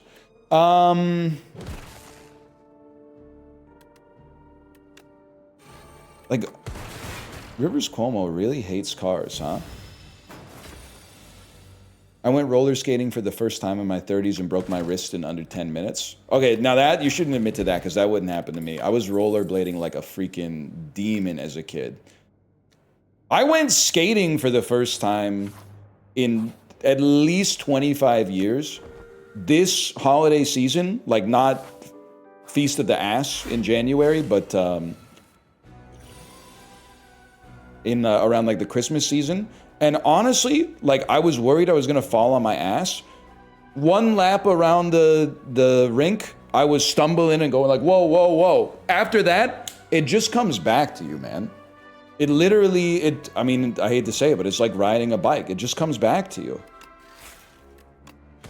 Gotta turn and face you. Definitely a boot sequence type situation. You know, I get that out there as well. Why do you hate to say it? Just these conversational fillers that, you know, make it so you talk all day, but you don't really say anything. You know what I'm talking about. I think I gotta turn and face you, fella.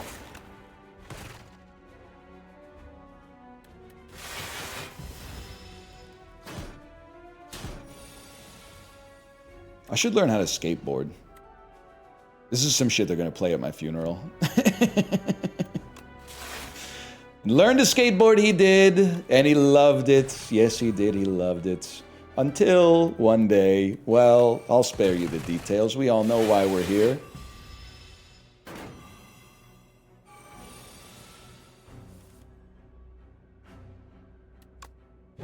Put me around. I don't want to take 33 damage. Wow, okay. I didn't think it'd be that easy.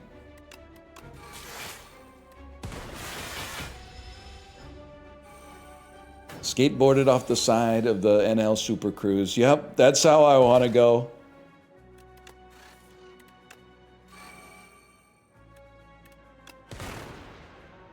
We're already taking 0 damage. That's fucking crazy, man.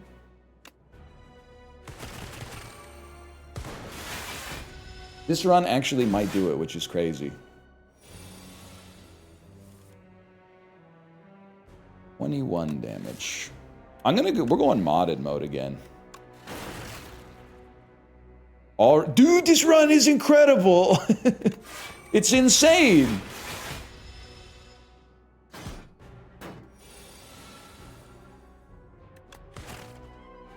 Winning on the throwaway run? Well, let's not go crazy. There's still a lot of potential that this could go terribly wrong. Not this boss. This boss is fucked.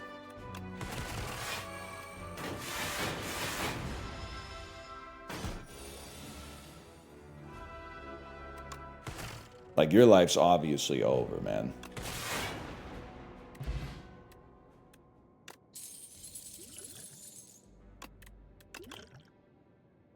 We literally take nothing.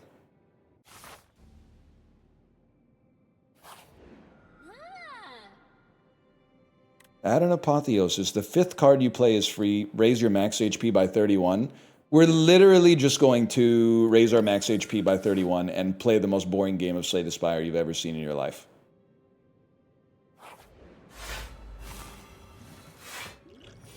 That's my dream. This is my design. Boot sequence. Compile me with a smile. How about that? How about a defrag? How about this? Okay. I don't know if we're gonna make it in 10 minutes, man. Let's take the Spire's whole kingdom! Yes, dude. Yes. I mean, Ice Lance seems pretty freaking good. Bring it back? I don't know. I see that, like, Bear is still playing the Bazaar. There must be something to it, man. Something to it!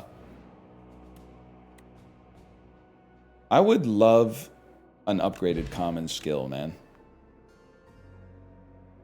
I would love to lose a potion for nothing and then skip that. I really thought I was going to upgrade a common in my deck.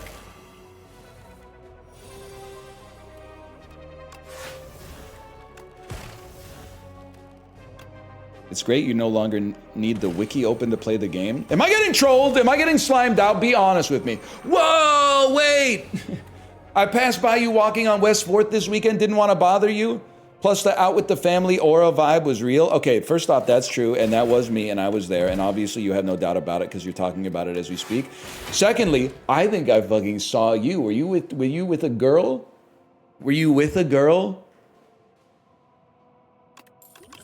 Do you have tortoiseshell glasses?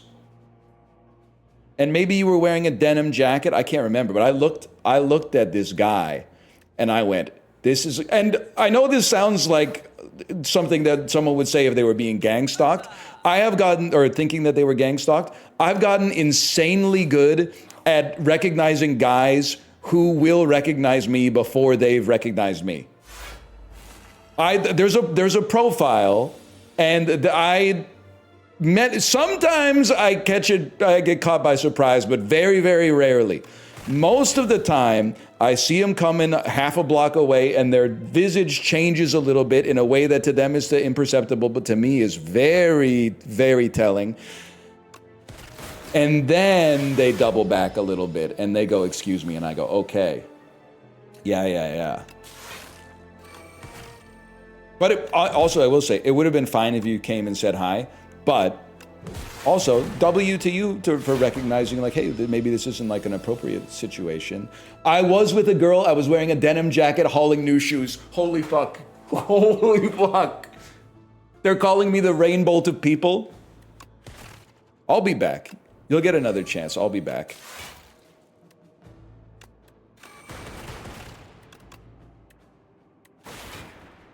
That is crazy, though. And I know you're going to say some shit like it's Canada, everyone's wearing a denim jacket. And that's +2. That's pretty funny.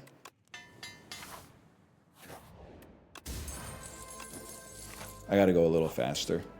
I still don't have 150. I can't remove any shit, bro.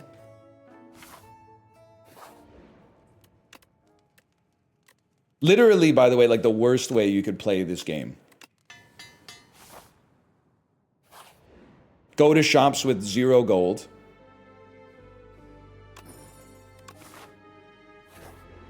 Why are you in a hurry? I got to do a sponsored segment.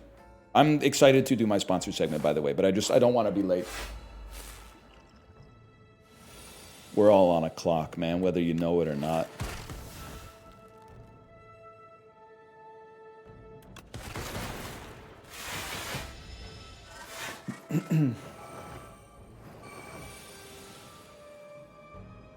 My boyfriend is watching the stream and falling asleep. Can you yell Bo Jones? Is Bo Jones your boyfriend's name? You want me to yell it? Do you want me to yell it because it'll be funny, or do you want me to yell it because it'll wake him up? Because I don't really want to, I don't know, like ruin the guy's life. You know, I don't want to like scare him. I don't think I'm gonna do that. Should say turn left now. Now you're fucking talking. Huge. Actually huge play. What the fuck? I have infinite energy, man. Life is good. Everyone attacked the bus driver. Honestly, one of the most slimed out I ever felt in conversation was when I said some shit like, it's like when you're on the bus and everybody says, hey guys, let's flip the bus over by all going to one side of the bus and then like bumping into the window so that on the way home from school, our bus tips over and probably like 3 of us pass away. And then so many people in the chat were like, we didn't do that. I was like, I thought that was like a foundational experience of being a human being. They were doing that shit like crazy, and I was going, no, stop, the bus driver's our friend. Stop.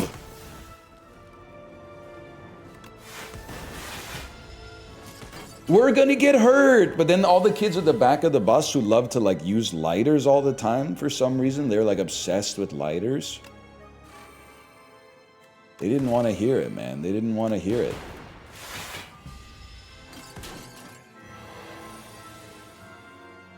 You mean like Justin? I'm not even fucking with you. I don't even mean this in a negative way. It would not surprise me if Justin was one of the lighter guys.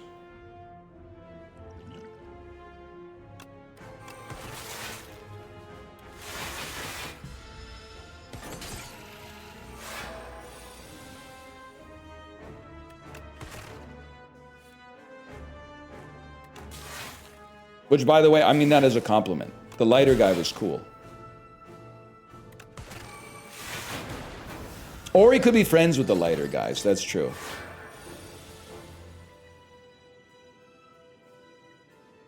Give me a defrag.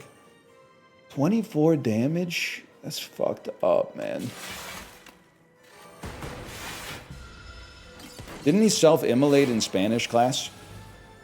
All I know is that there are times with Justin where you'll come up with like a wouldn't it be funny if something like this happened? And then he'll laugh. And then he'll go, oh yeah, I knew a guy who like, he encased himself in concrete or something like that. Yeah, I knew a guy who took a bath in concrete and they had to use a jackhammer to get him out. He's got a lot of interesting stories for sure. He knows a lot of interesting people, let's put it that way. And it is actually like the same guy almost every time. That is the other thing. Obviously we draw. Fuck it, we ball. 4 minutes left. You ain't gotta worry about a beast like me.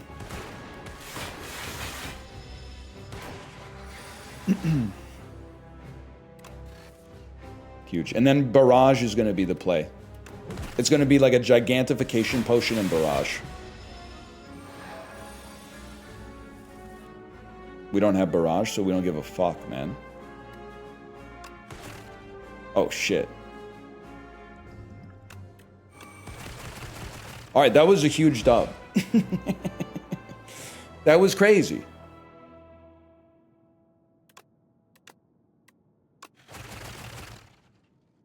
Use the potion. Okay, can I say something? You actually wrote use the portion, which is really funny. Let's just call that slash marker. STS2. And then we'll do the greatest, most seamless transition of all time.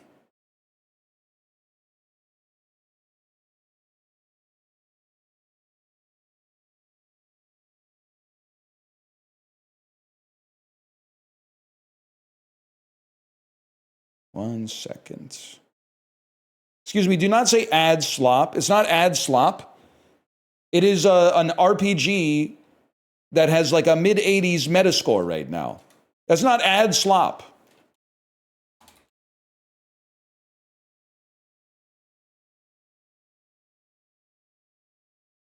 Don't say that. Don't say that. 1 second here. People of note. People of note.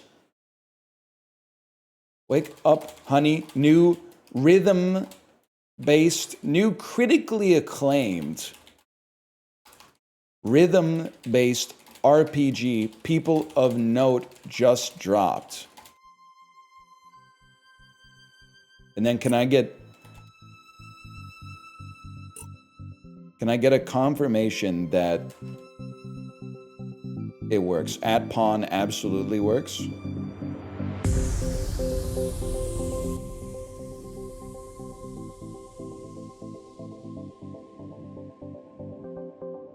Do you have any rhythm skills? Jason, you want to answer that one?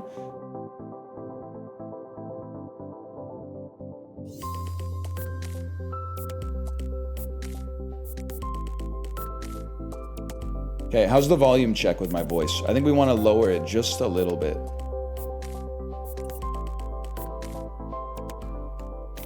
I think we want it to be right around here. And then, oh damn.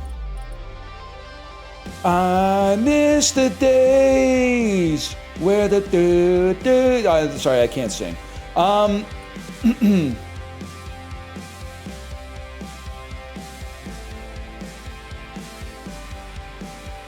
On the fortress above the knoll.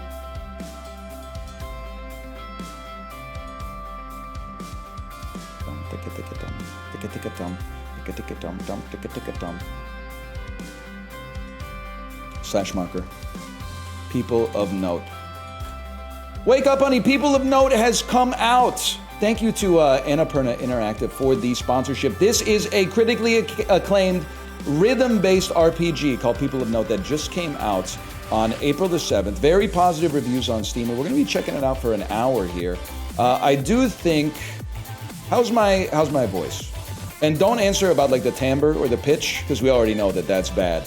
But how's my voice in relation to the volume? We're going to be keeping the volume a little bit higher than usual because it's rhythm-based, which means as you play through the game, you might want to be on the beat in order to hit some synergies, do some critical damage, etc., etc. Thank you for saying the view is positively Vancouver-esque, because it actually, we got to get up to it, but this really does look like the seawall right at like the eastern terminus of False Creek, and this is BC Place right here. Hang on, Annapurna, do you have something you'd like to admit to? Because this is BC Place, bro, and this is people chilling on that deprecated seawall near Science World, where everybody was walking on it for like literally 40 years, and then the city was like, oh, it could crumble into the sea at any given moment. And you're like, well, I guess I'm lucky to be alive then. Anyway, let's get started here. Select the combat difficulty. Can I hit you with something crazy? It's an RPG, bro. You can put me on superstar difficulty. And of course, we're gonna go puzzles on. Would you like to calibrate audio-visual timing? Absolutely, I would. By the way, exclamation point PON, capital P, so that you can get more information about how to check out People of Note for yourself. It is available on Steam right now. Hit confirm when the circles overlap. When the circles overlap.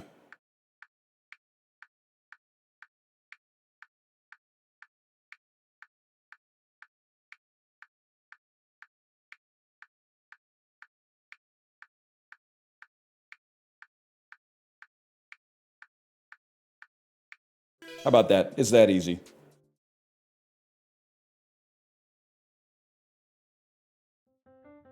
Tab, turn on autoplay. Oh, okay. The hands-free gamer. Actually, like, my hands are so freaking cold.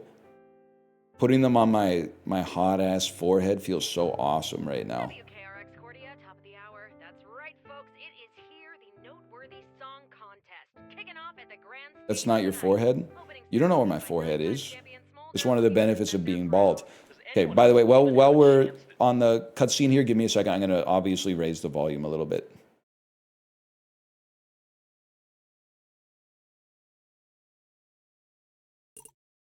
Well, Councilman Sharp doesn't seem to think so. He's confident. People of Note. People need people to watch their stuff, man. People send people up to the moon. When they return, man, there isn't much. People be careful not to crest too soon. I did adjust the volume and the cutscene was 1 second long. That's my bad. Better head out. Saren's waiting at the cardioid. I need to get in just a little more practice before the auditions tomorrow. Chapter 1, Pop and Locked In. I would totally do the dishes if I had time, which I don't. Nope, so busy. The line is, I'm letting them soak. You cook scrambled eggs, and then you eat scrambled eggs, and you put both of the dishes in the sink and go, I can't wash those right away. I gotta let them get moldy first. Just my bathroom. I do all my actual recording at the cardioid. Yo, but sometimes the bathroom can have some killer acoustics, man. You wanna talk? I can't believe the concert's tonight. I just know they'll notice me in the crowd. And wait, oh gosh, is my hair okay? What if they hate my hair? Have you heard Smolder's new single, Embers of the Heart? I'm losing my mind. It's incredible. Isn't it just the same as the last one, Ashes of the Soul? What? Nah, the bridge is totally different. It kind of goes dun dun dun dun dun dun dun. And the old one goes dun dun dun dun dun dun. I'm familiar with that. Okay, take me to BC Place. Wait, this is literally the seawall? minutes away from Smolder, girl. Cheer up. They're... whatever. I literally Look, just didn't have really time for RBF. this. I've got places to be. Whatever? Have you heard their new album? Yeah, it sounded just like their last album. And the one before that, and the one before that. That could be a good thing. Smolder is the voice of a generation. Imagine if Steely I'll speak Dan for made 3 myself for gauchos. this. Now let me through. How dare you disrespect the greatest musical act of our age? Mike's out, girl. Bring it. Oh, come on. Okay, tutorial battle. I'm ready. And honestly, this guy looks like me, so I know he's got no rhythm. Wait, but those shorts, though, holy. Just gonna take care of this one real quick. A turn in People of Note is referred to as a stanza. The top number of the time signature denotes how many actions you can take per stanza, typically 1 per bandmate. The bottom number denotes how many actions the enemy can take per stanza. Okay. First off, I choose to Alt-Tab and move my camera up ever so slightly. Then I choose to attack you. And do no damage because I have no rhythm. Like, you have even worse rhythm. Fair enough. You'll need a little more than that. When performing music, you need to stay on the beat. Hit confirm as the circles overlap for a perfect strike. Stay on rhythm for maximum damage. Get ready.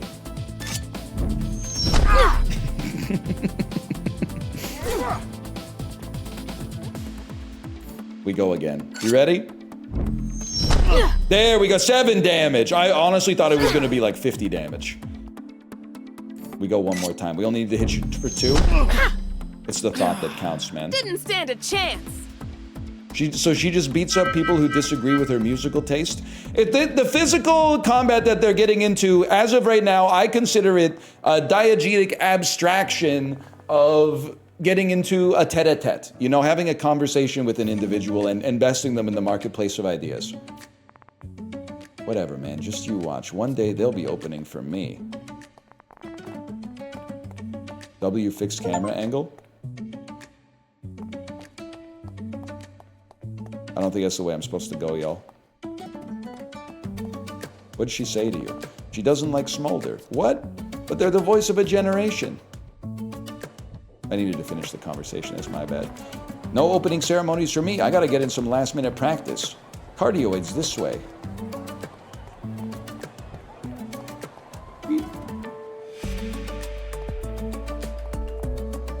Cardioid response. Hacker voice, I'm in. Saren should be waiting for me upstairs. Last chance to get some practice in. Last chance to go to the vending machine. Does sound a little bit like Ed Sheeran. Hey, there you are, ready to get started? Absolutely, let's get in there. Nobody better insult Bob Dylan, you're so right. Than this. I gotta go get it. I gotta put everything in. No, that doesn't sound... It sounded pretty good. It actually sounded kind of awesome. Kate, we've been at this for hours. No, I know, Saren, you've been great.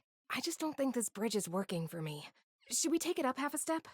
I think it's fine, Kate. Staircases when they're Fine broken. yesterday. Escalators when they're broken. No, Saren. It's gotta be perfect. If It's I gotta can be take home better that than prize- this. It's gotta be better. Who cares about a stupid trophy? I mean the record and promo deal. Winning Noteworthy is how I get up there, Saren. How I make it.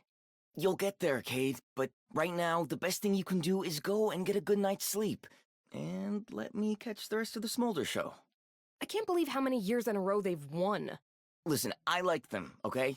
And I actually got good seats this time. Just one more run through? I think if we... Cadence. All right. You know I've got work in the morning, but sync me as Okay, soon as wait, I'm Chiblee out. reference? Sure. Have fun. Chiblee, did you hear that? He's got work in the morning.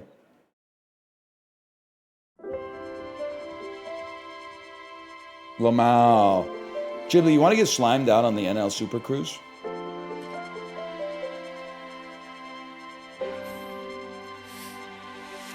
I gotta be better. I gotta be better than this. I gotta go get it. I gotta put everything in. I'm treading water instead of getting stronger, and I don't know why. The hours I put in seem they're never enough. I just can't break through, but I can't just give up. I see it right there.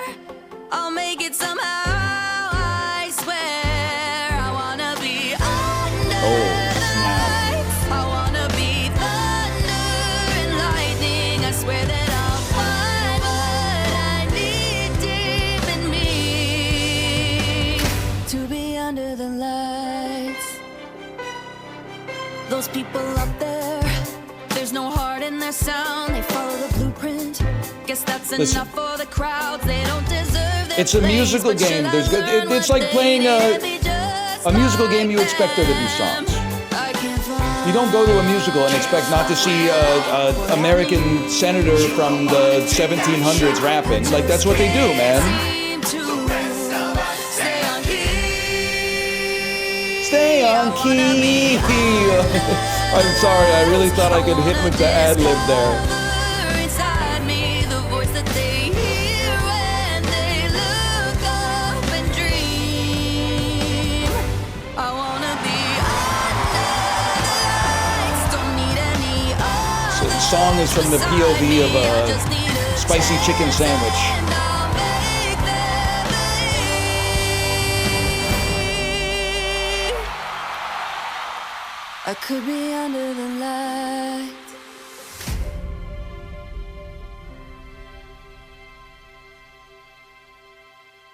It's me rehearsing for my stand-up set on the Super Cruise.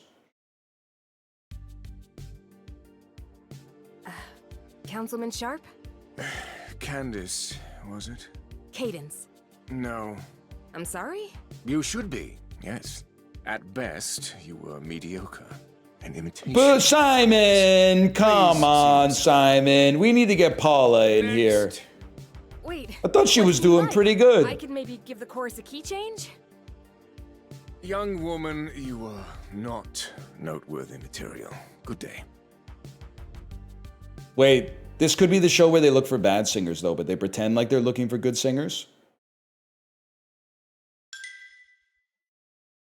So maybe it's actually the fact that he thinks we're bad at singing actually means we're like the best at singing. It could be a Superstar USA situation.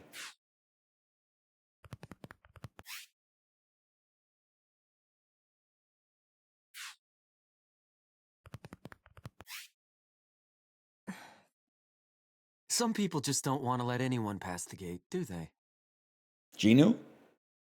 Let me guess. Sharp crush your dreams too? The good councilman is completely closed off to new experiences. Maybe I should have sung Wait, something he's else. doing... Must have been pitchy in the second verse. Whoa, whoa. Are you kidding? You were lighting it up in there. Really? I heard you from the hallway. If I'm being honest, Sharp might have just dismissed you because you could have been a threat to those pretty boys' win record. He's Smolder's manager, you know. You think he'd do that? I absolutely do. Just my luck. I draw the most corrupt member of the Council of Fifths. If you'll pardon a bit of constructive criticism, though, he was right about one thing. It was an imitation. An imitation of greatness. I mean, yeah, I was playing it a little safe, I guess, but I have to give the people what they want, right? People will tell you what they think they want, but the truth is they have no idea. It's our job as artists to show them something new. Anyway, gotta go, but it was nice meeting you. Thanks for being the only good part of a really bad day. My pleasure. You ever want to talk? Here's my sync number. Smooth. I mean, I've heard of a sleep number, but this is Wait, ridiculous. what's your name? Arc. Cadence. Don't give up, Cadence. You'll make it. Time to go home and pretend it's still yesterday. Beatles reference. Better head home. Saren's going to be there soon. But on the way, I think we're going to be fighting our demons if I had to guess. Never mind. I need some air. I should head to the roof. No, no. Just my bathroom. Oh, out the window. Yeah, okay.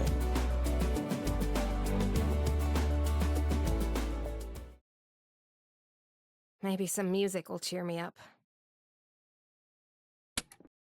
All right, everybody, that was Smolder with their new smash hit, Embers of the Heart. Coming up next, a blast from the past. Can I say, I I understand that she doesn't want to hear anything more about Smolder, but A, Smolder didn't do anything wrong. And secondly, if you're listening to the top 40, don't be surprised when they play popular music. 15% off this week only. Come on.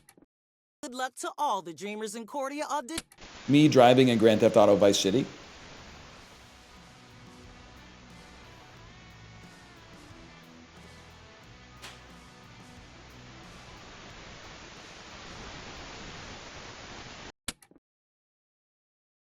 Ain't nothing on, man. Under the light.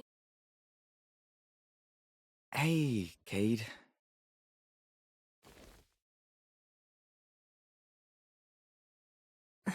Thanks, Saren. Hey, you know I got your back. Do you need anything? Pep talk? Snacks? Pillow to scream into? You really don't have to do this. Do what? Be nice to me. I lost. Hey, don't talk about my best friend like that.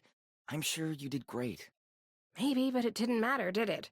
Sharp never even gave me a chance. It'll happen, Kate. Somehow. Anyway, gotta go. Who's that? This guy I met after the audition, he got rejected too. Is he cute? He kind of dresses like Sid from Final I wanna Fantasy see. X. Hey, listen, I got a lead on something here. What do you mean? Check this out. Whoa, whoa! Take forever with the text. It's a golden clef. Every council member has one. It's an automatic pass to the final round of Noteworthy. Yo, we just got to rizz up Ken Jeong and get the golden buzzer, bro. It's kind of an open secret for a few years now, at least for the rich and powerful, I'm sure. Anyway, I tried Duncan first. He gave his away already, but then I got Sharps. Took a little convincing. Maybe the others are still available.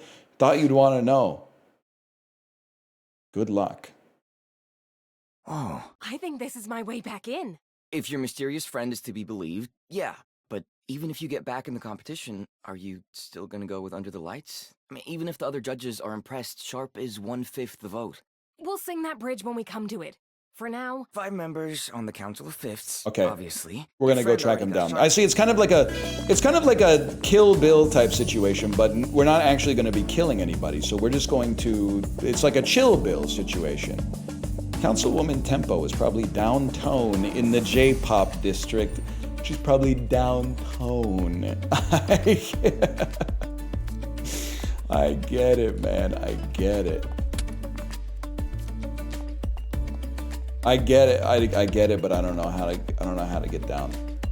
I don't know how to get down though. This is like it's a certified Chibli. They let me on the roof situation. Cadence, they've let me on the roof. There we go. I guess you just go to the edge. Honestly, I want to get involved in some more combat so I can see how the different rhythm-based mechanics work. Because we already had the one-tap attack, but you know they're going to hit you with some more syncopated sequences.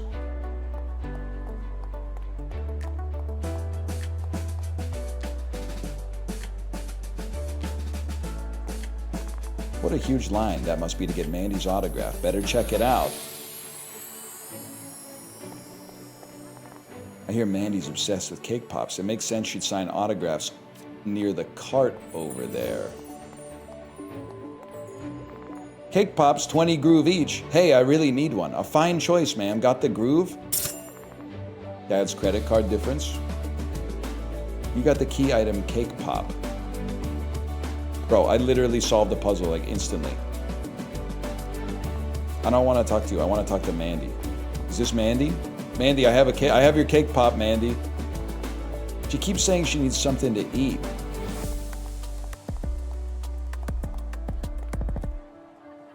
Guys, I think we actually solved the puzzle instantly. Hi. Excuse me, ma'am. You need to head to the back of the line.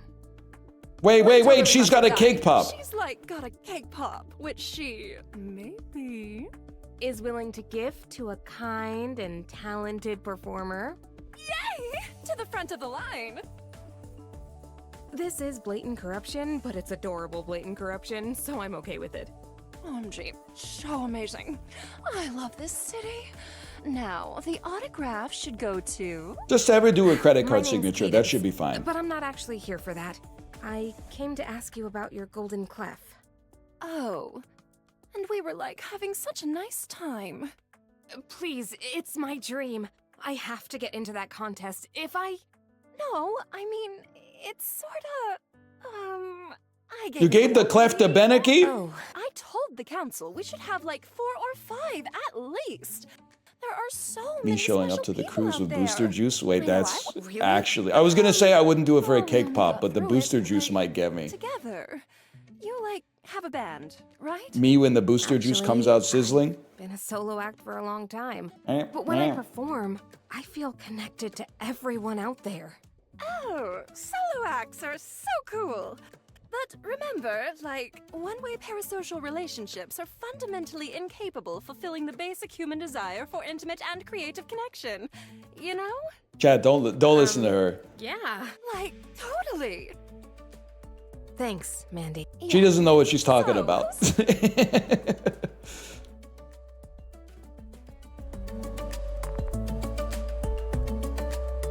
Stop saying you should log off and go for a walk. I'm done streaming in like 42 minutes or something like that.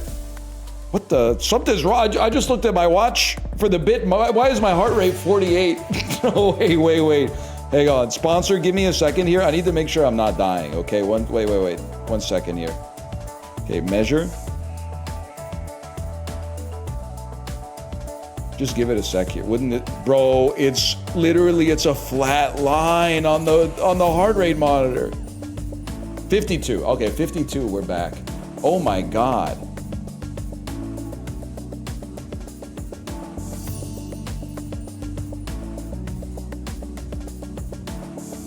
I don't know, man, it felt a little weak, to be honest. I'm just making sure I'm not gonna like die on stream. I'm chill. All right, let's get going. Okay. People of note, by the way, exclamation point, PON, P-O-N with a capital P, and you can get more information about it yourself. It seems cool. It's been a long time since I played an RPG. I would appreciate another battle so I had the opportunity to show you that I actually do have rhythm. If we could get on stage. She's kind of strutting though. Are you seeing this? Put me on the stage. Damn, she's kind of getting a little gangster with it. I got rhythm, bro. First, I got to go downtone and uptone. We need to take the one that takes us to the J-pop district. Where are you headed today, ma'am?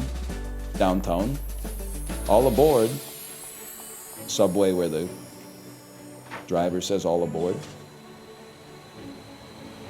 Anyone else not get Uptown Girl by Billy Joel because you grew up in a place where like all the cool people lived downtown and Uptown was just kind of like Boston pizzas? Well, I'm not sure this is the J-pop district. This might be the K-pop difference, man. Upscale. I lived around farms, man. Well, I mean, me too. Wait. Inside jokes. World's Generation, Sunyoshide mentioned. Rain wearing equipment, K-pop idol Rain, who was in that movie, I forget what it's called, Shogun Assassin. Why are there so many people outside? No third spaces anymore. Okay, hang on, where's the J-pop district, man? Have you guys seen the J-pop district? It's probably through the Tory, now that I think about it. That makes a lot of sense. Does Napa Knee have an uptown? Bro, you don't know about the Reed's Furniture Building near Square Boy Pizza on Dundas West?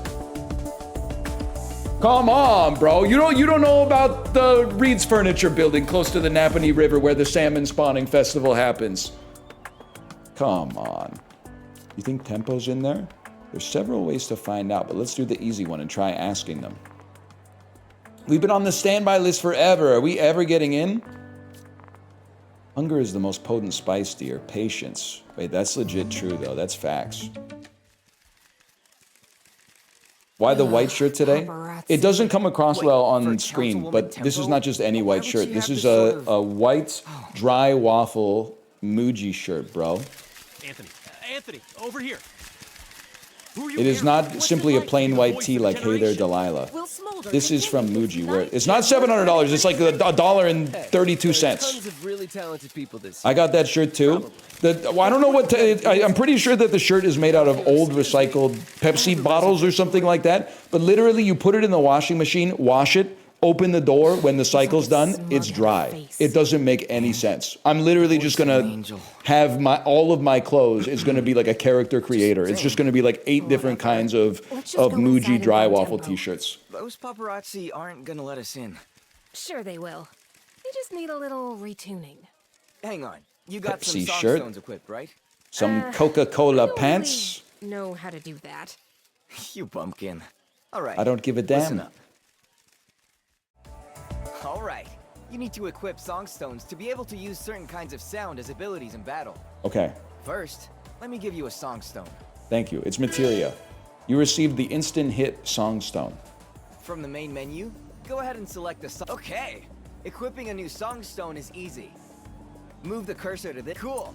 Hit confirm again to equip instant hit. It's been done. And now you've got access. Hit cancel to exit the menus. I don't want to do that though. I want to go to you, and I want to equip recharging rhythm, bro. I want to equip them both. Ready? 1, 2, 3, 4. All right. Be sure I'm to ready give us to go both crazy. time in the spotlight. You can switch back and forth between us. Whatever you want the order to be. Now we're talking, bro. You can switch left and right between all bandmates available. You can perform their actions in any Feel free order. to try Go out that wild. instant hit song. If you've equipped Songstones, you'll be able to use those in battle. Abilities can range from devastating attacks to bolstering your stats to modifying how you regain BP. Experiment and find your favorite combinations. Here we go. We got some dang strategy, bro. What do you got for abilities? Blast the volume. Amp up the volume for a burst of damage. Instant hit. A well-established single target hit you can rely on. Recover a bandmate's HP. Okay. It's going to be instant hit for 11 to 15 damage against the enemy with the... It's just Slay the Spire with rhythm, man. We can do this. More or less.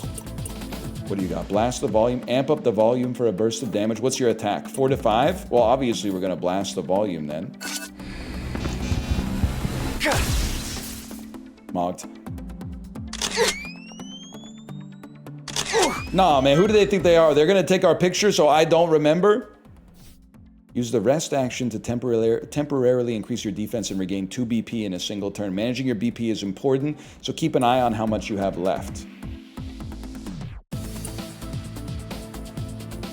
Is this a bad... Oh, I see, I only have 2 left. And it costs us 2 to pump up the volume. But if we hit this right, it'll kill you. So I would say that's gotta be worth it. Destroyed. Okay. Now you are on full HP. We have 1 BP. We can't do anything. So we're just going to do a basic attack. Whiffing the 1 of 1 QTE is kind of embarrassing, man. When an enemy goes down, their actions are removed from the time signature bar. The remaining enemy's time signature is also reduced by 1. Okay. I mean, if we heal at the end of battle, I don't feel like I need to spend any time healing right now. You have 1 BP, which doesn't do anything. We're just gonna smack you. Great. 4 damage. Need a little help. Wait, she's struggling. 7 HP. But isn't she gonna get a kill? We have to do 11 damage. She has 3. This does at least 11. Logged. So trill. And we get just enough HP to level up. Wait here, I'll be right back with something golden. She coming back with the K-pop Demon Hunters MTV Video Music Award.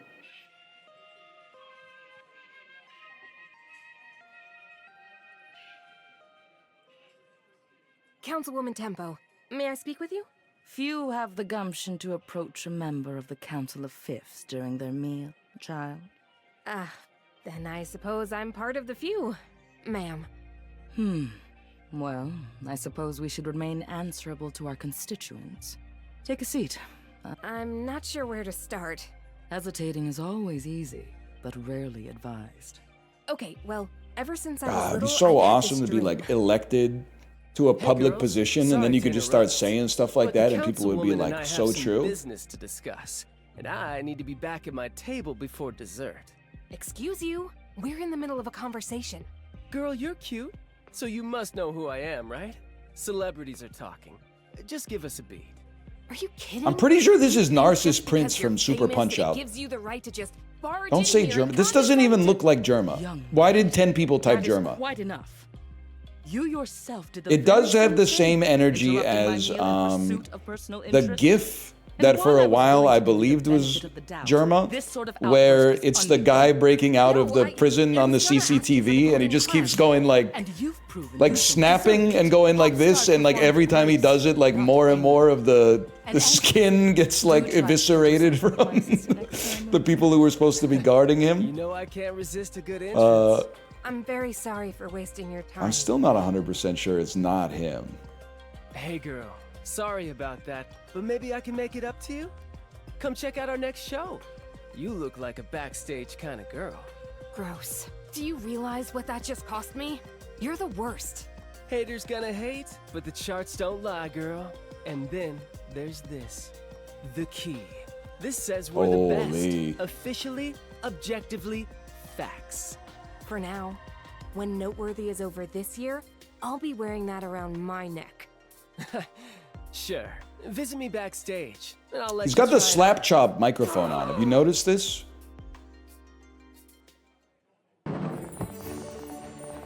At the request of Councilwoman Tempo, you're not allowed back into the upscale, ma'am. That's disappointing to hear. That's gore of my comfort, Senator. Absolutely nothing. It's not over yet. It's getting dark. Want to grab some food, then hit that rooftop? I know you love the view. We can relax a bit and figure out what to do. All they do is relax, man. This is the true Gen Z experience. All they do is get like dream-crushing bad news and then console each other. The stars are so bright. Brightest since the last convergence, I think. 20 years ago. We haven't been friends for half that time. That's wild. I'm still surprised you're friends with me at all. After that night at the grand stage. What'd you do on the What, grand you stage, broke your man? hand? That's not your fault. You were just trying to get over the fence, same as the rest of us. I know, but you missed the entire show. We couldn't afford the tickets. You were scheming how to sneak in for months. Someone had to take care of you. Because Besides, she's going to say that was a long time ago, but don't worry about it. And then years later, he's going to do something wrong. And then she's going to be like, this is just like that time at the concert. And he's going to be like, I knew it. I knew it when you let me off the hook. You didn't actually leave me off the hook. That one shining moment before we had to go. You'll get up there, Kate. I talked to some of the biggest stars in Cordia today, and none of them think I have what it takes. Okay, so we've had some setbacks, but there's still one council member left. Right. Universe. What do you know about her? The crown queen of K-pop. She rules that world's generation. Then that's In that case, it'll be rough. you've told me everything I need to know. Oh, man, we're going to go broke, bro. We're tapping the Oyster card non-stop.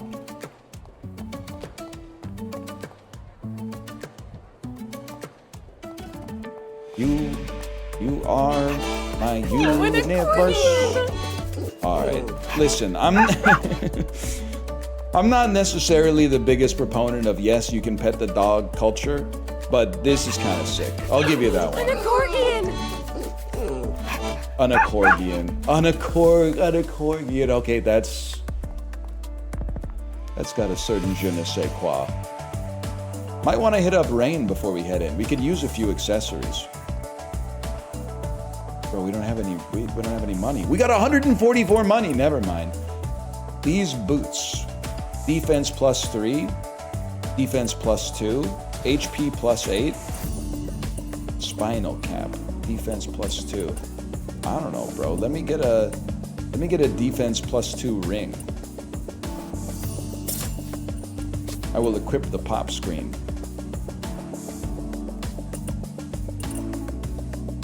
and then I will leave the shop,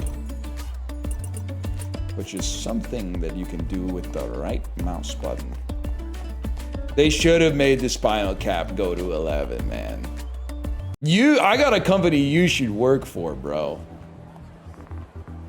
Excuse me, over here, please. Can I help you? I hope so. We're looking for Councilwoman Verse. Do you know where we can find her? Apologies, but Councilwoman Verse is a wild tempest of perfection, and we would not see you diminish her storm. What? I told you. Could have just said no. Call me a ray of sunshine. We're seeing Universe no matter what. Security? We should expect a fight. Make sure. Okay, can I say something? They're not wrong, though. This seems like an appropriate situation to send security on you. Can't have you going any further. It's members only from this point on. Sorry, guy, we're getting back there one way or another. Let's keep on that beat.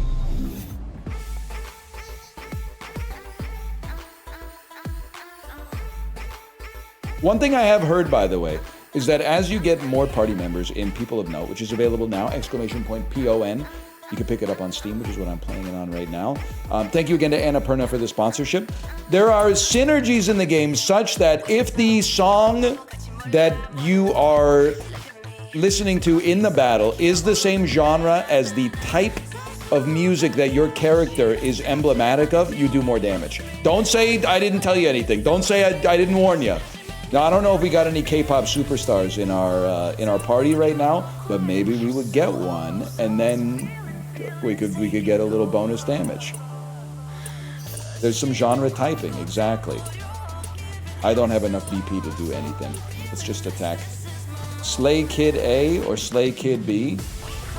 Slay Kid A? What am I? The music buying public choosing to ask why the album after OK Computer is so different than the one that came before it? Nice try. I did what I could. It's getting close to the end of the stream. Running out of steam a little bit. Amnesiac? Amnesiac came out after, man, I think. If I had to guess. Mogged. What's the heart rate at?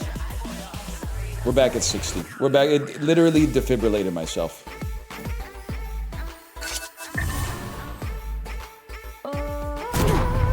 Mogged. Okay. Get lit. 6-7 damage. Okay. 16 HP, 18 HP. I mean, I don't see a compelling reason to not just attack you as of this point. Can always heal you later. Can always blast up the volume right now. Feeling a little low volume. Okay. Alright, you don't mention. How about recharging rhythm and recharge your own HP?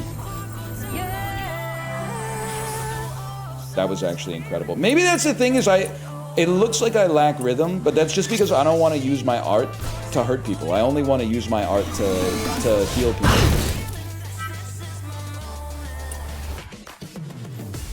That makes sense to me. That gives me plausible deniability.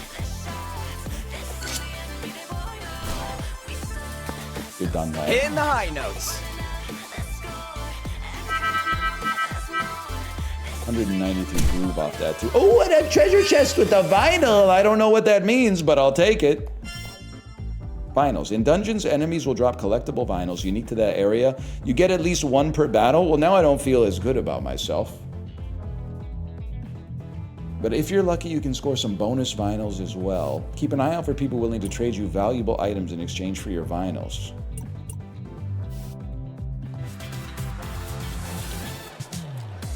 Hacker voice, I'm in.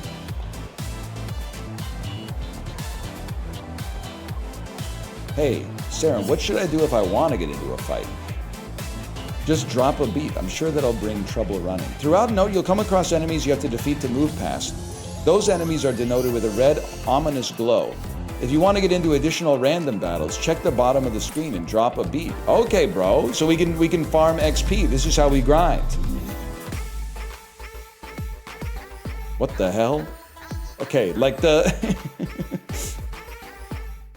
Why are you fighting with a Clarinute. That's what I was gonna ask. I was basically gonna ask, what's this horrible demon that's here? Ugh. Clarinute. 38 HP. You got 27. I mean, you got to go in on the one with the lowest HP first. It's literally just science. We hold these truths to be self-evident.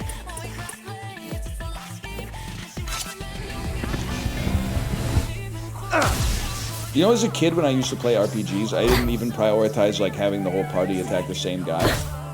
That's how bad people were, but mostly me at video games in like the 1990s. I would literally be like, okay, this person, this enemy, that's Cloud's enemy. This enemy is Tifa's enemy. This enemy is Barrett's enemy. And then I would be like, what the heck? This is the hardest battle like I've ever seen in my entire life. Huge.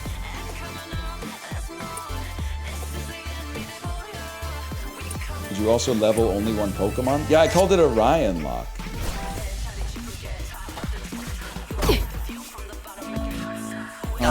This is satisfying as hell. Why do you get to attack 3 times, man? Oh, because of the time signature, of course. 3 HP, you get attacked. You're done, lad. We have 2 BP, and you don't have any more AoEs. Mogged. Need a little help. That's fine, bro. Recharging rhythm. You know we hit these every single time.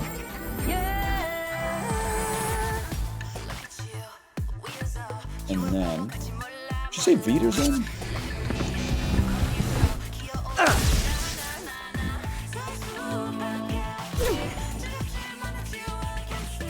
Thought I heard. She said Weezer? Don't leave me hanging. Based. I was listening to a little Gotcha. Weezer this weekend. I'm not embarrassed to say. I'm a little embarrassed to say. In fact, I'm even more embarrassed to say, and I'll tell you why that's obvious. I actually wasn't listening to Weezer. I was listening to Alone, the first Rivers Cuomo solo album, where he sings songs from the black hole, the supposed but later scuttled space opera that he wrote. Why? You and me, Kate, unbeatable. This has been a while, I guess, because it's been a while. I did not go on the Weezer cruise. I actually didn't even know that the Weezer cruise existed. But maybe I'll roll the NL cruise stuff into the Weezer cruise. Maybe we'll like let it ride. You know what I mean? Oh, dude, going all in on Red 14 on the roulette table and then letting it ride onto the Weezer cruise. Could be the move. You want to drop a beat and start a random battle? I do, man, because I want to farm. I'm the type of beast that wants to get to level 99 just blasting Waka's ball back at him before I even get off of Tutorial Islands. Wait, 3 of these guys is kind of nasty, though.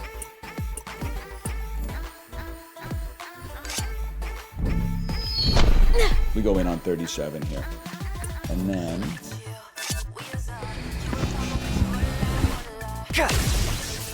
destroyed. Squeaks is announcing right now. That's my goat, bro.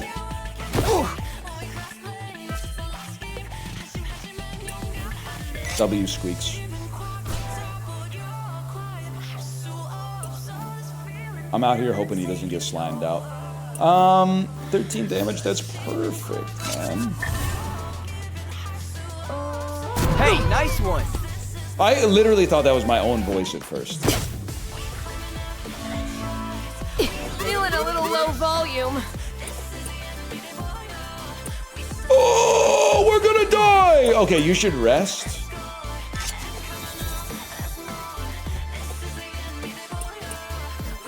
It's so typical, yeah. It's centrifugal motion. It's perpetual bliss.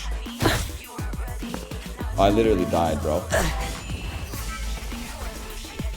When a bandmate's HP reaches 0, they go into a faint count. They'll automatically get back up again with half their max HP after 3 full stanzas have passed. I'm gonna level with you. There's like absolutely no shot we kill these guys, so I think... Don't leave me hanging! I think I gotta retreat. Lose a vinyl and retreat from battle? Yeah, man, I'm not cut out for this life.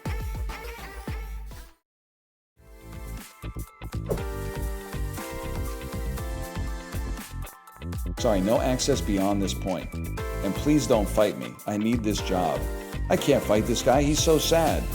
We have to get past him. So, okay, we have to solve the puzzle.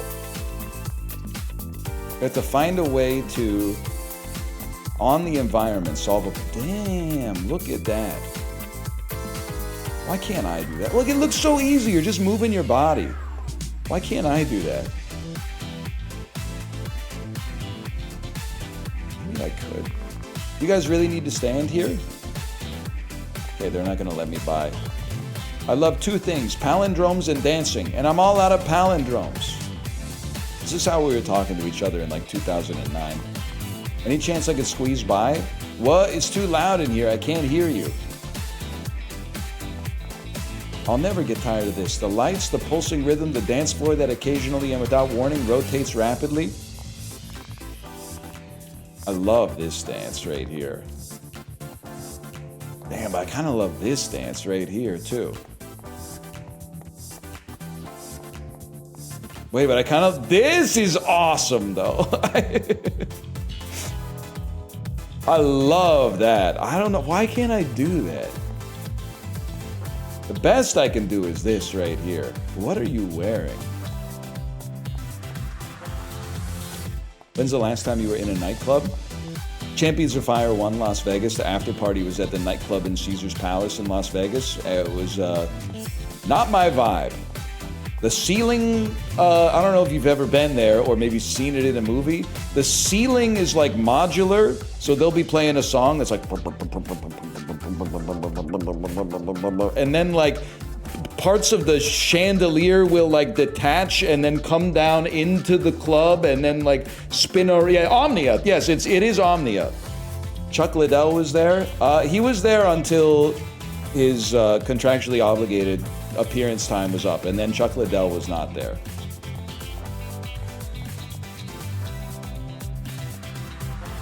I don't want to just drop another beat though. I gotta figure out how to get past this, man. Surely they don't. They need us. You know what we have to do? We have to hit the lever and spin the dance floor so that we can then go through the upper door. It's like a Resident Evil thing. And then if we go through the upper door, that will give us the keys to be able to maybe pop out of that. Oh, no, we have to spin the dance floor and then get up there. Then we'll pop out of there and hit the lever, and then something like that. Something like that's gonna go down. It's too loud in here. I hate clubs. The dance floor that occasionally and without warning rotates rapidly. How have you not stood on the button? Listen, Zillennial, that's not a button, okay? That's the center of the record.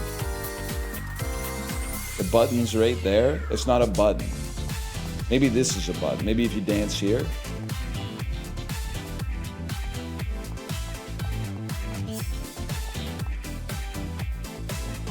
Maintenance room, but I can't get past this point, man.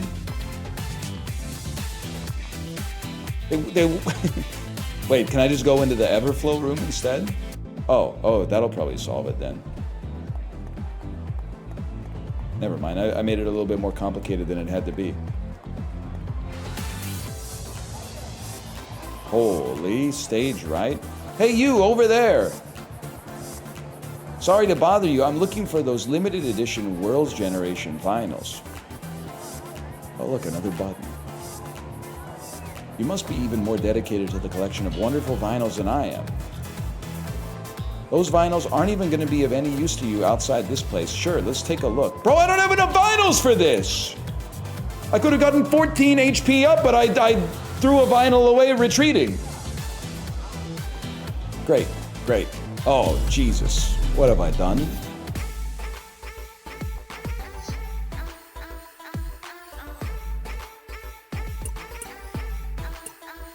We're gonna do what we do every single time. You know what? Maybe we're gonna mix it up. Great job. Maybe we're gonna attack the Clarinute first.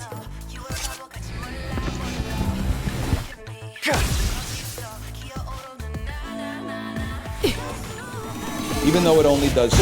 Wait, they could have it attack twice. But that's just because their time signature's high. Yeah, it does do a lot of damage.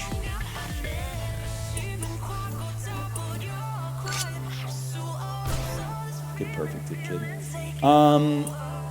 Honestly, I'm not 100% convinced that I'm not gonna die this turn. Hey, nice one! Now I'm 100% convinced that I'm not gonna die this turn. Yep. You honestly might as well attack because you didn't have the BP to heal anyway. It's impossible. Oh, 1 HP in a dream. It's literally all we need, especially if they only attack me. Don't leave me hanging. Nah, man, I think we're gonna lose again. It's so embarrassing. No! I'm under-leveled, man. If a bandmates go down, yeah, you'll lose a vinyl in the process. Oh, but I need the vinyl to get strong enough. Would your parents play that Faith Hill song in the car a lot growing up? No, I just heard it once this weekend. But also, I recorded it onto a mixtape off the radio. Don't tell the RIAA. It was track 1 on my mixtape from the radio. But I didn't set out, by the way, to like turning my radio on and going like, I want to record This Kiss by Faith Hill. I had my radio on and I was like, I want to record some good songs. And then the first song that came on was This Kiss and I went, oh, good enough.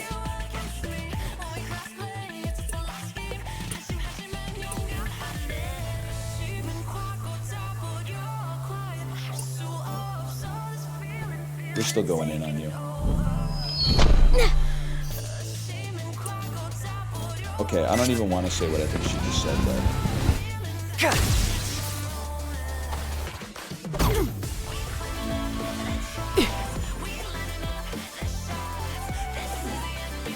This is Balatro Persona?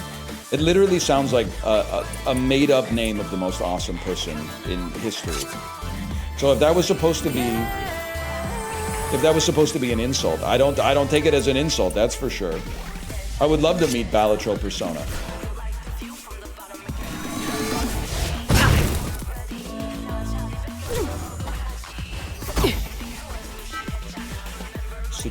Health.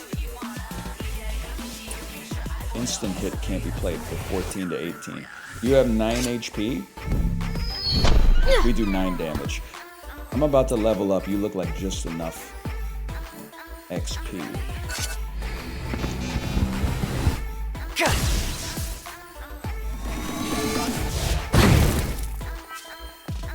Then we go back to you. I think I've actually, and pardon the pun here, I think we've gotten in the rhythm.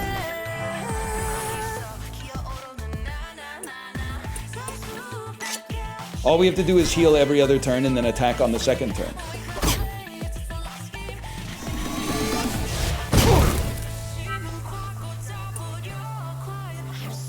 And then you attack. It's the type of thing that'll have you feeling like you're itchy and scratchy, bro. We fight and fight and fight and fight and fight. Oh my god, we actually Never underestimate an engineer. Do not type. I can't read that during the sponsored segment. You got me sliming out here, okay? Don't do that to my friend Apollo, okay?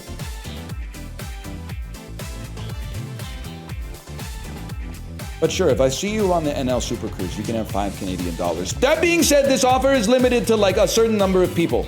I'm not just gonna give $5 to every single person I see, but if you specifically ask me, and you know that I can remember faces very well, so don't try to ask me twice. Wait, 3 vinyls, we can actually buy something now. HP plus 14, literally huge. Yes, please, equip that.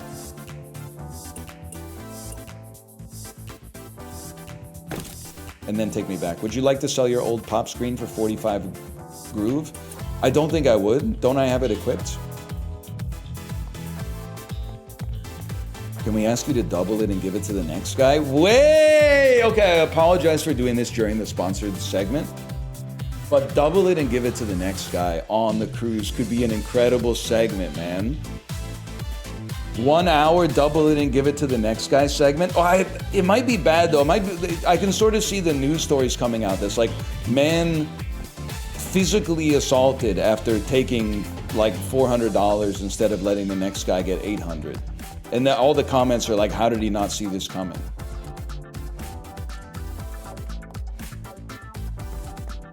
Okay, I have received some vinyls. I'm running around. I'm standing on a puzzle piece. What have I done? Oh my god! You know what this is? It's Undertale. It's Undertale all over again. We vault up. This. Wait, I'm the smartest gamer in gaming history, bro.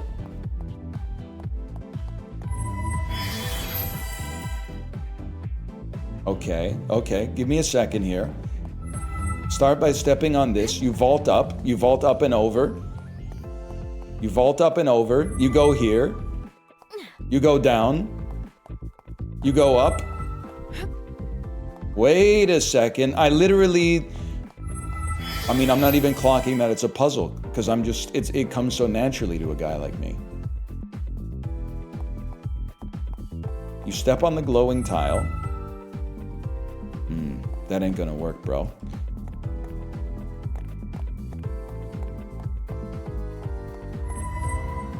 You don't step on the glowing tile. This one's unsolvable. You step on the glowing tile. Wait. I think I got it.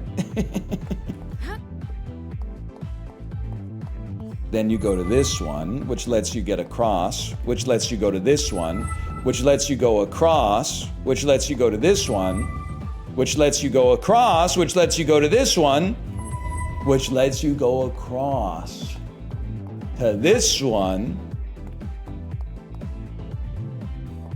And then, of course, whoa, hang on, wait a tick. I want to get this. I just got a shiver. So I'm talking to you guys about how I get shivers more than the average person. 2 things I definitely do more than the average individual. Trip. I literally, I trip at least 3 times a week. I don't fall over, but I stumble, for sure. And then the other one is, I think I get the shivers at least once a week. It is because of the toe walking, for sure, not the shivers. The shivers might be because of something different, but the stumbling is because of the toes, for sure. I try to say goodbye and I choke. Yeah. Try to walk away and I stumble. Wait a second. She's so me. I've decided it's my favorite song. Cadence can use ability stones to help her solve puzzles and navigate around the world. Right now, you only have 1 ability. If you get close to an object you can use Forte on, a symbol will appear. Just hit confirm to use it. Kind of swagged up, man. Kind of a swagged up way to hit a lever. Kia sponsorship. No disrespect to Kia. I'm sure they make a fine automobile, man. I drove Kate's mom's Kia Forte once. Never again. Tell you what, I will say it was better than the Chevy Spark rental car we had in San Diego. The Chevy Spark felt like at any moment you could push the pedal down too hard and like the doors would fall off the car. But tell you what, I'll show you our experimental configuration. See if you can handle it.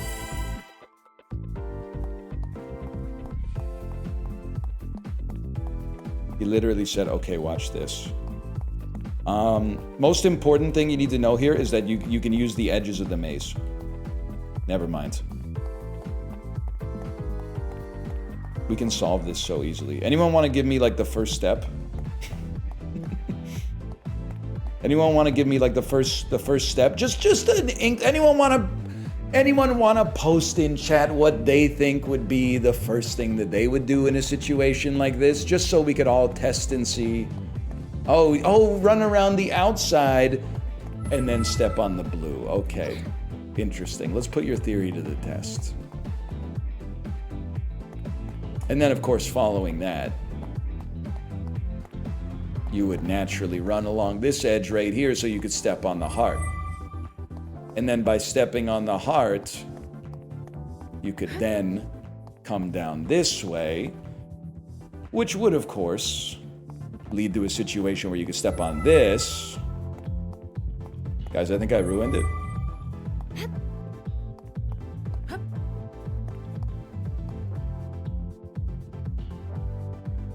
You had it? I'm gonna solve the puzzle, but I have to go pee so bad. In theory, there could only be like 5 minutes left of this, but I have to go pee so bad I can't solve a puzzle while I gotta go to the bathroom. I'm so sorry. I'll be back in 1 second. I'll be back in 1 second.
We're back. Did you solve the puzzle? Stop saying stuff like, I wonder what the bathroom meta is going to be like on the cruise. Obviously, the bathroom meta is going to be stalls, okay? But that's just already the bathroom meta for a guy like me. That's not even unusual for a fella like me. Okay, check this out. We come this way.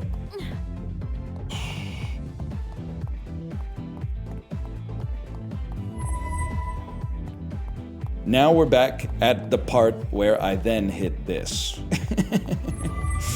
Which then allows us to come this way. But to what purpose? Because what we want to do...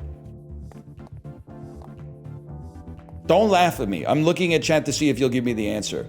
Wait, what if I just fall off? It's a blue, then a go around? Wait. Are you a genius? Oh my god, you might have cracked the case, man. You literally just walk on the highlighted square? Different people have different abilities, okay? I shouldn't be the one to have to tell you this.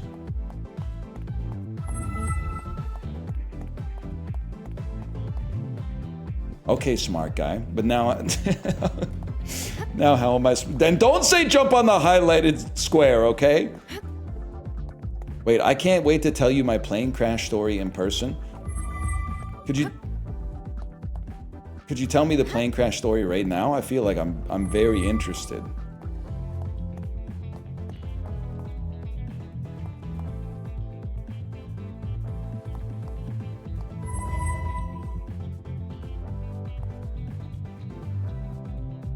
Purple then blue.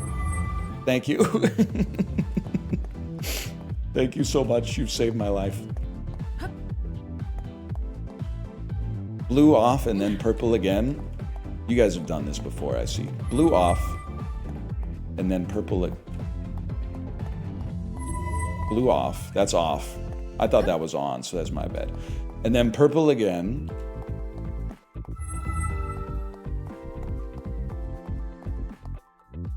You gotta wait until the cruise to hear it? That's ominous, but I'm gonna choose to believe that you have a pure heart. Now red? Now red? Bro, I can't hit red. I gotta hit blue to hit red. Wait, I can hit blue though. Wait, I'm not even trolling. Why did you say this was easy? This is like the hardest puzzle I've ever seen in my life.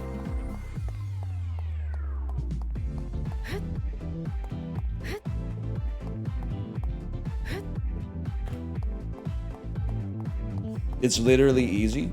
Did you see Justin doing the Resident Evil Requiem puzzle? Where you have to turn all the nodes red? Oh my god, I fell down. Chat, am I okay? Be so for real with me. Yes, I think I'm okay. You wanted to fall down. Now you just go around and finish. Oh, now I just go around and walk to the end of the puzzle? Yes! Huge.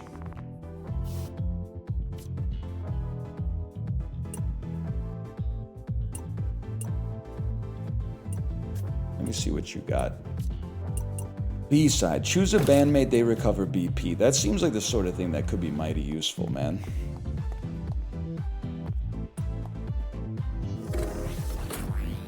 Honestly, they got no business making a puzzle that hard in a video game. That is crazy.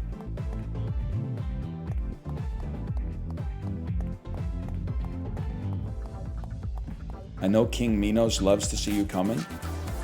Well, that's the thing. He built the maze around me. So I know he would hate to see me leave. Let's put it that way. Let me see, did I get enough vinyls to do anything? Confirm no. Let's do one more battle, okay? That was Daedalus? Whatever, man. I think we've established after catfishing today, I have no idea what's going on in Greek mythology, okay? Okay, 3 of these fellas. How much BP? They recovered 2 BP. Okay, huge. 35 damage. Get rolled. And then you also get rolled. Occasionally you'll have more actions available in the time signature than you have active band members. After each band member is acted once, their status is reset. They may act again. But it hasn't changed their BP. So what is this, 10 to 12, and then I kill you with a basic attack next time.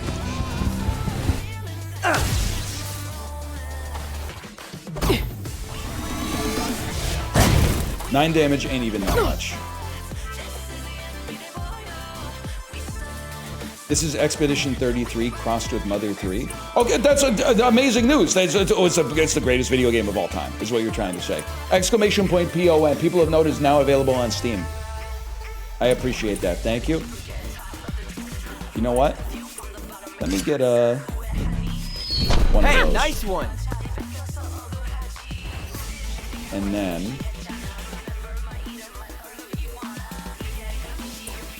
you have 1 BP. Choose a band member, they recover 2 BP. We're not gonna do that.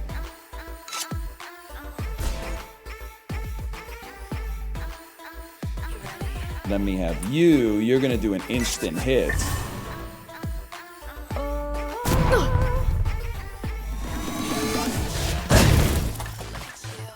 Feeling a little low volume. You, on the other end, I know exactly what I'm gonna do. You're gonna use your B-side ability. And I'm gonna hit this perfectly. I didn't even need to hit it perfectly. You're going to recharge yourself. And then you're gonna go beast mode on this guy and you're gonna get a kill. Wait, and you said I shouldn't play on the hardest difficulty. As long as they made the puzzles a little bit more, because you gotta have 150 IQ to get through the puzzles. If they made the puzzles a little easier, then I could absolutely play on the hardest difficulty because the combat ain't nothing but a peanut, man. You're going to take 8 damage. And then you're going to take 8 damage again, I'm guessing. You're going to take 9 damage. Guys in chat with 149 IQ maddling right now. I said maddling. I think it's time, man. Were you rushing or were you dragging? I think it's time for me to... It's time for me to eat some lunch, probably. That being said, we did level up. And on top of that, get a bonus vinyl.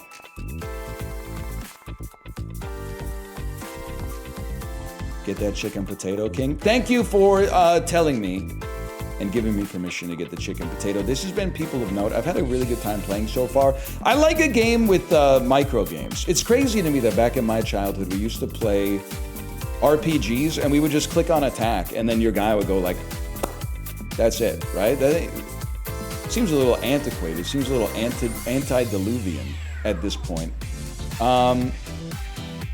People of Note doesn't do that. It has rhythm-based mechanics. The better you do on the rhythm-based mechanics, the better your attacks are, the better your abilities are, the better your supports are, the better your spells get casted. Someone keeps, first off, exclamation point PON. Check it out for yourself. People of Note, available now on Steam. And thank you to Annapurna for the sponsorship. Let me throw a slash marker in here. Slash marker. People of Note. I keep getting harassed to show you my pen. And they did type pen, by the way.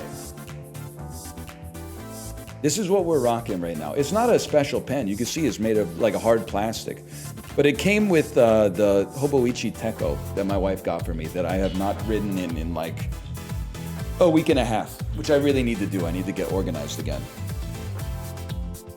I knew that was the pen. No surprise. It seems like a good pen. Can I tell you, literally, this is how my brain works, and you're not going to believe me. Except if you saw the puzzle, you'll believe me. I